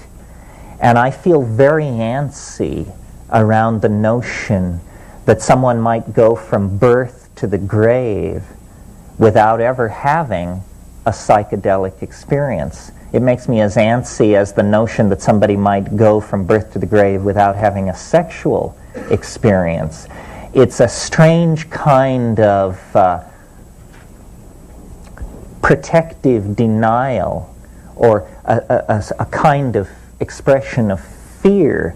This is our birthright. This is part of what it means to be human. These altered states of consciousness, I think, are pretty much scripted into the existence of women because most of them will give birth, which is an organically scripted psychedelic experience from which there is no escape unless, of course, you go for the drug knockout, the spinal, and then you miss everything. But biologically, physiologically, women are set up for this experience. Men are not. It's possible to build such barriers against overwhelmment that it never happens in your whole life. And I believe that if we psychologically analyze the effects of these psychedelics, what they do is they dissolve boundaries. That's all.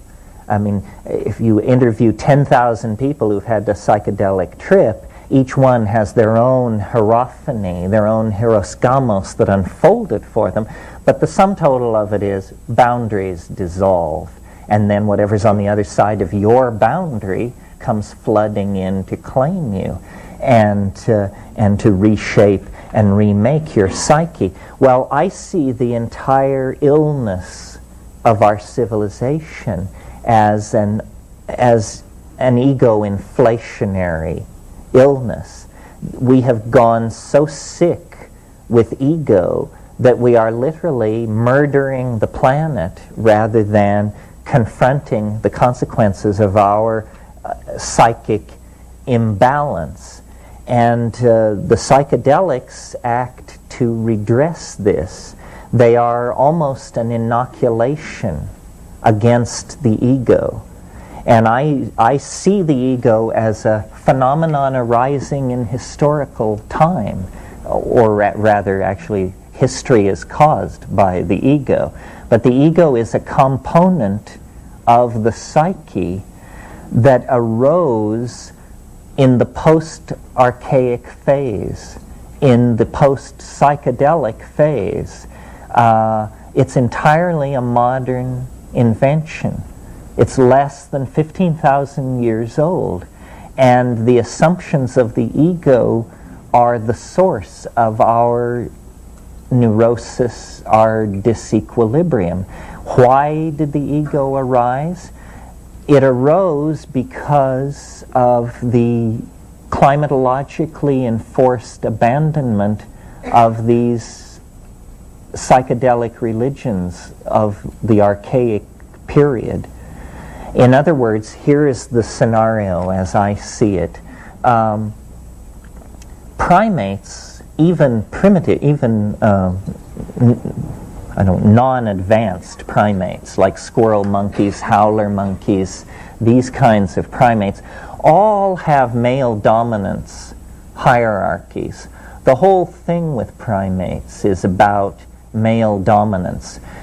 But a lot of things about human beings mark us as the most unique member of the primate group.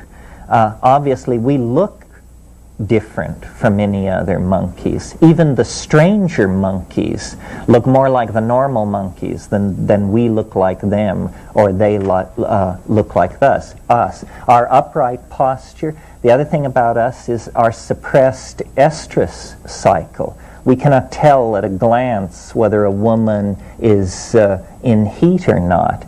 And yet, obviously, that had a tremendous shaping force on the social psychology of the primates. I believe that everything about us that is noble and worth saving occurs against the grain. That if we had followed the grain, we would still be competing with jackals for the carcasses left by lions of large game kills on the plains of Africa. But when the African continent began to dry up and we were forced out of the trees where we had an arboreal vegetarian lifestyle, we came under great pressure to expand our diet. And I believe that the great unstudied factor in human evolution and human emergence is the effect of a complex diet on our emerging species. And it's not only the presence of hallucinogens such as psilocybin in the diet, but other things as well. Psilocybin is the most spectacular case, and if you came to see Darwin, you'd have to hear about evolution. So you came to see me, so you have to hear this little theory about human emergence. Most of you can probably recite it by heart now. But it's a three-step feedback loop from a fairly bright monkey to a fairly stupid human being. And the way it works like this: these monkeys come down out of the trees, they're predating on kills of of ungulate mammals made by lions. They're competing with jackals. They're testing all the foods in the environment, and lo and behold, in the manure of these ungulate mammals that are irradiating across the African continent, there are what are called coprophytic mushrooms. And the presence of large amounts of tryptophan in manure as a substrate means that these coprophytic mushrooms elaborate psilocybin. So here in this new grassland environment are the psilocybin mushrooms. Well, these proto-hominid creatures testing foods for their diet would reach the psilocybin and would test it. Well, then this three-part feedback loop to humanness then comes into play. And it works like this. Very light doses of psilocybin, so light that you cannot an hour and a half or 2 hours later tell you've taken anything. You say, I don't feel it, I feel completely normal, I must not have taken enough. That dose, if you would submit yourself to being tested by an optometric apparatus, we could show you that your vision has improved slightly. This is an effect of eating small amounts of psychoactive amines, increase of visual acuity. Well, you don't have to be a rocket scientist to know that if you're a hunting animal competing in a highly competitive environment and suddenly somebody hands you a pair of chemical binoculars, you are going to be a more successful hunter than other members of your species who are not availing themselves of this food item. So there was reinforcement there. Aha! If we eat these mushrooms in small amounts, we will be more successful hunters. Or maybe it was never raised to consciousness as an if-then relationship. It was just, we eat mushrooms, we hunt well, kind of thing. Then, if you eat slightly more of the psilocybin, if you bring slightly more of it into your diet, it's what's called a CNS stimulator, central nervous system stimulant. An effect of all CNS stimulants is what's called arousal. And arousal means simply that you can't sit still, you're very restless, you're very energetic, and often in the male animal you have an erection. It's an overall systemic arousal. And if you witness this situation in monkeys are very hang loose kind of characters, and so then they just all fall together in a heap and make love. And this increases what anthropologists and primatologists like to call successful instances of copulation. This means that this increased interest in sex, in combination with an increased success in obtaining food, is creating the perfect situation in which there will be a population boom of these creatures. They're eating better, they're enjoying themselves more, and they have better relationships with each other. So population boom is on the way. Well then, the next and final level is when you raise the dose higher, so you're no longer restless or interested in sex or any of that, but you're flattened with the ecstatic unfolding of the full numinous hallucinogenic rupture of plane, then, and this occurs in the tribal context, then there is boundary dissolution, group sexual activity, and group bonding and identification. And this is where this telepathic coherence, this inner dynamic of cohesion and caring that we see in primitive people to some small degree and that we imagine must once have been our birthright, this is where it came to be. And at those higher levels of psilocybin, most of you probably know, language is formed by an organ on one side of the brain called Broca's area. Broca's area, the brain being always symmetrically constructed, Broca's area has a twin on the opposite side of the brain, but no one knows what's going on there. It's apparently a silent area of the brain.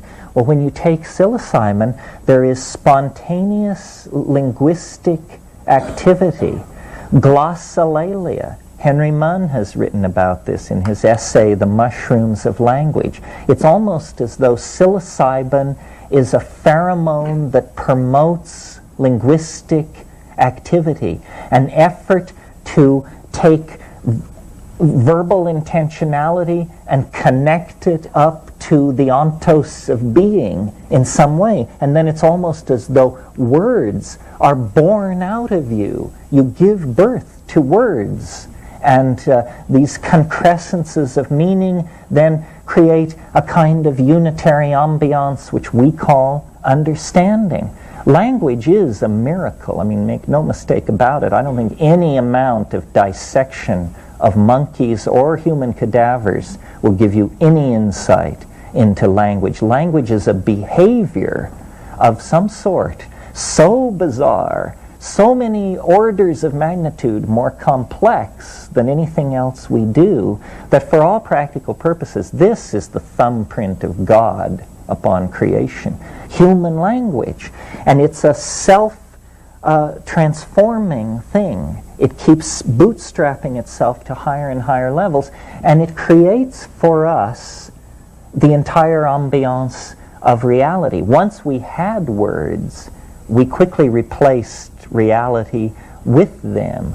And so I believe that what psilocybin promotes is cognitive activity, the coordination of visual input with plans and strategies for hunting or acquisition or whatever.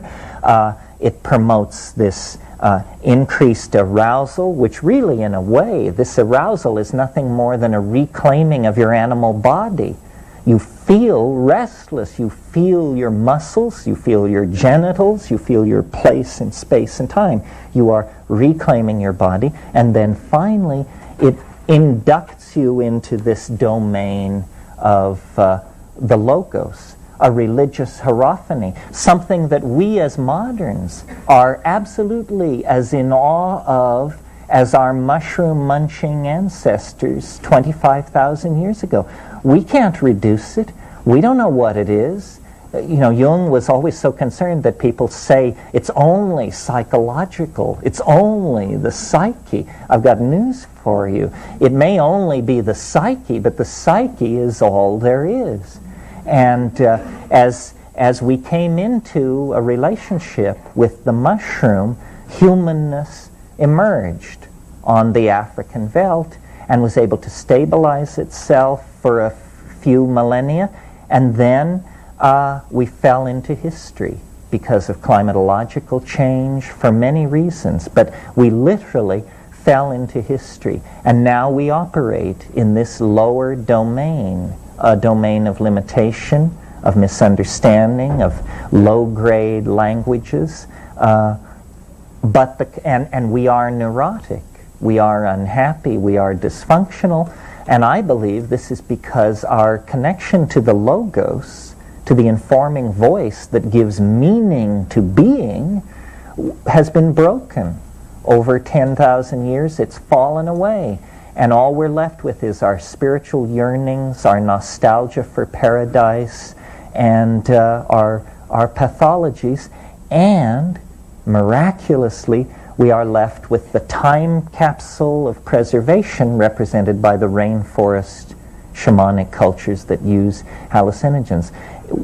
There lies our answer. But it's like the Ouroboros serpent taking its tail in its mouth. The salvation of the super future of the planet lies in a recovery of the values, modalities, and religious practices of 25 to 50,000 years ago. Break, break, break.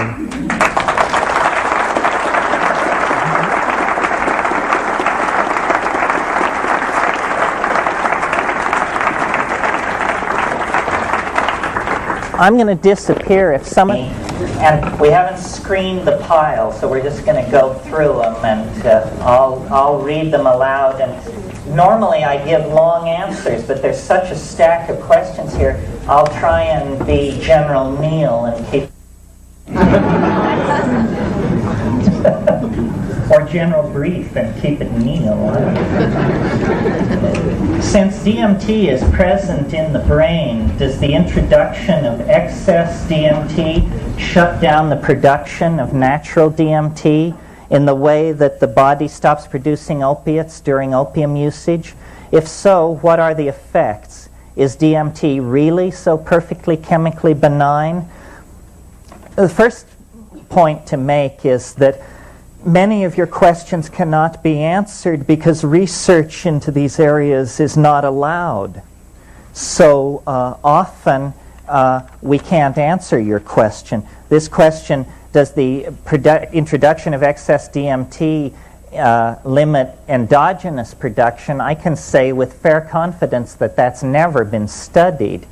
My guess would be that it does not, because the DMT is in no sense of the word do you become habituated to DMT. I mean, a person who does DMT once a year is a fanatically heavy user, I would say.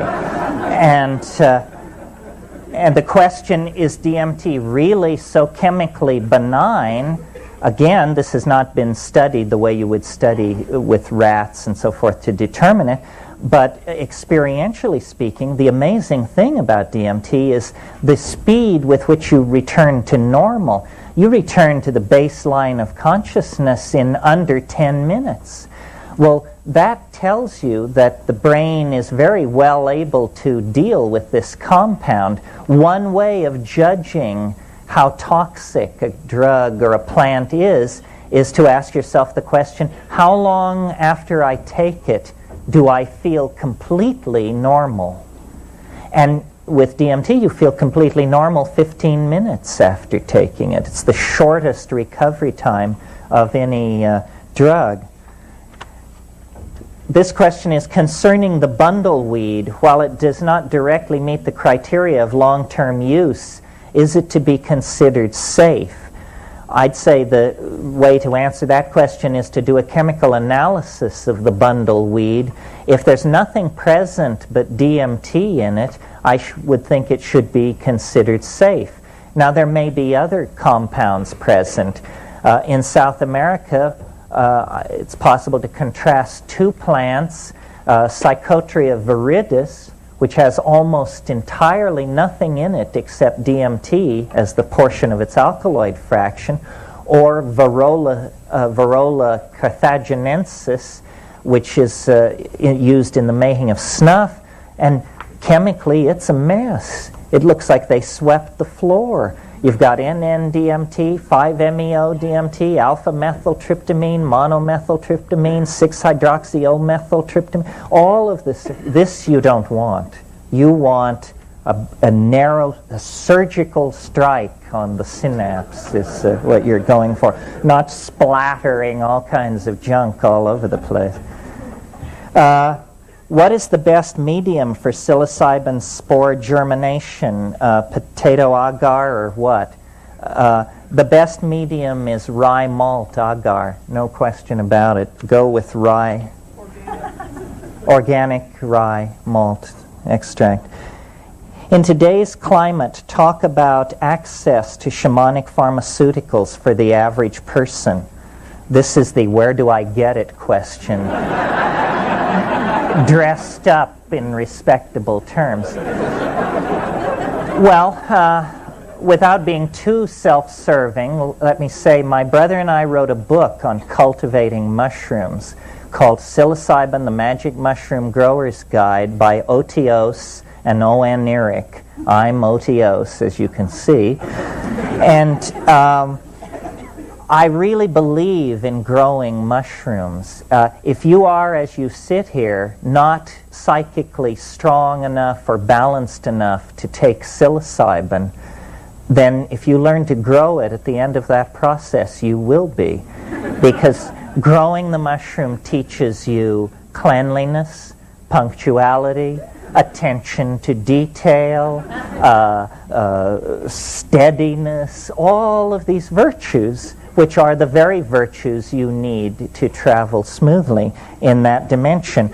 Other hallucinogens, other shamanic hallucinogens that you will find easily available to you without breaking any laws, the heavenly blue morning glories sold in every seed store and garden store are not to be taken. Do not take them. They have been dipped in a fungicide that will make you sick. Grow them and collect your crop and take that. And this is a major hallucinogen of great antiquity, extremely visionary. The Hawaiian wood rose. You can obtain this from people who make dried flower arrangements, often have these. Pay attention, you want the Hawaiian baby wood rose. If they try to give you something called Hawaiian wood rose, a big clunky thing, that is inactive and won't do it. The daturas are freely available. I do not recommend them. I recommend against them, but they're a common landscaping plant in Southern California, and the Jimson weed, of course, is growing out in the desert out around Lancaster and other places like that. There are a couple of companies which have very forthrightly decided to sell plants with a history of shamanic involvement. I own no stock in these companies, so I can recommend them without fear or favoritism. One is called Of the Jungle up in Sebastopol, California, and the other one is called Dream Gardens, and I think it's here in Santa Monica. Both of these groups publish astonishingly complete catalogs of psychoactive and shamanically important plants. Okay, that's access without going to the streets or committing crimes or anything like that. Can you tell us any more about Illinois bundleweed? I just did. And that's really all I can tell you about it. All these questions are the same question. Having convinced us of the wonder of DMT, what would be the easiest and quickest way to obtain it? How does one acquire DMT? Comment about the Supreme Court ruling against the use of peyote by North American Indians. A very bad law, obviously. Law so bad that the National Council of Churches, the National Jewish Affairs Committee, and some very large Catholic organization all filed briefs protesting this thing, and I think that it was actually realized that it was a goof, and it will be brought back in the you can't bring something back to the Supreme Court in a hurry because then that's unseemly. But I would bet that within 5 to 10 years this will be overturned, because a close reading of this law means that wine for Pesach or communion could be construed as a psychoactive substance, and the whole thing, it was just bad law, bad idea. Has consideration been given to the possibility that, in the case of certain plants which are recounted in writings, but the identity is unknown, that the reason they are unknown is because shamans purposefully kept their identity a secret? Perhaps such secrets are still being kept. This goes to this question I raised this morning: how can a powerful hallucinogen, once discovered, ever be lost? And I've only been able to figure out one scenario in which this could happen. It happens like this. People discover a wonderful plant that imparts visions or insight or something, and everybody takes it and enjoys it, and then slowly a hierarchy emerges, a professional class, priests, and only they decree that only they will be allowed to take it. And then they lord it over the rest of society with an iron hand, And then the rest of the society gets fed up with that, and there's a slave revolt, and everybody in the ruling class is killed, and the sacrament is lost. I can't figure out any other way that it could happen. And the Vedic thing, this seems quite reasonable. Obviously, Soma was being more and more confined in its use to a single class, and then that class became viewed as obnoxious, and its overthrow and the death of this sacrament then follow each other. Perhaps such secrets are still being kept. Perhaps they are. The fact that this bundleweed could turn up at so late a date probably means that there are shamanic lineages with secrets that we don't know. As a field ethnobotanist and an explorer, I'm always interested in the unconfirmable rumor, and there are some doozies. The mysterious beetle from eastern Brazil, which causes intense hallucinogens if eaten. Here's a career for somebody. No hallucinogenic insect has ever been found, and yet there are persistent rumors in different parts of the world of either a butterfly or a beetle that is hallucinogenic. Most shamans in the Amazon, if you spend 5 or 6 weeks with them and take ayahuasca with them and tromp around with them, when you finally get to know them, they will allow as how there is another magic, which they call the magic of the big trees. And I've spent half my life trying to find out the names of the big trees, and I'm still working on it. We have collectors in Peru, and nothing is more exciting than a clump of rootstock or a seed packet that comes across our desk labeled suspect hallucinogen. That gets me to the edge of my chair. What do you think of Robert Monroe, The Journey Out of the Body Man? Well, this is a good time to discuss what do I think of all these other things on the spiritual market. I don't know what to think about them. I'm not a spiritual consumer. I've never been to a workshop that wasn't my own unless it was free. And there's a lot of stuff out there, you know, astral traveling, channeling, all of this stuff. And I tend to either believe it's bogus, or it's for people with a psychic constitution considerably different from my own. Sometimes people say to me, well, these states that you're talking about, can't they be achieved without drugs? Well, the answer to that is, my God, who would want to? What would be proved by achieving these things without drugs? If the things I'm talking about began to happen to me without drugs, I would be very, very concerned and alarmed. Because, I just don't... and also, I think there's something to be said for admitting that we cannot do it alone. That if you want this spiritual insight, if you want the Gaian matrix to welcome you, then humble yourself to the point of making a deal with a plant. That's the key. You can't enter the bank without the key to the bank. The key to the bank is a plant. Jumping up and down outside the bank and exhorting the banker to recognize your inner worth and open the door is just not going to do it. I can understand that psychoactive alkaloids are a survival mechanism for the plants. Why is that effect psychoactive in man or perhaps animal? Well, first of all, maybe we have to argue with your premise. You're right that a lot of these so-called secondary and tertiary compounds are elaborated supposedly to make things taste bad, so that birds will spit out things and stuff like that. But on the other hand, they've studied this question fairly closely, and a lot of these alkaloids are produced specifically to attract animals, to bring them in to nectaries and as pollinators and that sort of thing.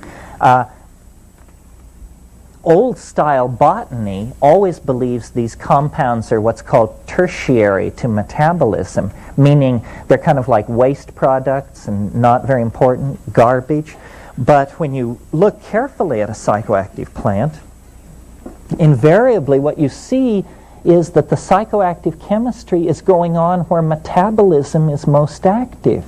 This is an indication that actually these things aren't tertiary at all. They are doing something for the plant, but we don't know what it is. As to why they have this peculiar effect that they do in us,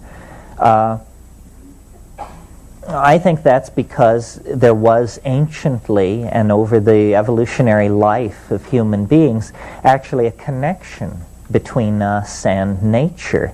And that these drugs are the antenna, the switches that switch us back toward the logos of the natural world. I suspect that all of nature is a seamless web of pheromonally mediated connections and interactions, and that we are just not yet at a sufficient level of analysis and sophisticated observation to see this interconnected web. You know, our idea of nature is that it's all tooth and claw, survival of the fittest and the devil take the hindmost. The new version of evolution is entirely different. It says the way you attain survival is by making yourself indispensable to everybody else. So it's not by triumphing over the ecosystem, but by integrating yourself so thoroughly into it that it can't function without you. Then you're on your way to being a dominant species, not by crushing the opposition. Let's see how we're doing here. What are deconstructionists doing to our understanding of the language? Is it helpful?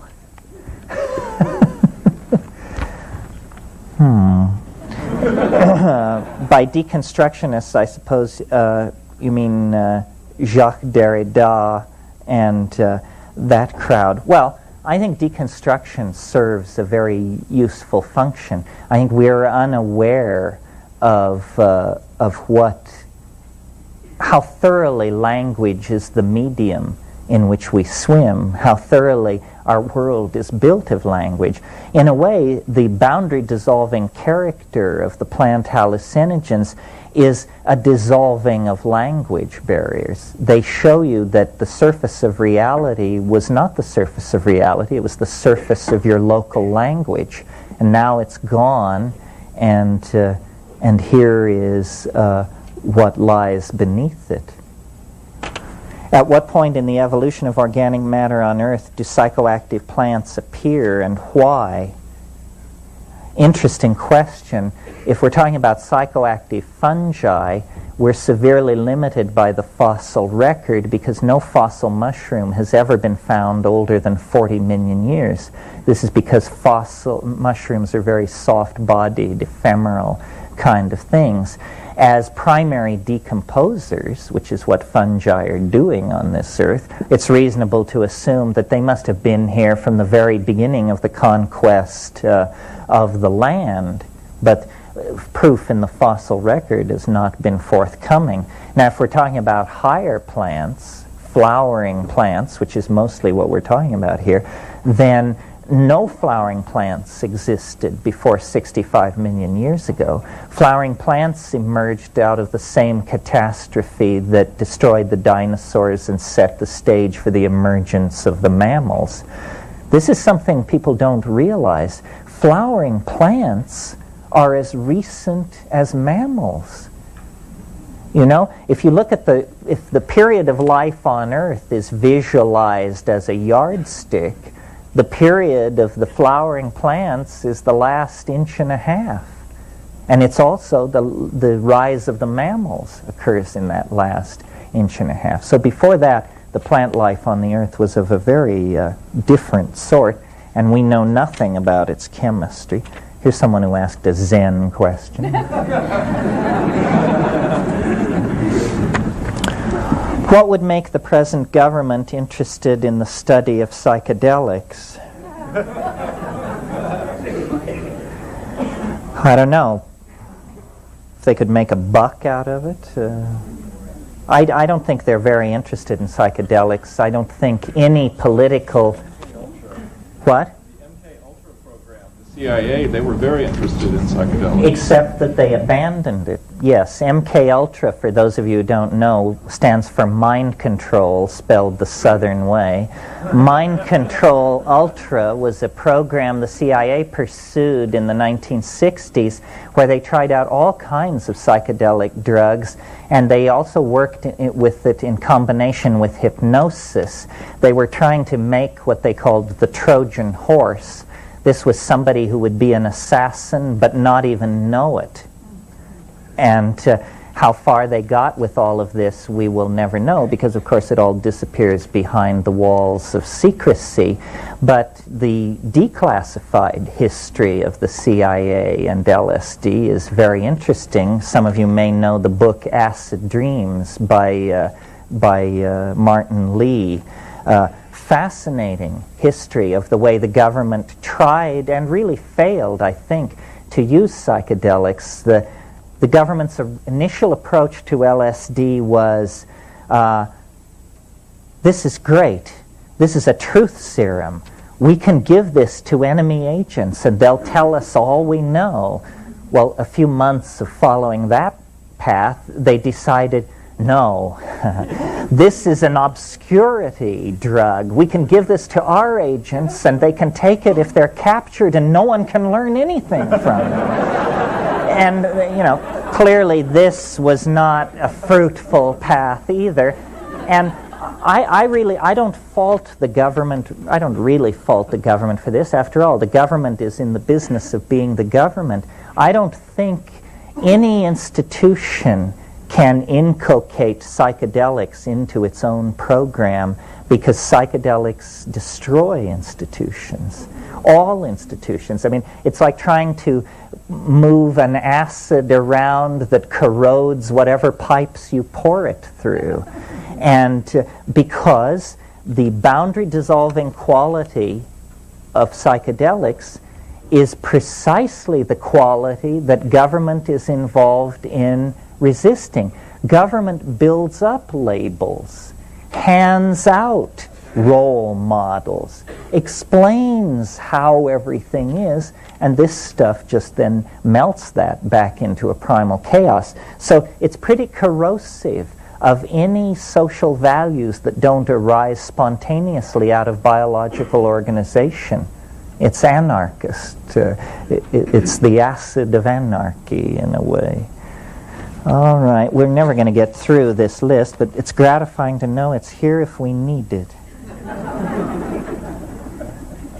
Here's a question about the time wave, which I'm going to skip because we're not talking about the time wave today, and pity the poor soul who's never heard of it.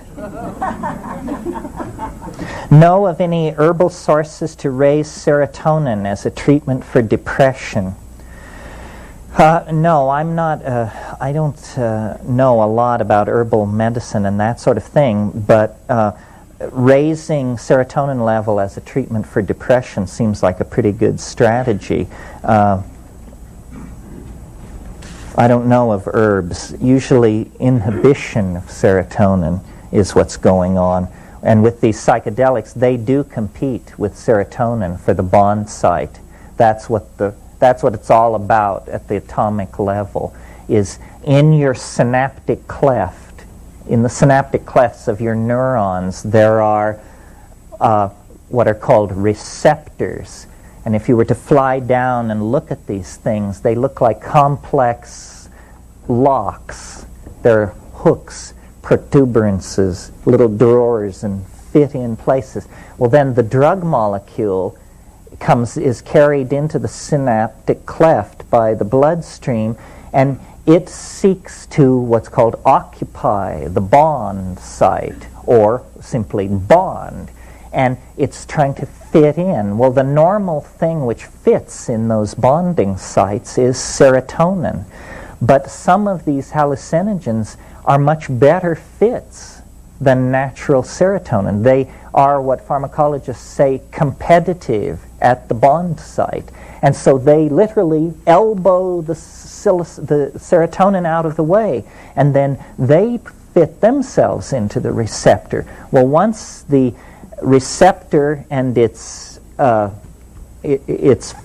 agonist are in place, then the biodynamic, the bioelectric field of the synapse can be activated. Well, if you swap out serotonin for an exotic molecule like harmine or mescaline or something like that, well, then this shifts the mode of this molecular level electrical environment. And I believe that that is what then registers as a higher cortical experience that we call the trip. It's the experience of hundreds of millions of these introduced molecules displacing the normal serotonin and then broadcasting this signal in a slightly different way than it is normally perceived. So there's a molecular connection. There's a connection down into the molecular level. This will be our last one this morning. Language transcendence. Huxley, Jung, and others often mention liberating and enlightening epiphanies as beyond language and iconic imagery. You yourself mention this. Can you explain further the use of transcendental language? Yeah, and we might talk about that a little this afternoon. I sort of alluded to it this morning. My idea is that language is a process that is half completed in us as we sit here, and that language is really something which wants to be seen, not heard, but that we are on our way to evolving toward this visible language. And we currently are operating with these somewhat substandard acoustical codes. And I think in a way history is the process of getting out, revealing, defining, refining this natural language. The place where the psychedelics impact upon us as social creatures is the language domain. I mean, you may have tremendous hierophanies and breakthroughs, but if you can't talk about it, or paint about it, or dance about it, or in any way communicate it to anybody, then it is not efficacious for the species. It's just your private entertainment. So the domain of language is where the collective impact is coming. And one of the things I think about psychedelics is that they are probably capable of helping us force the evolution of language, because we cannot move into the future any faster than our language of description for the future.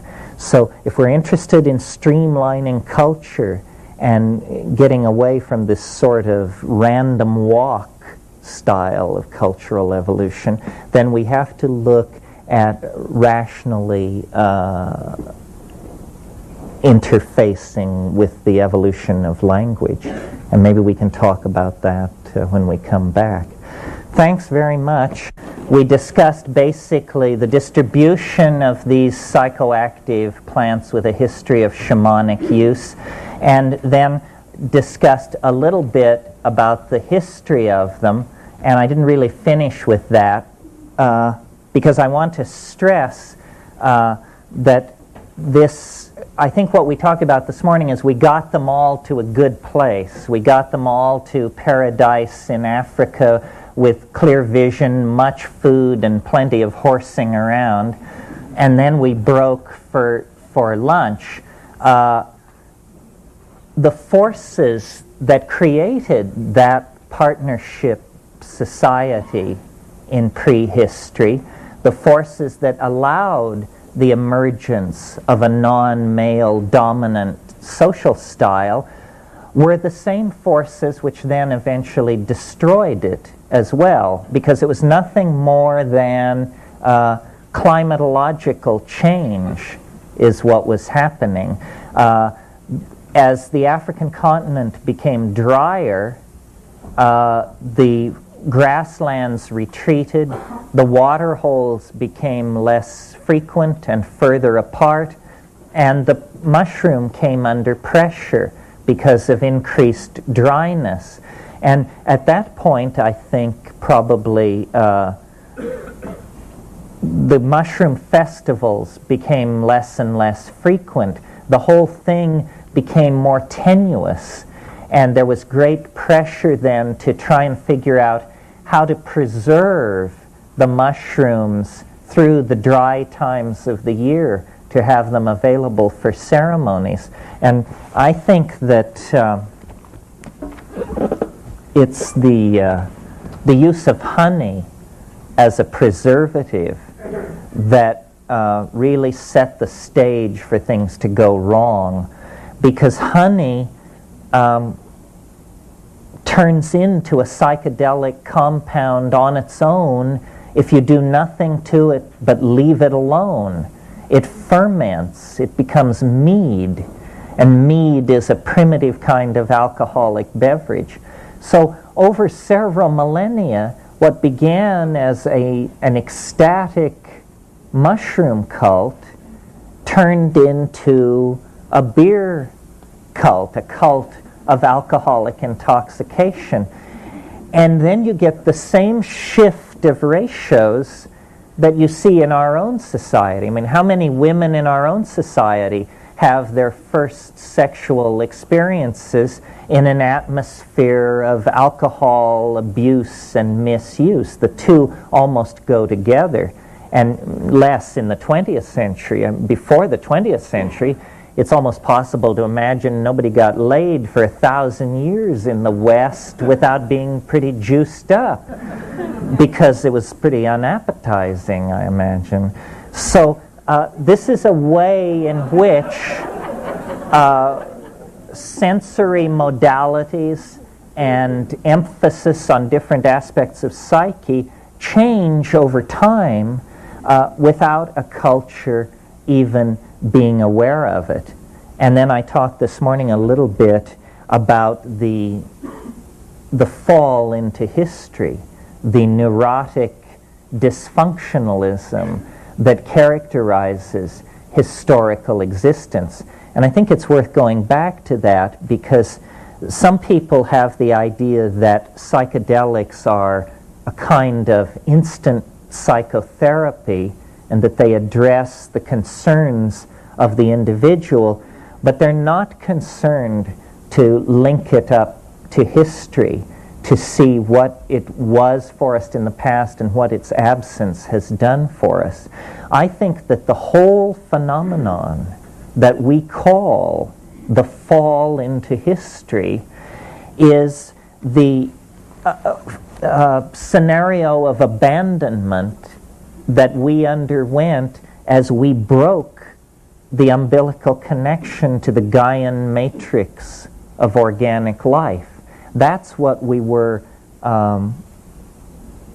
embedded in this African context. But when Africa dried up and we moved out of Africa and into the Middle East, we then were transformed from nomadic pastoralists into primitive agriculturalists, and then later city builders, and the entire pattern of male dominance and anxiety is set in place. If you look at the world of 7,000 BC, the most sophisticated human structure on the earth of, let's say, 7,500 BC is at Jericho in what is now Palestine. And what is it? It's a grain storage tower built at Jericho 72-75 BC. It indicates that the primitive pastoral nomadic form has given way now to an agricultural form that allows for the accumulation of surplus, and hence the need to defend same, and hence the establishment of have and have not psychology, and so forth and so on. So all of the institutions that we now must attempt to reform and grapple with began then.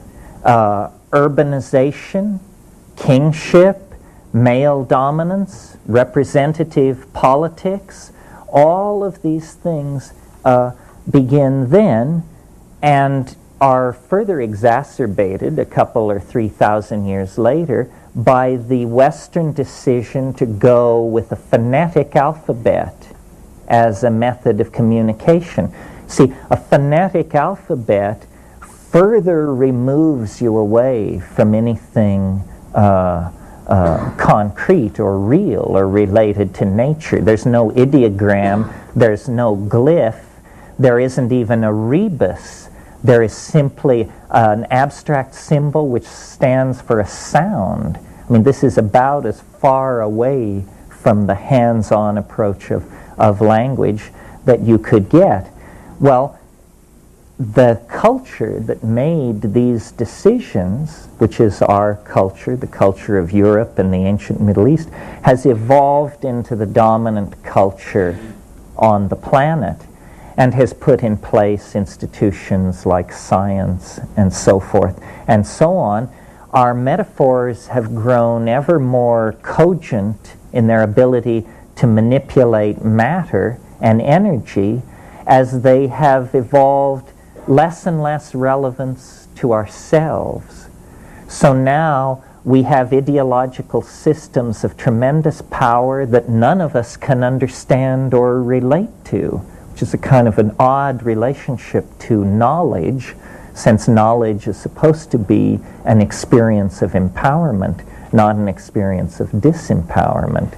But our society has done it differently, and so we all wander around with a sense of disempowerment because we're surrounded by accomplishments that we couldn't possibly duplicate. Well, I mention all this because I think that it shows where the solution lies. If we were in balance 15,000 years ago, and it was achieved through the use of psychedelics, de-emphasis of the ego, non-existence of the nuclear family, and the suppression of the concept of ownership, we should look at these as possible styles of existence that might be put in place in the future. That's this psychedelic society that you've heard me talk about at various times. Well, that's probably enough on that. Well, you thought so too.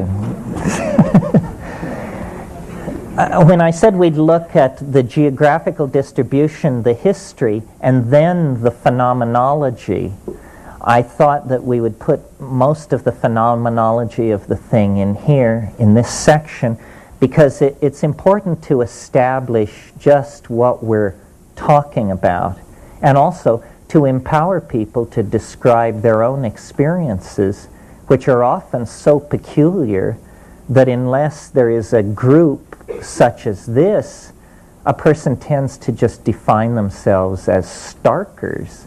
I mean, what else can you say about some of this? But, you know, if you're starkers and you get 10 people to agree with you, you're not starkers anymore, you're a movement. So I mentioned this morning about DMT, and I made of it the kind of paradigmatic compound because it's so brief, so natural, so powerful, so quick to recover from. And it's also a very good paradigmatic case when talking about what the psychedelic experience is like to have, because I think if you have the DMT experience on the way to the center of that flash, you'll probably have all the other ones.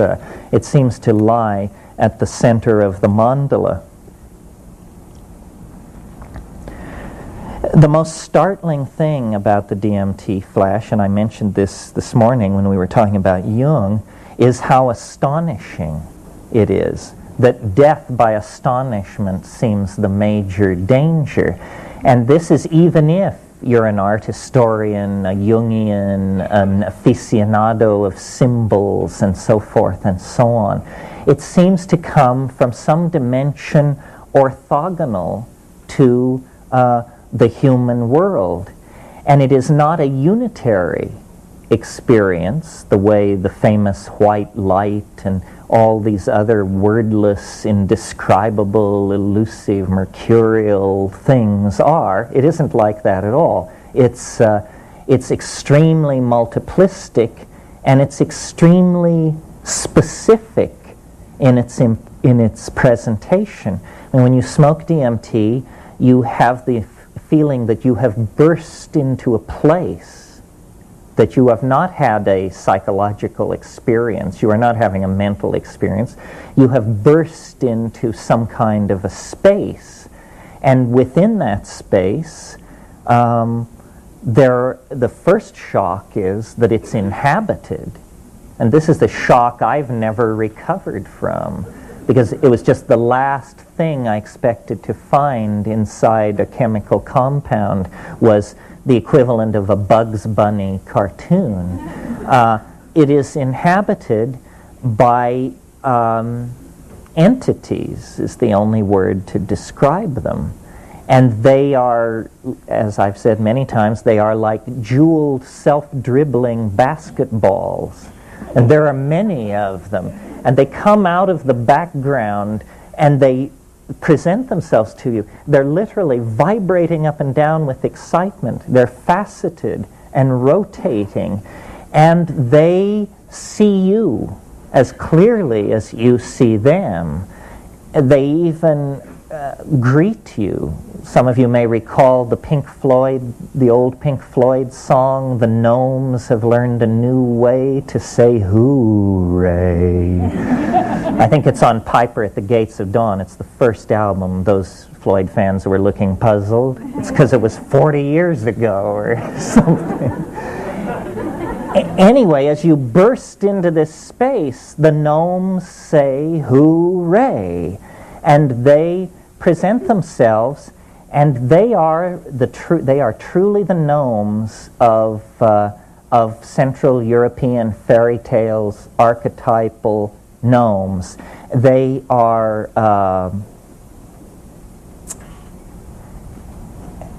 they're very humorous. They're very mercurial and delightful, but I think it's Jung warns against the humor of the spirit Mercurius, because it can turn on you. It's not a friendly humor. It's too crazy. Too many plates are being thrown. Too many cars are exploding. It's like a Marx Brothers cartoon that hovers just on the edge of changing from mayhem to mania. You know, very intense. And the most striking thing to me, and really the motivation for my career, is they are displaying new models of language that have never been seen before. They sing, and out of their singing elfin chatter condense objects which look like nothing at all in this world. I mean, the closest I've been able to come to them are the eggs of Fabergé. You know, these constructs in sapphire and ivory and crystal and vitreous glass that the French designer Fabergé created. Well, these things are like that, but they're like that raised to some excruciating pinnacle of completion, because as they show you these objects, you know beyond any possibility of contravention that if a single one of these objects were to exist in this world, it would change this world forever. If a single one of these objects were to exist in this world, we would spend 1,000 years studying this object. The last time this happened was a guy gave a speech up on a hill about moral obligation. We studied it for 1,000 years. This is the same kind of thing. And these Fabergé hyperdimensional objects are themselves undergoing a dynamic transformation. They're not static objects like the Fabergé eggs. They are undergoing changes, singing, condensing other objects. These objects are crawling all over the ground in front of you, clamoring for your attention. Now remember, 12 seconds before you were sitting in a suburban living room somewhere grappling with some drug somebody wanted you to take. Now all that's gone, and here are these things. I call them tykes because I wanted to capture the sense of their childlikeness. I don't know why I called them tykes, actually. It just seemed like the appropriate thing. If some of you are classicists or students of the literature of the pre-Socratic philosophers, you might recall the 52nd fragment of Heraclitus, which says, the aeon is a child at play with colored balls. The aeon is a child at play with colored balls. And when you break your way into the presence of the aeon, it's extremely, I don't know, it's upsetting. You can't believe it's happening. There's a lot of cognitive dissonance. You could believe this if it just weren't happening to you. And there is this tremendous affection and interest in humanity, and then there is urgency, a lot of urgency. The tykes want to initiate you. They have a message. And the message is, you can do what we are doing. And what they're doing is using their voices to make physical objects condense out of the air. And they're saying, you can do this. Do it. Do it. Do it. And they're on you. And they jump in and out of your chest, which is something that is described in the Amazon, too. The hikuli in the tryptamine snuff cults of the Yanomamo. They jump in and out of your chest, and they are saying, do this thing, do it, suspend your belief, and eventually you do it. You discover that you can drop the filter of meaning, that your voice can move back several registers, and out comes elf chatter. And this elf chatter is able to wring the air in front of you like a washcloth and get alchemical gold to drip out of the air and to begin to condense in front of you. Well, by this time, most people would like to call time out so they can make phone calls to various philosophers. But there's no time out. It just keeps going. And these things have the aura of strangeness, of alienness is palpable. There's an emotion in there that we just don't have in this world because it's composed of unbelievable alienness in the presence of unbelievable familiarity. It's an ecstasy that is a coincidentia oppositorum. Simultaneously, it is both what it is and what it is not. And the human mind can't handle that. That's called cognitive dissonance. I mean, you just go into a conniption fit of some sort. Well, the very first time I smoked DMT in 1967, with absolutely no expectation, this happened to me. And it has happened every time since. And then I've had occasion to observe people taking DMT in countries where it's legal. And what I see is there is an archetype which surrounds DMT, which you must make your way through it. But at the center of the archetype is not present, and only the alien is present. The archetype is that of the circus or the carnival. The carnival. Think for a moment about the carnival. It has two aspects. One is blazing light and activity. At the center of the triple ring, the lady in the spangled costume is high above the main floor, and the lions and the tigers and the clowns are parading around. That's part of it. But it has another aspect. Just off to the side of the big tent, there are the sideshows, the hoochie coochie dancers, the two-headed man, and so forth and so on. In other words, there's this kinky, peculiar shadow side of it.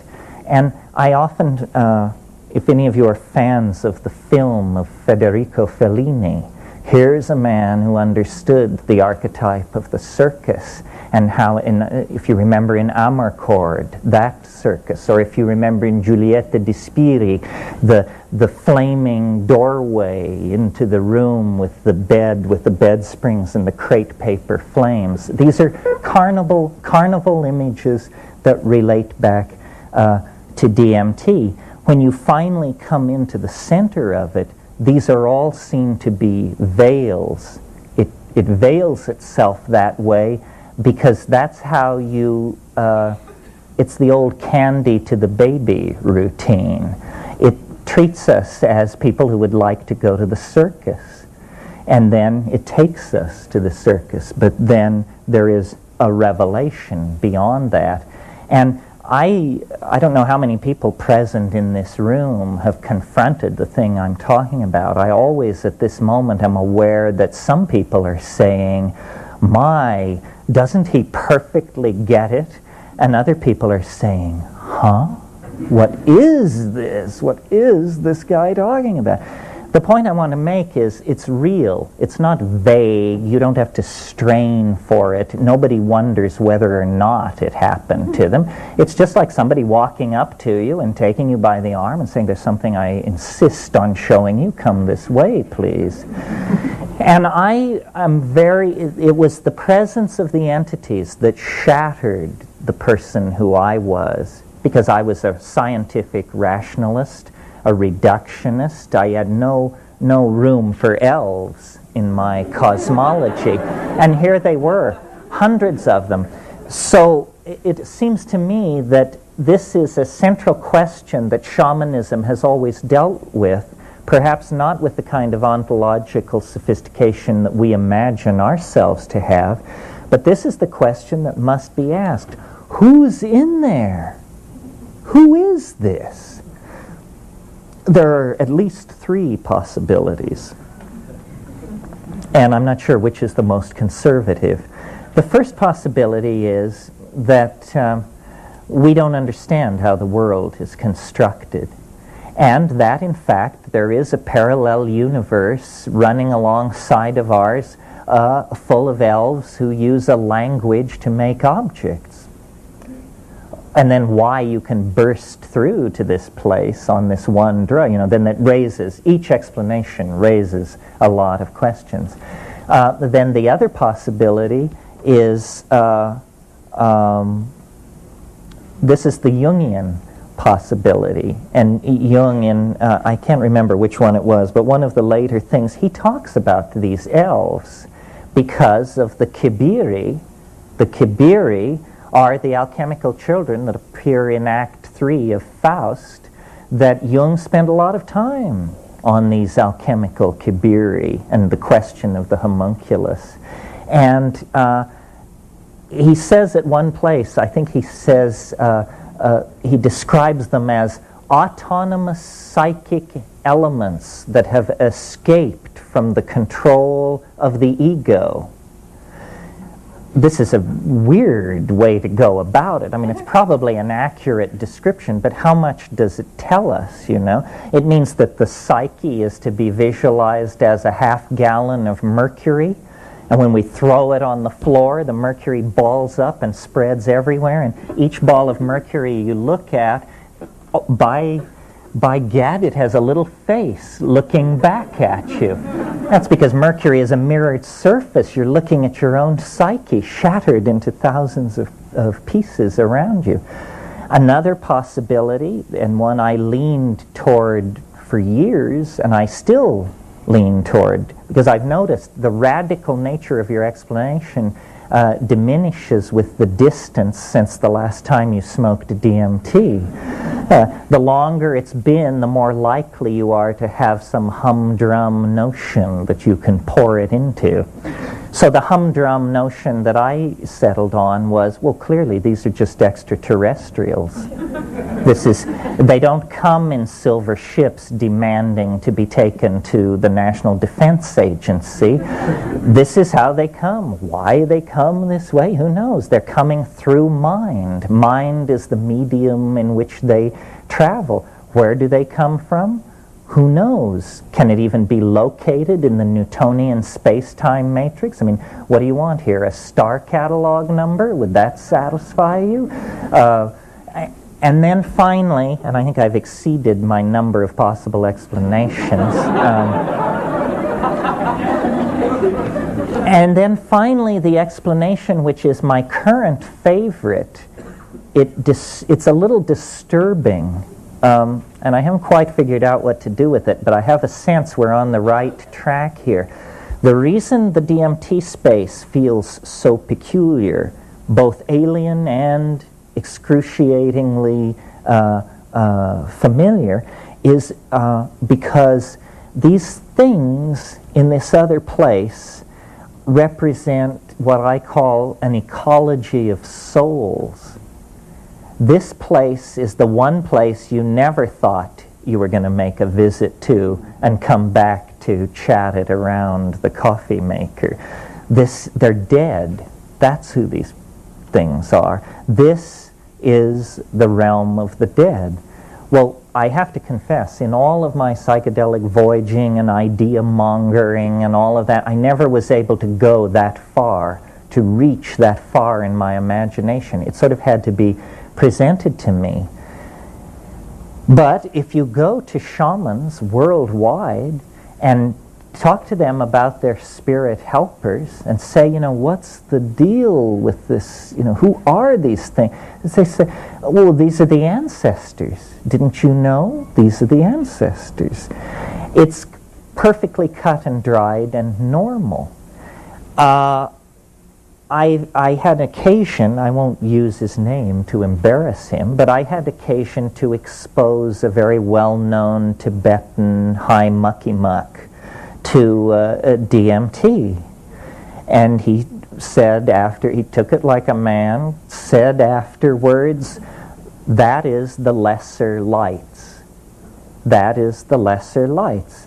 And if any of you are students of Mahayana Buddhism, you know that the lesser lights are the lights you see at the edge of the bardo.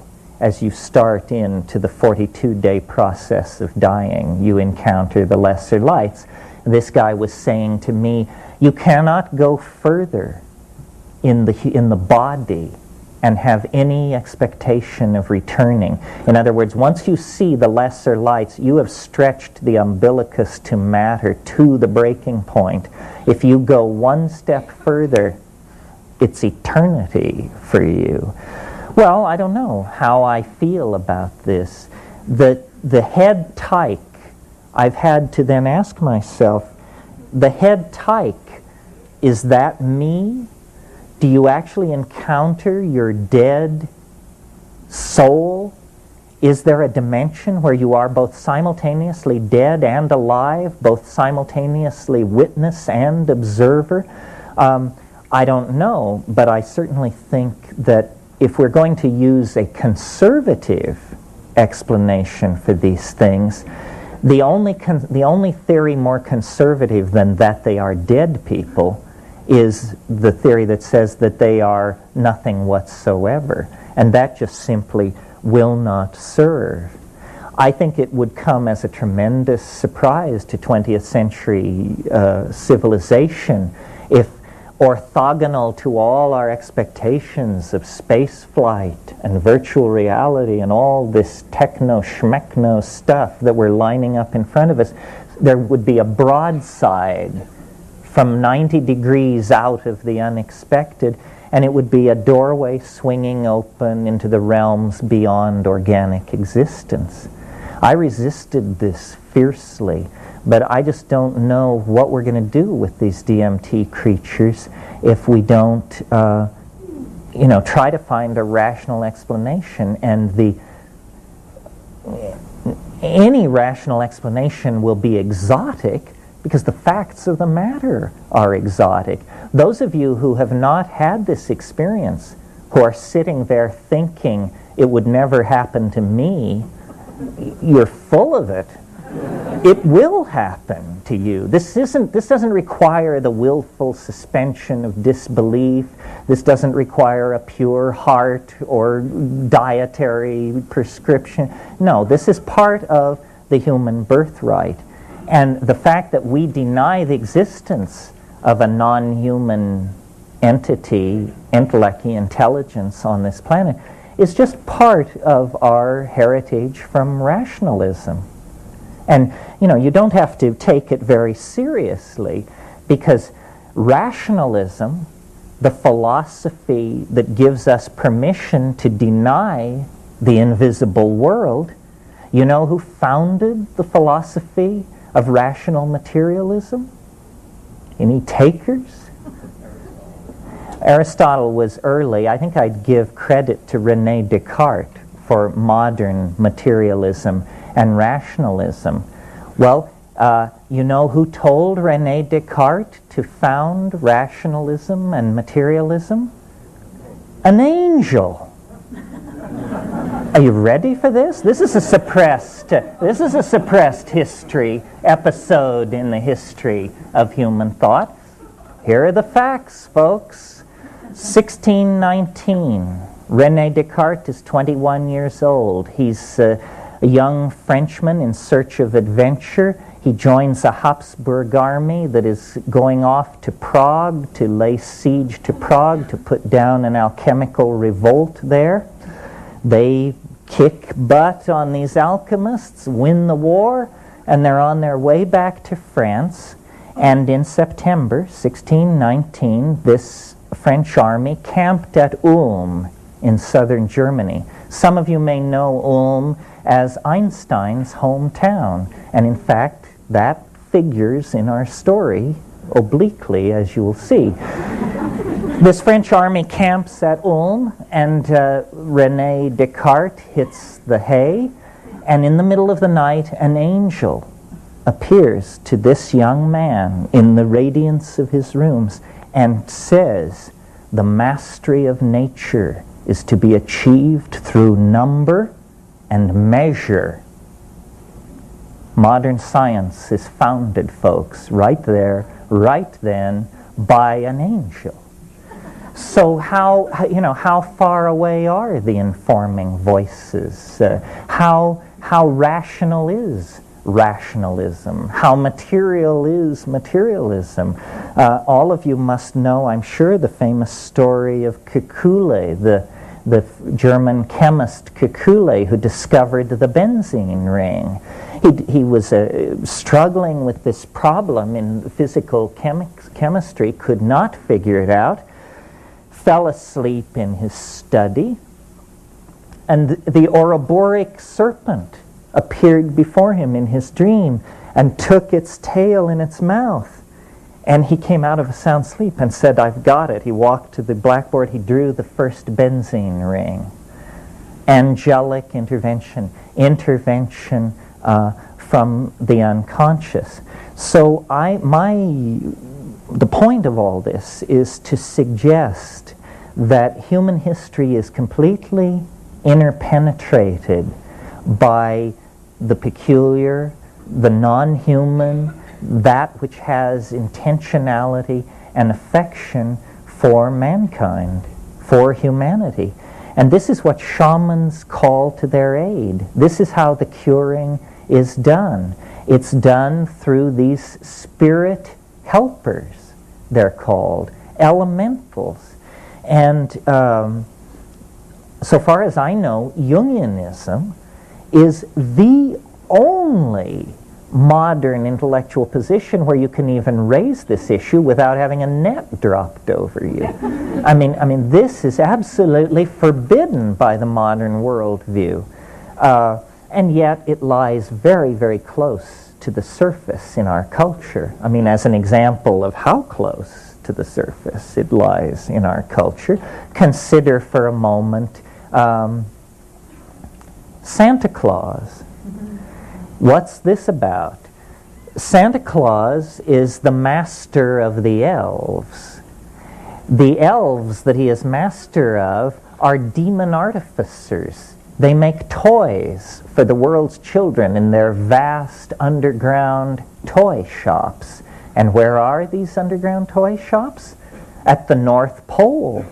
I don't have to tell a room full of Jungians that the North Pole is the axis mundi, Yggdrasil, the magic world ash, the center of the mandala. What are the colors of Santa Claus? Red and white, the colors of Amanita muscaria. Absolutely. What is the titulary animal of Santa Claus? Reindeer. Reindeer are very central to the Amanita muscaria cult because reindeer eat the mushroom and then excrete their urine, and this is thought to be a cleaner and easier way to take the mushroom than to take it on the so-called first pass. The second pass is after the reindeer have had it.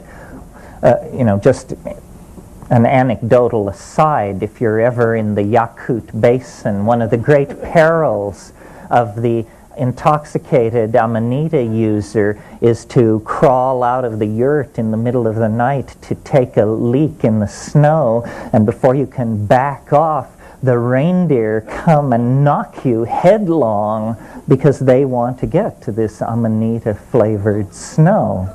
So here is Santa Claus right in the center of our culture, and when you take it apart, all the motifs are there.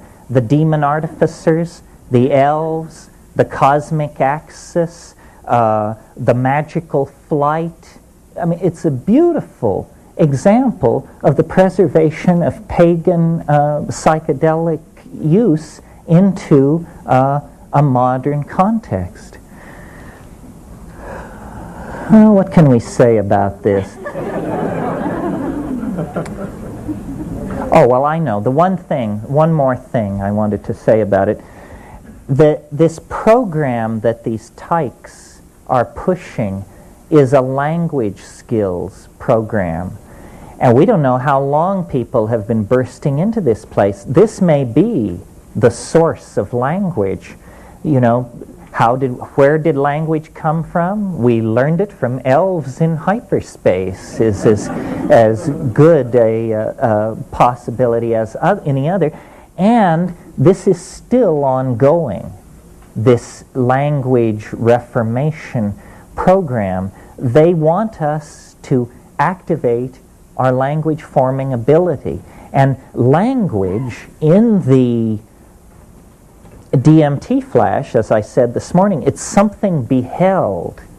Syntax is something potentially to be looked at, not to be heard.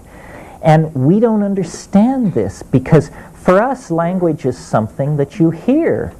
We can't imagine a language that you see.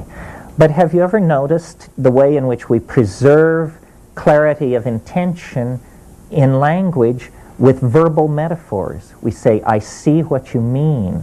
He painted a picture. It means we unconsciously believe that truth will be beheld. And some of you who are students of the ancient literature may know Philo-Judaeus, Hellenistic Alexandrine Jew, absolute contemporary of Christ, born before, died after. And in one of his treatises on the Logos, which he was always talking about, Philo-Judaeus presents an etymology of the word Israel, talking about the word Israel, and he says Israel means he who sees God. This is the meaning of the word Israel. And then he goes on to say this he who sees God. He's talking about that, and he says, what would be the more perfect logos? Now, I should assume most of you know the logos was an informing voice, a voice in the head, which was the sine qua non of Alexandrian spirituality. Socrates had it, Plato had it, the logos. So Philo-Judaeus asks, what would be the more perfect logos? And then he answers his own question. He says the more perfect logos would go from being would go from being heard to being beheld without ever crossing over a noticeable moment of transition. Well, that is precisely what you encounter in deep psychedelic experiences and the DMT flash. You behold the logos. In the initiation of the experience, you don't behold it. You hear it. It sounds, in Michael Harner's wonderful phrase, like the sound of rushing water, or like the sound of tinkling bells. And it's very far away. And then it begins to come closer. You begin to form a picture of it in your mind the way you would form a picture of a Nepali marching band if you just heard it about a half mile away, and the pa, and it's getting bigger, coming closer. This is the elf parade, and when it finally comes into view, it actually goes, without ever passing over a noticeable moment of transition, from being heard to being seen through the phenomenon of approach. You hear it before you see it, then you see it far away, then you see it very close, and when you see it very close, who cares what it sounds like, because you're seeing it. This more perfect logos is what the tykes, the spiritual helpers, want to teach. And I think that it's important to spend a little time on this, because I think this would have tremendous historical impact upon our situation if we could, by hook or by crook, create a more visible logos, a language which could be seen. You've probably all considered at some time or another, what would telepathy be like? And I think most people answer that question by thinking that telepathy would be for me to hear what you think. But how would it be if telepathy were for me to see what you mean? That's telepathy. If it puts you in the other guy's shoes, if you stand in the other person's shoes, you are the other person. To have a person's point of view is to be that person in regard to that single datum of experience. So I've spent time with virtual reality people and all these technical folks, because I think that visual language is something that wants to be born. And it may be that can be technologically coaxed into existence, that we're going to have to wear goggles and have fast computer, or it may be that it can be physiologically coaxed into existence. There may be drugs which shift the processing of language from being an auditory phenomenon to being a visible phenomenon. Ayahuasca is an excellent candidate for this. If you spend time with the ayahuasca-taking populations in the Amazon, there's great stress in these populations on acquiring what's called an icaro. Icaro means magical song, and the icaro is a spontaneous chant-like song which comes to you during the intoxication. The thing that's interesting about these icaros is that they are critiqued as visual objects, not as sound. People never say of an icaro, it sounded beautiful. They always say, it looked lovely. And then people will say, but there should have been more blue. This kind of thing, it's clearly being criticized as a visual modality. Well, I think that these ayahuasca-using people are at the cutting edge of evolution. They are forcing the evolution of the modality of language. It may be that the processing of language is not hardwired, not physiologically wired. It's a software function. having to do with culture, language, upbringing, and so forth. Because some people claim they are great visualizers and that they do think visually and so forth. And we have no reason to deny this. So it may be that we are just a one gene or even an expression of gene ratio's difference away from an entirely different way of processing communication between each other. And this is what the New Age, the end of history, the anticipation of this great breakthrough that we can feel but not really outline is about. If that seems far-fetched to you, you should notice how far-fetched the original emergence of language must have been.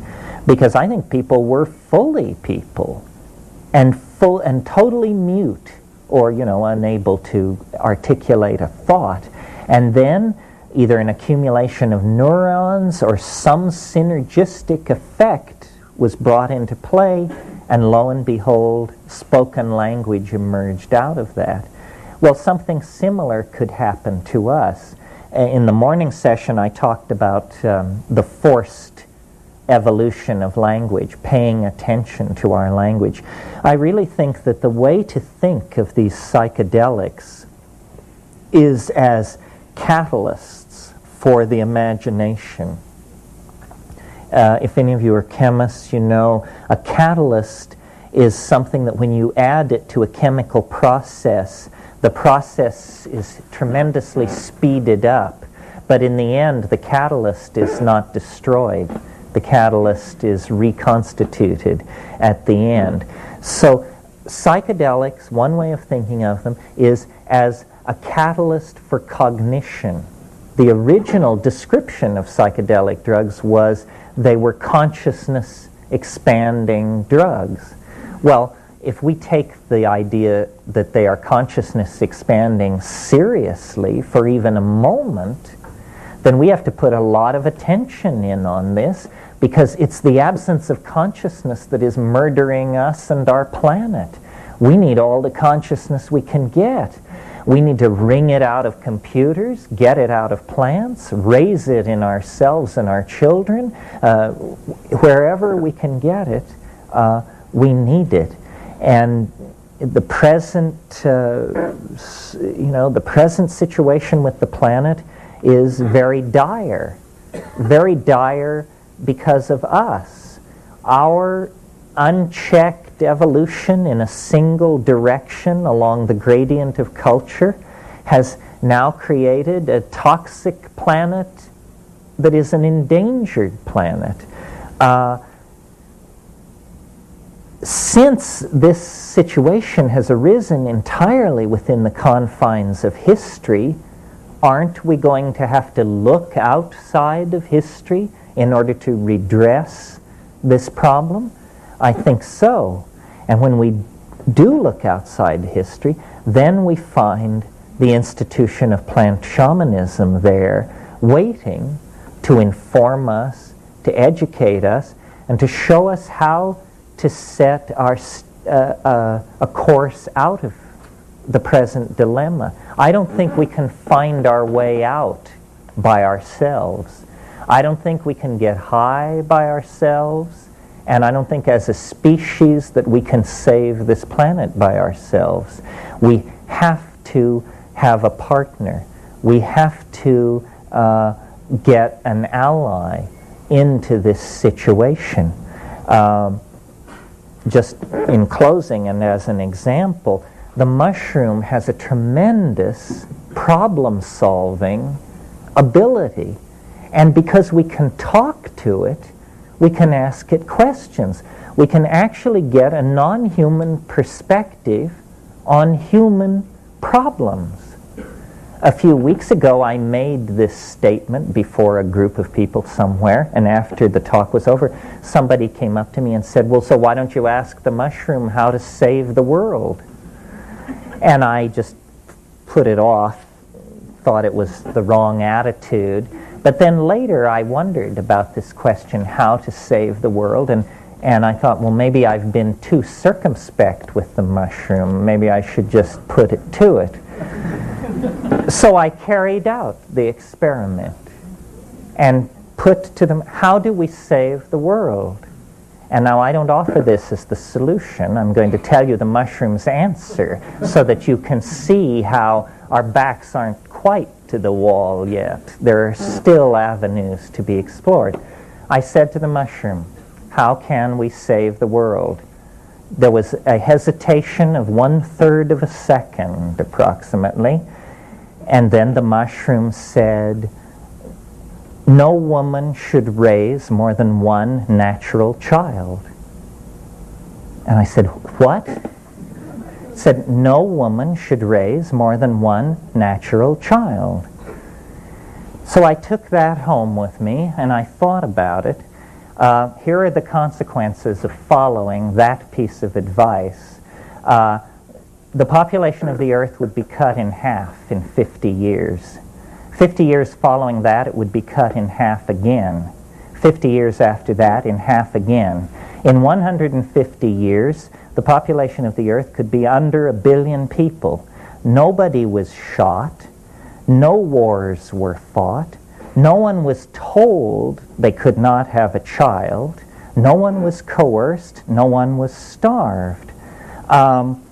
Then I started looking into this thing about children and population. And most of you, like me, probably imagine that the world has a population problem. And this population problem is going on in places like Pakistan and Bangladesh because, dag-nabbit, those little brown people will just not stop having children. Well, I looked into it, and I've got a surprise for you. A child born in America will use between 600 and 1,000 times more natural resources and energy than a child born to a woman in Bangladesh. Suppose you went to Bangladesh and you met a woman, a young woman of childbearing age, and she told you that her ambition in life was to have 1,000 children.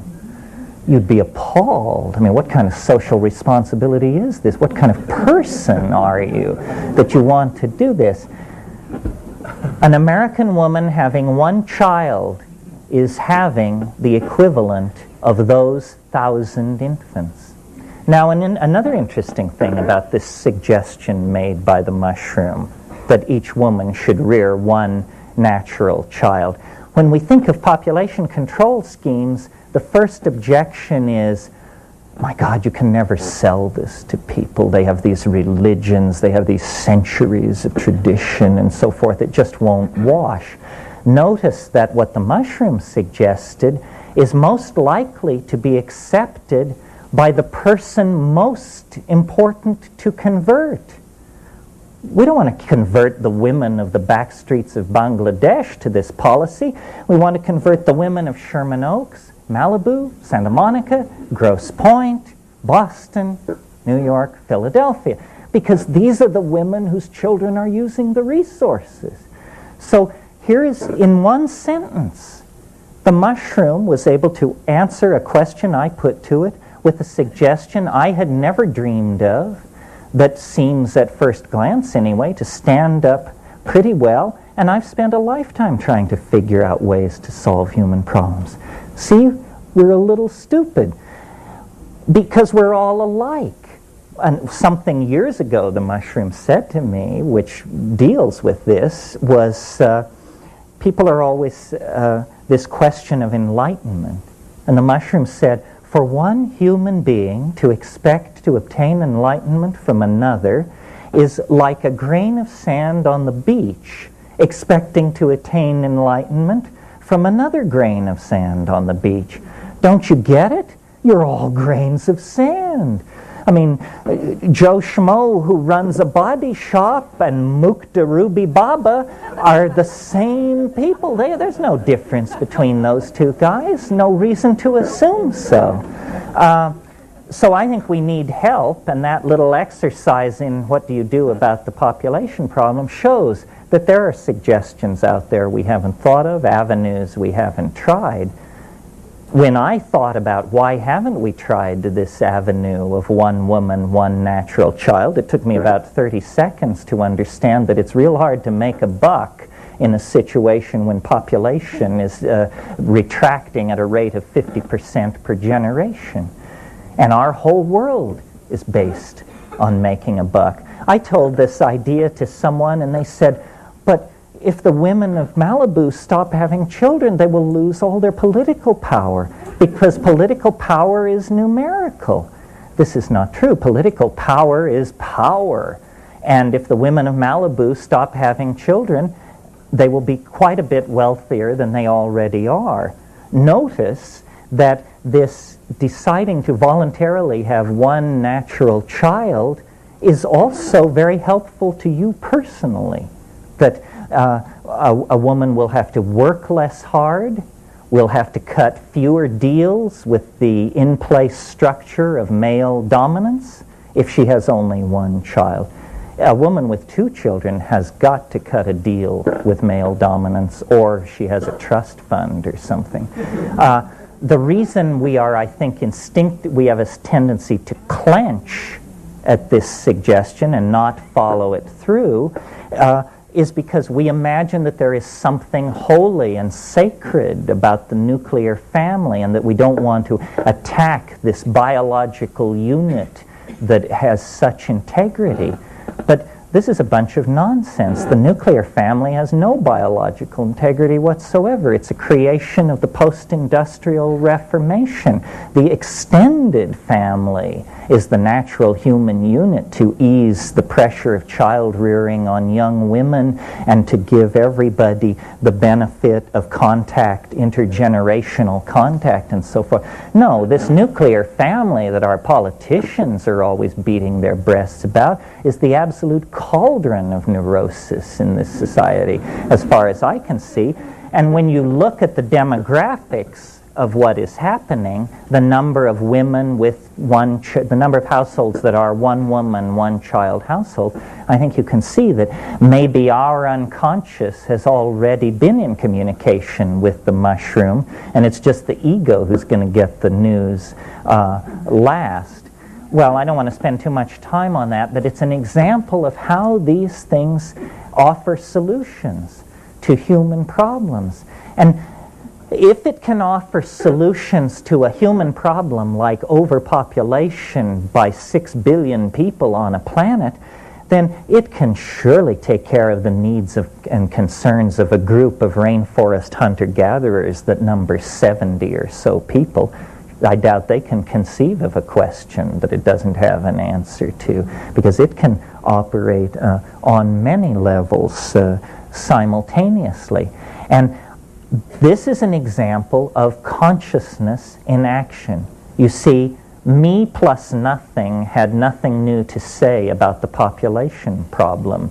Me plus psilocybin had a whole new take, a suggestion. We can swat it down and ultimately decide it's a bunch of malarkey, but at least there was a new thought, a new try, a new hope. This is the consequences of consciousness. And we're beset by problems like this. And we shouldn't assume that they are insoluble simply because we haven't solved them. In fact, we must assume that they are soluble, or else we are not going to have a place to hang our hat in 50 years.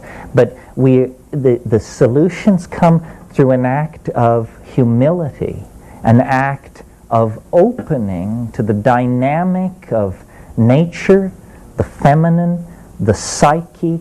The ego is the calcareous knot of tumorous tissue that stands outside of all that and cannot be trusted and cannot be relied upon. And so by attempting to dissolve that, to mitigate its hard edges, to smooth it out into the greater context of being, then we really discover what humanness is about, because humanness is not something that can be encompassed from the point of view of the ego. That's why, having created the ultimately egoistic society, we've created a society with so little humanity in it, you know?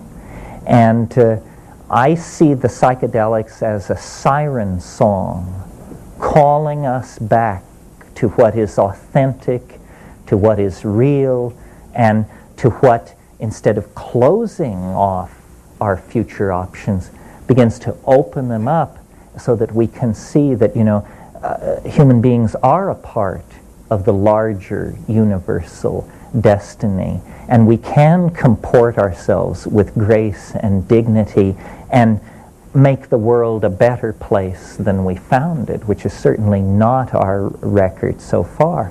But it's not too late. I mean, H.G. Wells called history a race between education and disaster. It's not mere coincidence, nor even mere synchronicity, that at this moment in time and space, with these tremendous crises bearing down upon us, that we have reached out to the archaic peoples with a new attitude, not an attitude of how can we enslave them, but how can we learn from them. My hope is that here in the final ticking of the clock of history, we are going to end our prodigal descent into the desert world of the ego and return with what we have learned, the fruits of the prodigal journeying of the errant son, which is what history has been, return with the fruits of that prodigal wandering to the larger human family that waits on us in the rainforests, in the deserts, in the marshes, in the thorn forests of this planet. The archaic people are waiting for us to get on the train, and then the train will be able to depart.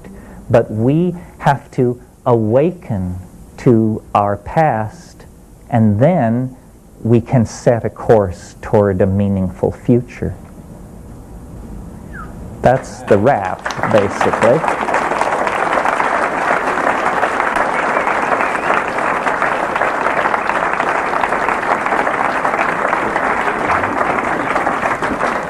So let me explain something. The DMT flash is very brief. The mushroom experience is very long, hours. You can, if you are fortunate and took enough, on a psilocybin trip you can work your way into a place which looks like a DMT flash. But it will take you a couple of hours of breath control and sitting in darkness and paying attention to get to this place. So I wanted to make clear that for my money, these hallucinogens all pretty much lead into the same place, but the experience of psilocybin and DMT is very different, if only because one is tremendously gradual, although it may not seem like that when it's happening, but compared to DMT, it's very gradual. It unfolds over several hours, while the other, you measure the DMT flash in hundreds of seconds. I mean, it is a flash, for sure. Okay. I'll just make my way through these, and we'll do as many as we have time for, and I guess we'll go till about 4. A recent LA Times Magazine article on Mayan excavation made passing reference to hallucinogenic enemas. Any knowledge of such practice? Good question, and humorous. Enemas were invented by the New World Indians, strangely enough. It was a route of drug administration unknown to Roman or Greek medicine. The reason the people of the Amazon basin invented enemas, 2 reasons really. First of all, they had these very strong corrosive drugs that they wanted to find a route of administration for. And the second reason was they had rubber. The South American forests are the source of rubber. So they invented the first enema, the first hot water bottle, and God knows what else. Decency should probably not even inquire. I've never taken a hallucinogenic enema, but in principle it may not be a bad idea with some things that are very sickening or like that. If you do an enema, though, remember that you cut doses to 1/3. You don't do a full dose that way, or you'll leave a human-shaped hole in the roof.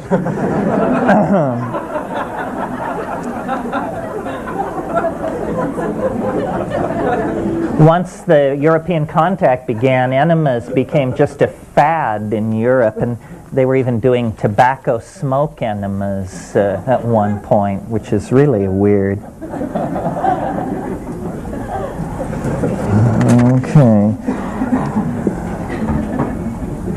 Please explain, I guess it says, propagation and appropriate dosage of betel nuts and kava. I don't know too much about betel nuts. That's Piper beetle. It's a vice throughout Southeast Asia. You probably all know the song from South Pacific, Bloody Mary's chewing betel nut. That's what that's about. Kava is Piper methysticum.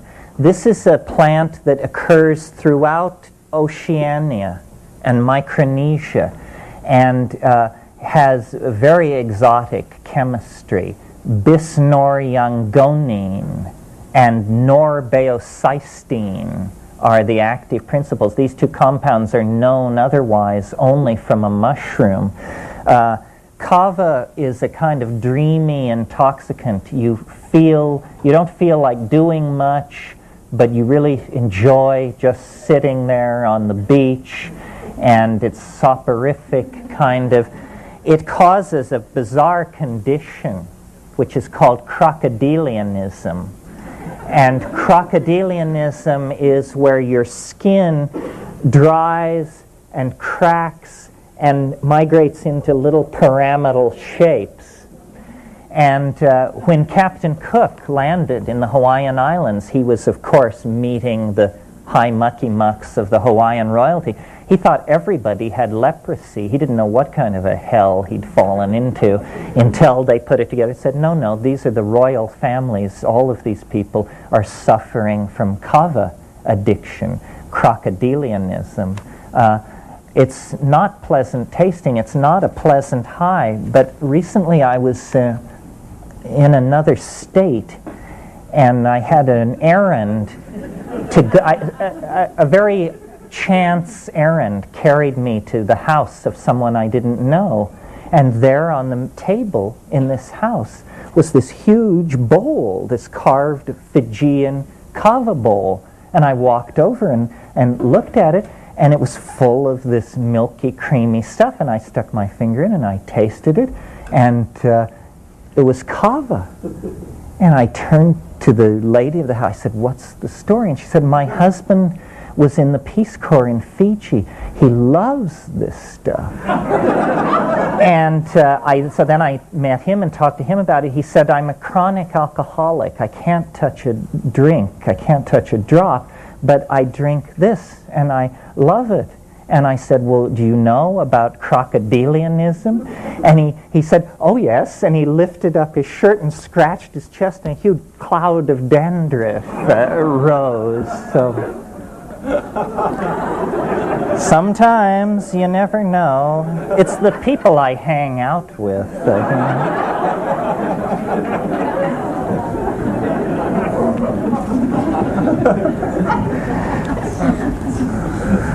Could you ask the mushroom what we should do about George Bush?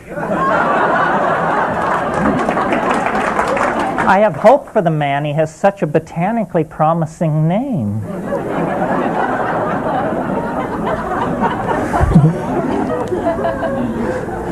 The ones that I'm not reading aloud are the ones which seem to go to areas of my concern that I haven't addressed here today, so I don't carry you over into them. This is an important question. What is your view of introducing psychedelics to children and the initiation of children into altered states? This is so controversial, so hot, that other than reading the question, I'm not sure what I could say. At the Bridge Conference at Stanford a few weeks ago, there was a women's panel. Kat was on it, Carolyn Garcia, Cindy Palmer-Horowitz, Nina Gravois, some of the great psychedelic women. And this is very important to discuss. Some of you may have read Odd John by Robert Bly, where he makes a tremendous case that fathers should provide initiatory experiences for their children. And, you know, we're not talking an overnight trout fishing trip here, folks.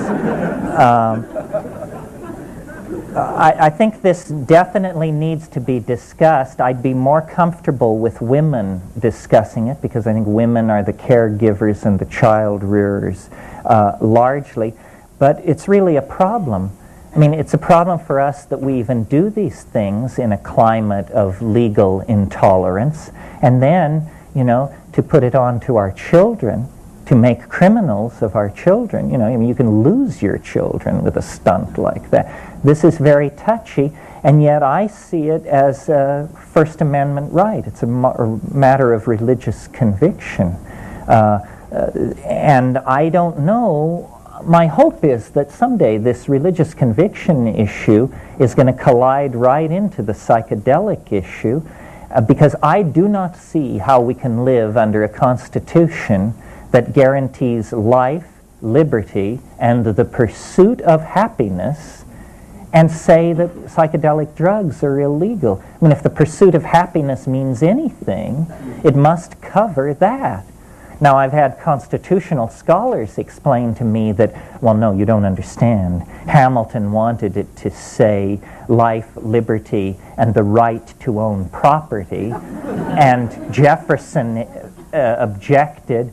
So they decided they'd put in language that was meaningless. So they settled on the pursuit of happiness. But I say, let's take that meaningless language in the Constitution and turn it into the greatest social revolution that's ever been seen. Children and psychedelics.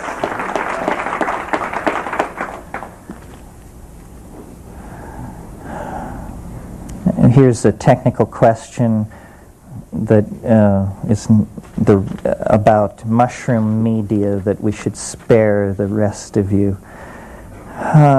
All three explanations of the tykes are interesting, but are interpretations of experience. What if your tykes are contemplations which are becoming as diversely as they see themselves? The self-reflection of intelligence contains all forms. Correct. But then why these forms, and why so persistently? You know, to anybody who says something is everything devolves the obligation of explaining then why it appears to be specifically something. And I've taken lots of psychedelic compounds, and I don't get tykes anywhere else. I think this is somehow specific to the beast.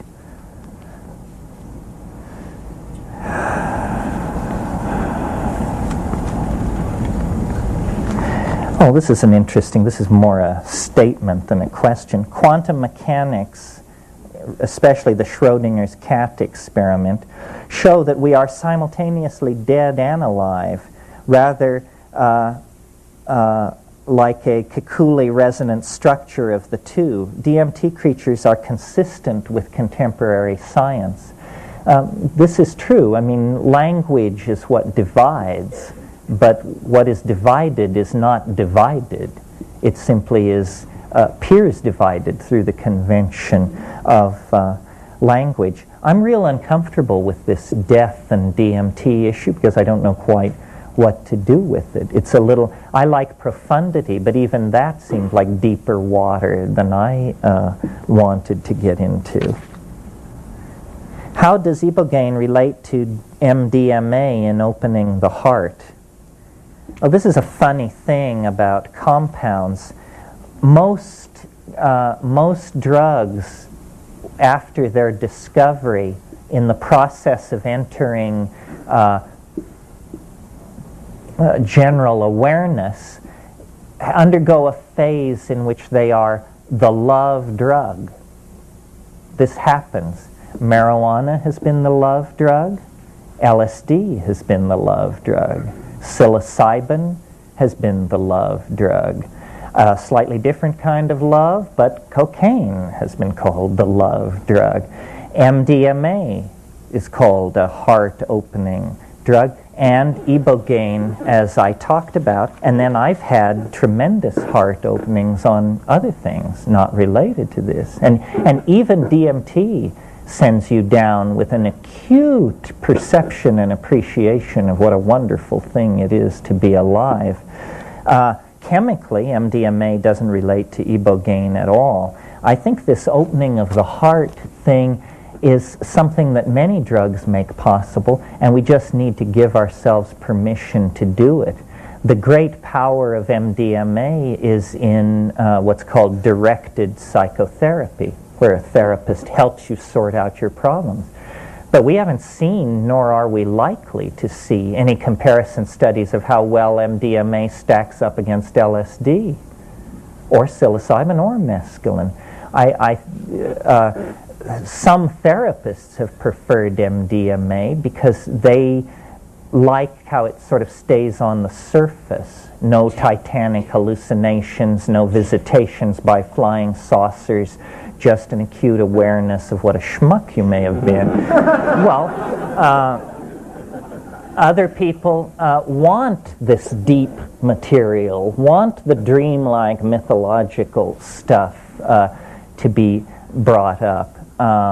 So that's sort of a matter of faddism. I think that any drug that you're unfamiliar with may well open your heart just in poking around.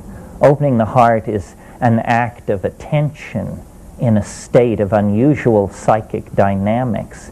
And the unusual psychic dynamics part can be provided by numerous substances. How rich in psychedelics are the Caribbean islands, especially Haiti and the Dominican Republic? There are psychedelic plants in the Caribbean islands. There are the mushrooms, certainly, and there are these Anodonanthera trees, the source of the Niopo snuffs, and there are daturas. There is also a fairly highly evolved folk medicine in some of those areas. If some of you are ethnobotanists or aspiring ethnobotanists, but you have language difficulty, think about some of the English-speaking islands of the Caribbean, or think about Belize. Belize is a fascinating cultural area. The three language groups of Belize are English, Spanish, and Mayan. And it's not at all unusual to meet someone who speaks Mayan and English. And that's what you're looking for, because then your informant, you can actually form a real relationship there. So there are many interesting plants in the New World tropics, including the Caribbean islands. Pardon me? Frogs. I don't know about Caribbean frogs, but since you raised this question, they're not frogs, first of all, they're toads. We don't want the toads to feel left out. This is a phenomenon that's arisen in the past few years. Some of you may know of it, that these large toads, Bufo alvaris toads, you can capture them out in the American Southwest at a certain time of year and take them back to your four-wheel drive vehicle and put pressure on the glands on the back of their neck and get them to squirt out 5-MeO DMT, fairly pure. I mean, it looks like it must be 70% the real thing. Squirt it onto the windshield of your four-wheel drive vehicle, and then with your frost scraper, after a few hours, you can scrape this stuff up and bag it up and rush back to Berkeley and sell it on the street for $80 a gram. Toad foam. It's interesting. Toad foam is what it's called.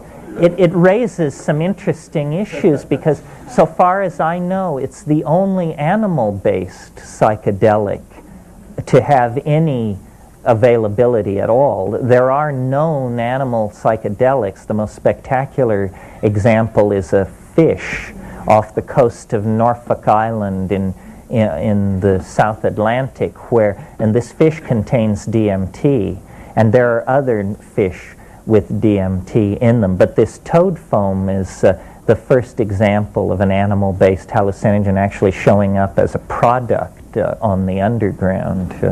So that tree frog from Peru. This is, pardon me?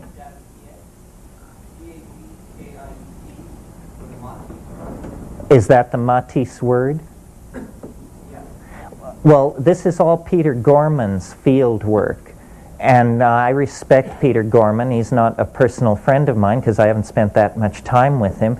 But he seems to know more about this than anybody else. He's the only white person to have any information firsthand about it. His account is that these extremely uncontacted people in the Amazon have a tree frog which exudes something on its belly, and they take a burning stick and burn a hole into the muscle of the upper arm, just like you would take a cigarette and burn a hole into your arm, and then they pack this hole with this material from the underbelly of this frog, and then a spectacular trip results. But this is entirely the reports of one field worker, which it's a dream come true for him. This is what we all want to do, is go off and find a powerful hallucinogen that nobody else knows anything about, and then bring it back. So that's a case of that. Here's a question, not terribly relevant, but I like talking about my friends. Can you talk a little about your association with Rupert Sheldrake? Rupert is a good friend of mine. He and Ralph Abraham and I are writing a book together. He's the morphogenetic field man, and this is an alternative hypothesis to the scientific hypothesis. One way of thinking about psychedelics, and I didn't mention it because I didn't want to have to sketch you Sheldrake's cosmology, but since the question was asked, one way of thinking about psychedelics is they amplify the morphogenetic field. We see then what connects whatever you're looking at, then you see what is connected, because the morphogenetic field, which is there all the time, but which is sort of mitigated against by our language habits, becomes suddenly visible. And then my time wave, which I've strictly avoided talking about today, is an effort on my part to actually write an equation for the Sheldrakean morphogenetic field. And you see, Rupert's idea is not that powerful until somebody can walk to a blackboard and write the equations for the morphogenetic field. Until that's done, he's in the position that James Clerk Maxwell was in vis-a-vis the electromagnetic field, until somebody then, James Clerk Maxwell in this case, figured out the inverse square law and what the constraints were, and then wrote the equations of electromagnetic radiation. Could you elaborate further on the nature of MAO inhibitors? I will, since I mentioned it and it's worth understanding. It's that monoamines are these simple chemical compounds that are very active in biological systems, including all the drugs we've been talking about and many drugs we haven't mentioned. These are all monoamines. Well, then you have a system in the body called monoamine oxidase. The ACE on the end of a word indicates you're dealing with an enzyme, transcriptase. But this is monoamine oxidase. It oxidizes monoamines. It makes them harmless byproducts. So if you take a drug, one of these monoamines, it is monoamine oxidase that will render it harmless and shunt it to your urine. But there are what are called monoamine oxidase inhibitors. And that means that if you take the MAO inhibitor, Now the monoamine oxidase can't destroy the monoamine, and the monoamines accumulate, and you get high. That's what happens. And sometimes monoamine accumulation can be a self-generated toxic state, where for some reason toxic byproducts aren't breaking down. Then they will give you monoamine oxidase to oxidize these products away. But it's a reasonable strategy to try and jam the monoamine oxidase machinery to allow an exogenously introduced monoamine to then accumulate to intoxicating levels. So it's just a pharmacological strategy. Where does one obtain high-quality cubensis spore prints or cultures? Well, I mentioned my brother and I wrote a book on growing psilocybin mushrooms. You can order it out of the catalogs that are at the front. There's an ad in the back of that book for high-quality spore prints, and a company called Syzygy will send you a little plate of glass with more spore prints on it than there are people in North America. Are North American cubensis mushrooms, do they have lower potency? And can this be overcome by selective breeding? Selective breeding of mushrooms is an excruciating task. First of all, you have to be able to work with a microscope powerful enough that you can push one spore against another, keeping a third spore out of the picture. What people call breeding is where you inoculate to a plate two separate strains, and where the two growing edges meet, you cut a square out of that and austerize it and then re-inoculate. But that's not really selective breeding. Are North American cubensis mushrooms lower in potency? Yes, they are. Apparently, equatorial heat has something to do with the production of psilocybin. Say something about San Pedro cactus as a psychedelic agent. This is one of the ones that sort of got left out of the survey this morning because I was ripping right along. This is a very large columnar cactus that grows on the northeast coast of Peru and contains mescaline, just like the peyote cactus. And it has been used for a long, long time. We have pottery out of Peru, 3,000, 3rd millennium BC of this San Pedro cactus. It's a very powerful shamanic agent.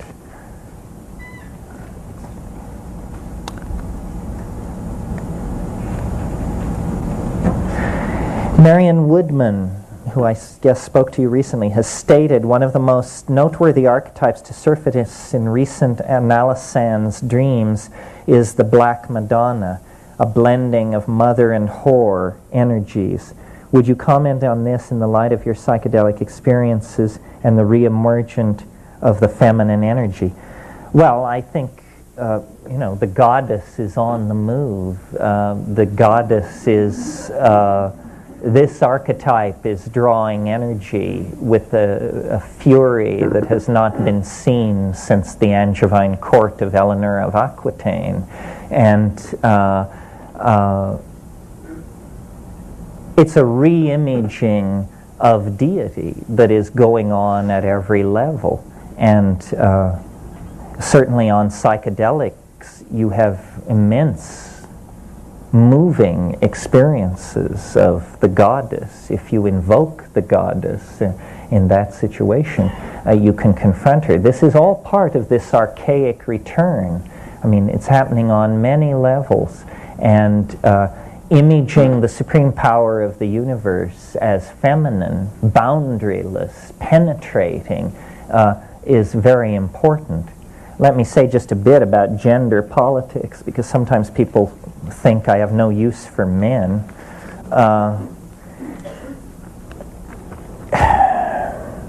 When you look at human beings against the background of the rest of nature, we are all so yang that the struggle between the masculine and the feminine is not something that should be fought out between the two varieties of human beings. A proper reconnection to the feminine would be a reconnection to the vegetable matrix. This is the passive, enfolding, caring, bearing matrix of life on the earth. And all animal life comes off as tremendously young, regardless of its sexual expression. So I think we do have work to do on gender relationships between men and women. But more than that, we all have a great deal of refeminizing to do vis-a-vis the living earth. Alrighty, right. Does one need a shaman guide in order to enter the world of sacred plants? Is there a danger in working with sacred plants without a shaman? Does one need a shaman guide in order to enter the world of sacred plants? This is the question of the sitter. You know, if you're going to experiment with these things, should you have someone sit with you? I think in the name of prudence, the answer has to be yes, at least the first time. I'm a little uncomfortable giving that advice because I don't like sitters. They hold me at the surface. And they, if there's a person around, that's what I end up thinking about. I want to get everybody out of the way so that I can make a very clean, deep plunge to where I'm going, and I don't want any witnesses. Because one of the things that happens in psychedelic states is often you're going through something, you're totally ecstatic, but the presentation of it is crisis-like. There you are, you're on the ground, covered with dirt, moaning, screaming, and you say, are you all right? Is something wrong? And the answer is no, nothing's wrong, everything is fine. But the person who has the expectations of the culture of what means right and wrong will bring you down with their... And this is why, remember in Cien Años de Soledad, when José Arcadia Buendia chained himself to the tree? This is a good technique. I've done this. I've chained myself to a tree so that I would not present a problem to myself. And then I took it with perfect confidence all by myself because I knew I couldn't get away from my tree. Although maybe I could fall out of my tree. Is there a danger in working with sacred plants without a shaman? Well, I suppose the New Age answer is certainly. My answer is no less danger than there is working with a shaman, I would say. I mean, you got to watch these shamans, you know. They're a fairly beady-eyed lot. It is the archetype of the trickster. Don't forget that. I mean, the notion that this is just some open-hearted little forest fellow who wants to tell you all his hard-won secrets. I mean, that's a cheerful assumption.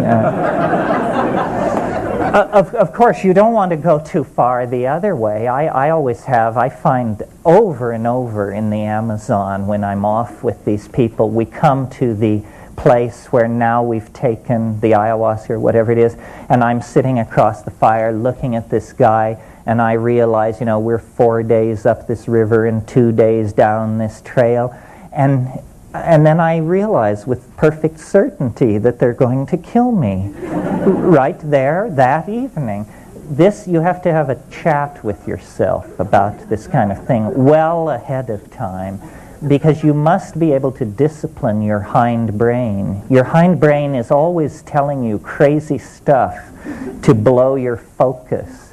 And you just have to say, no, he's not going to kill me. And even if he tried, I'm bigger than he is. So, you know, and work your way out.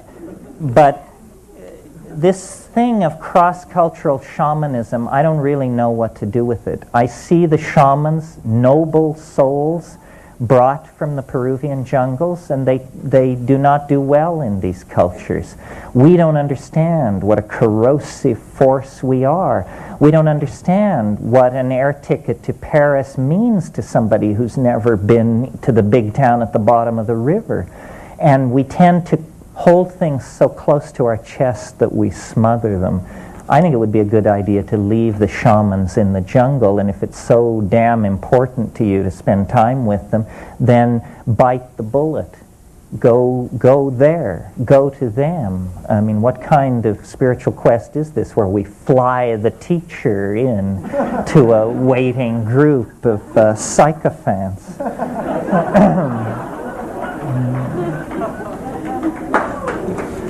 How are we doing? Oh, we're not doing so well.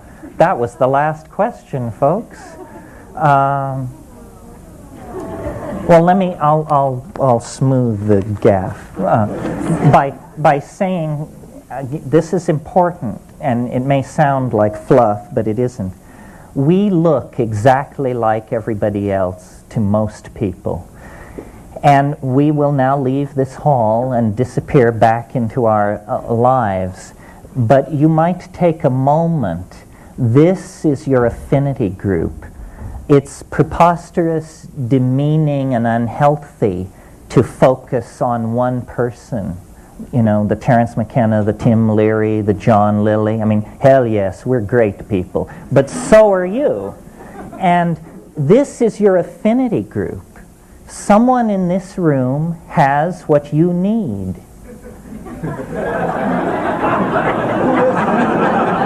Someone in this room appreciates what you've got. So look at each other and pay attention. We are each like a virus, empowered now to go out in society and spread this new meme, this new permission, this new community of awareness of the archaic option.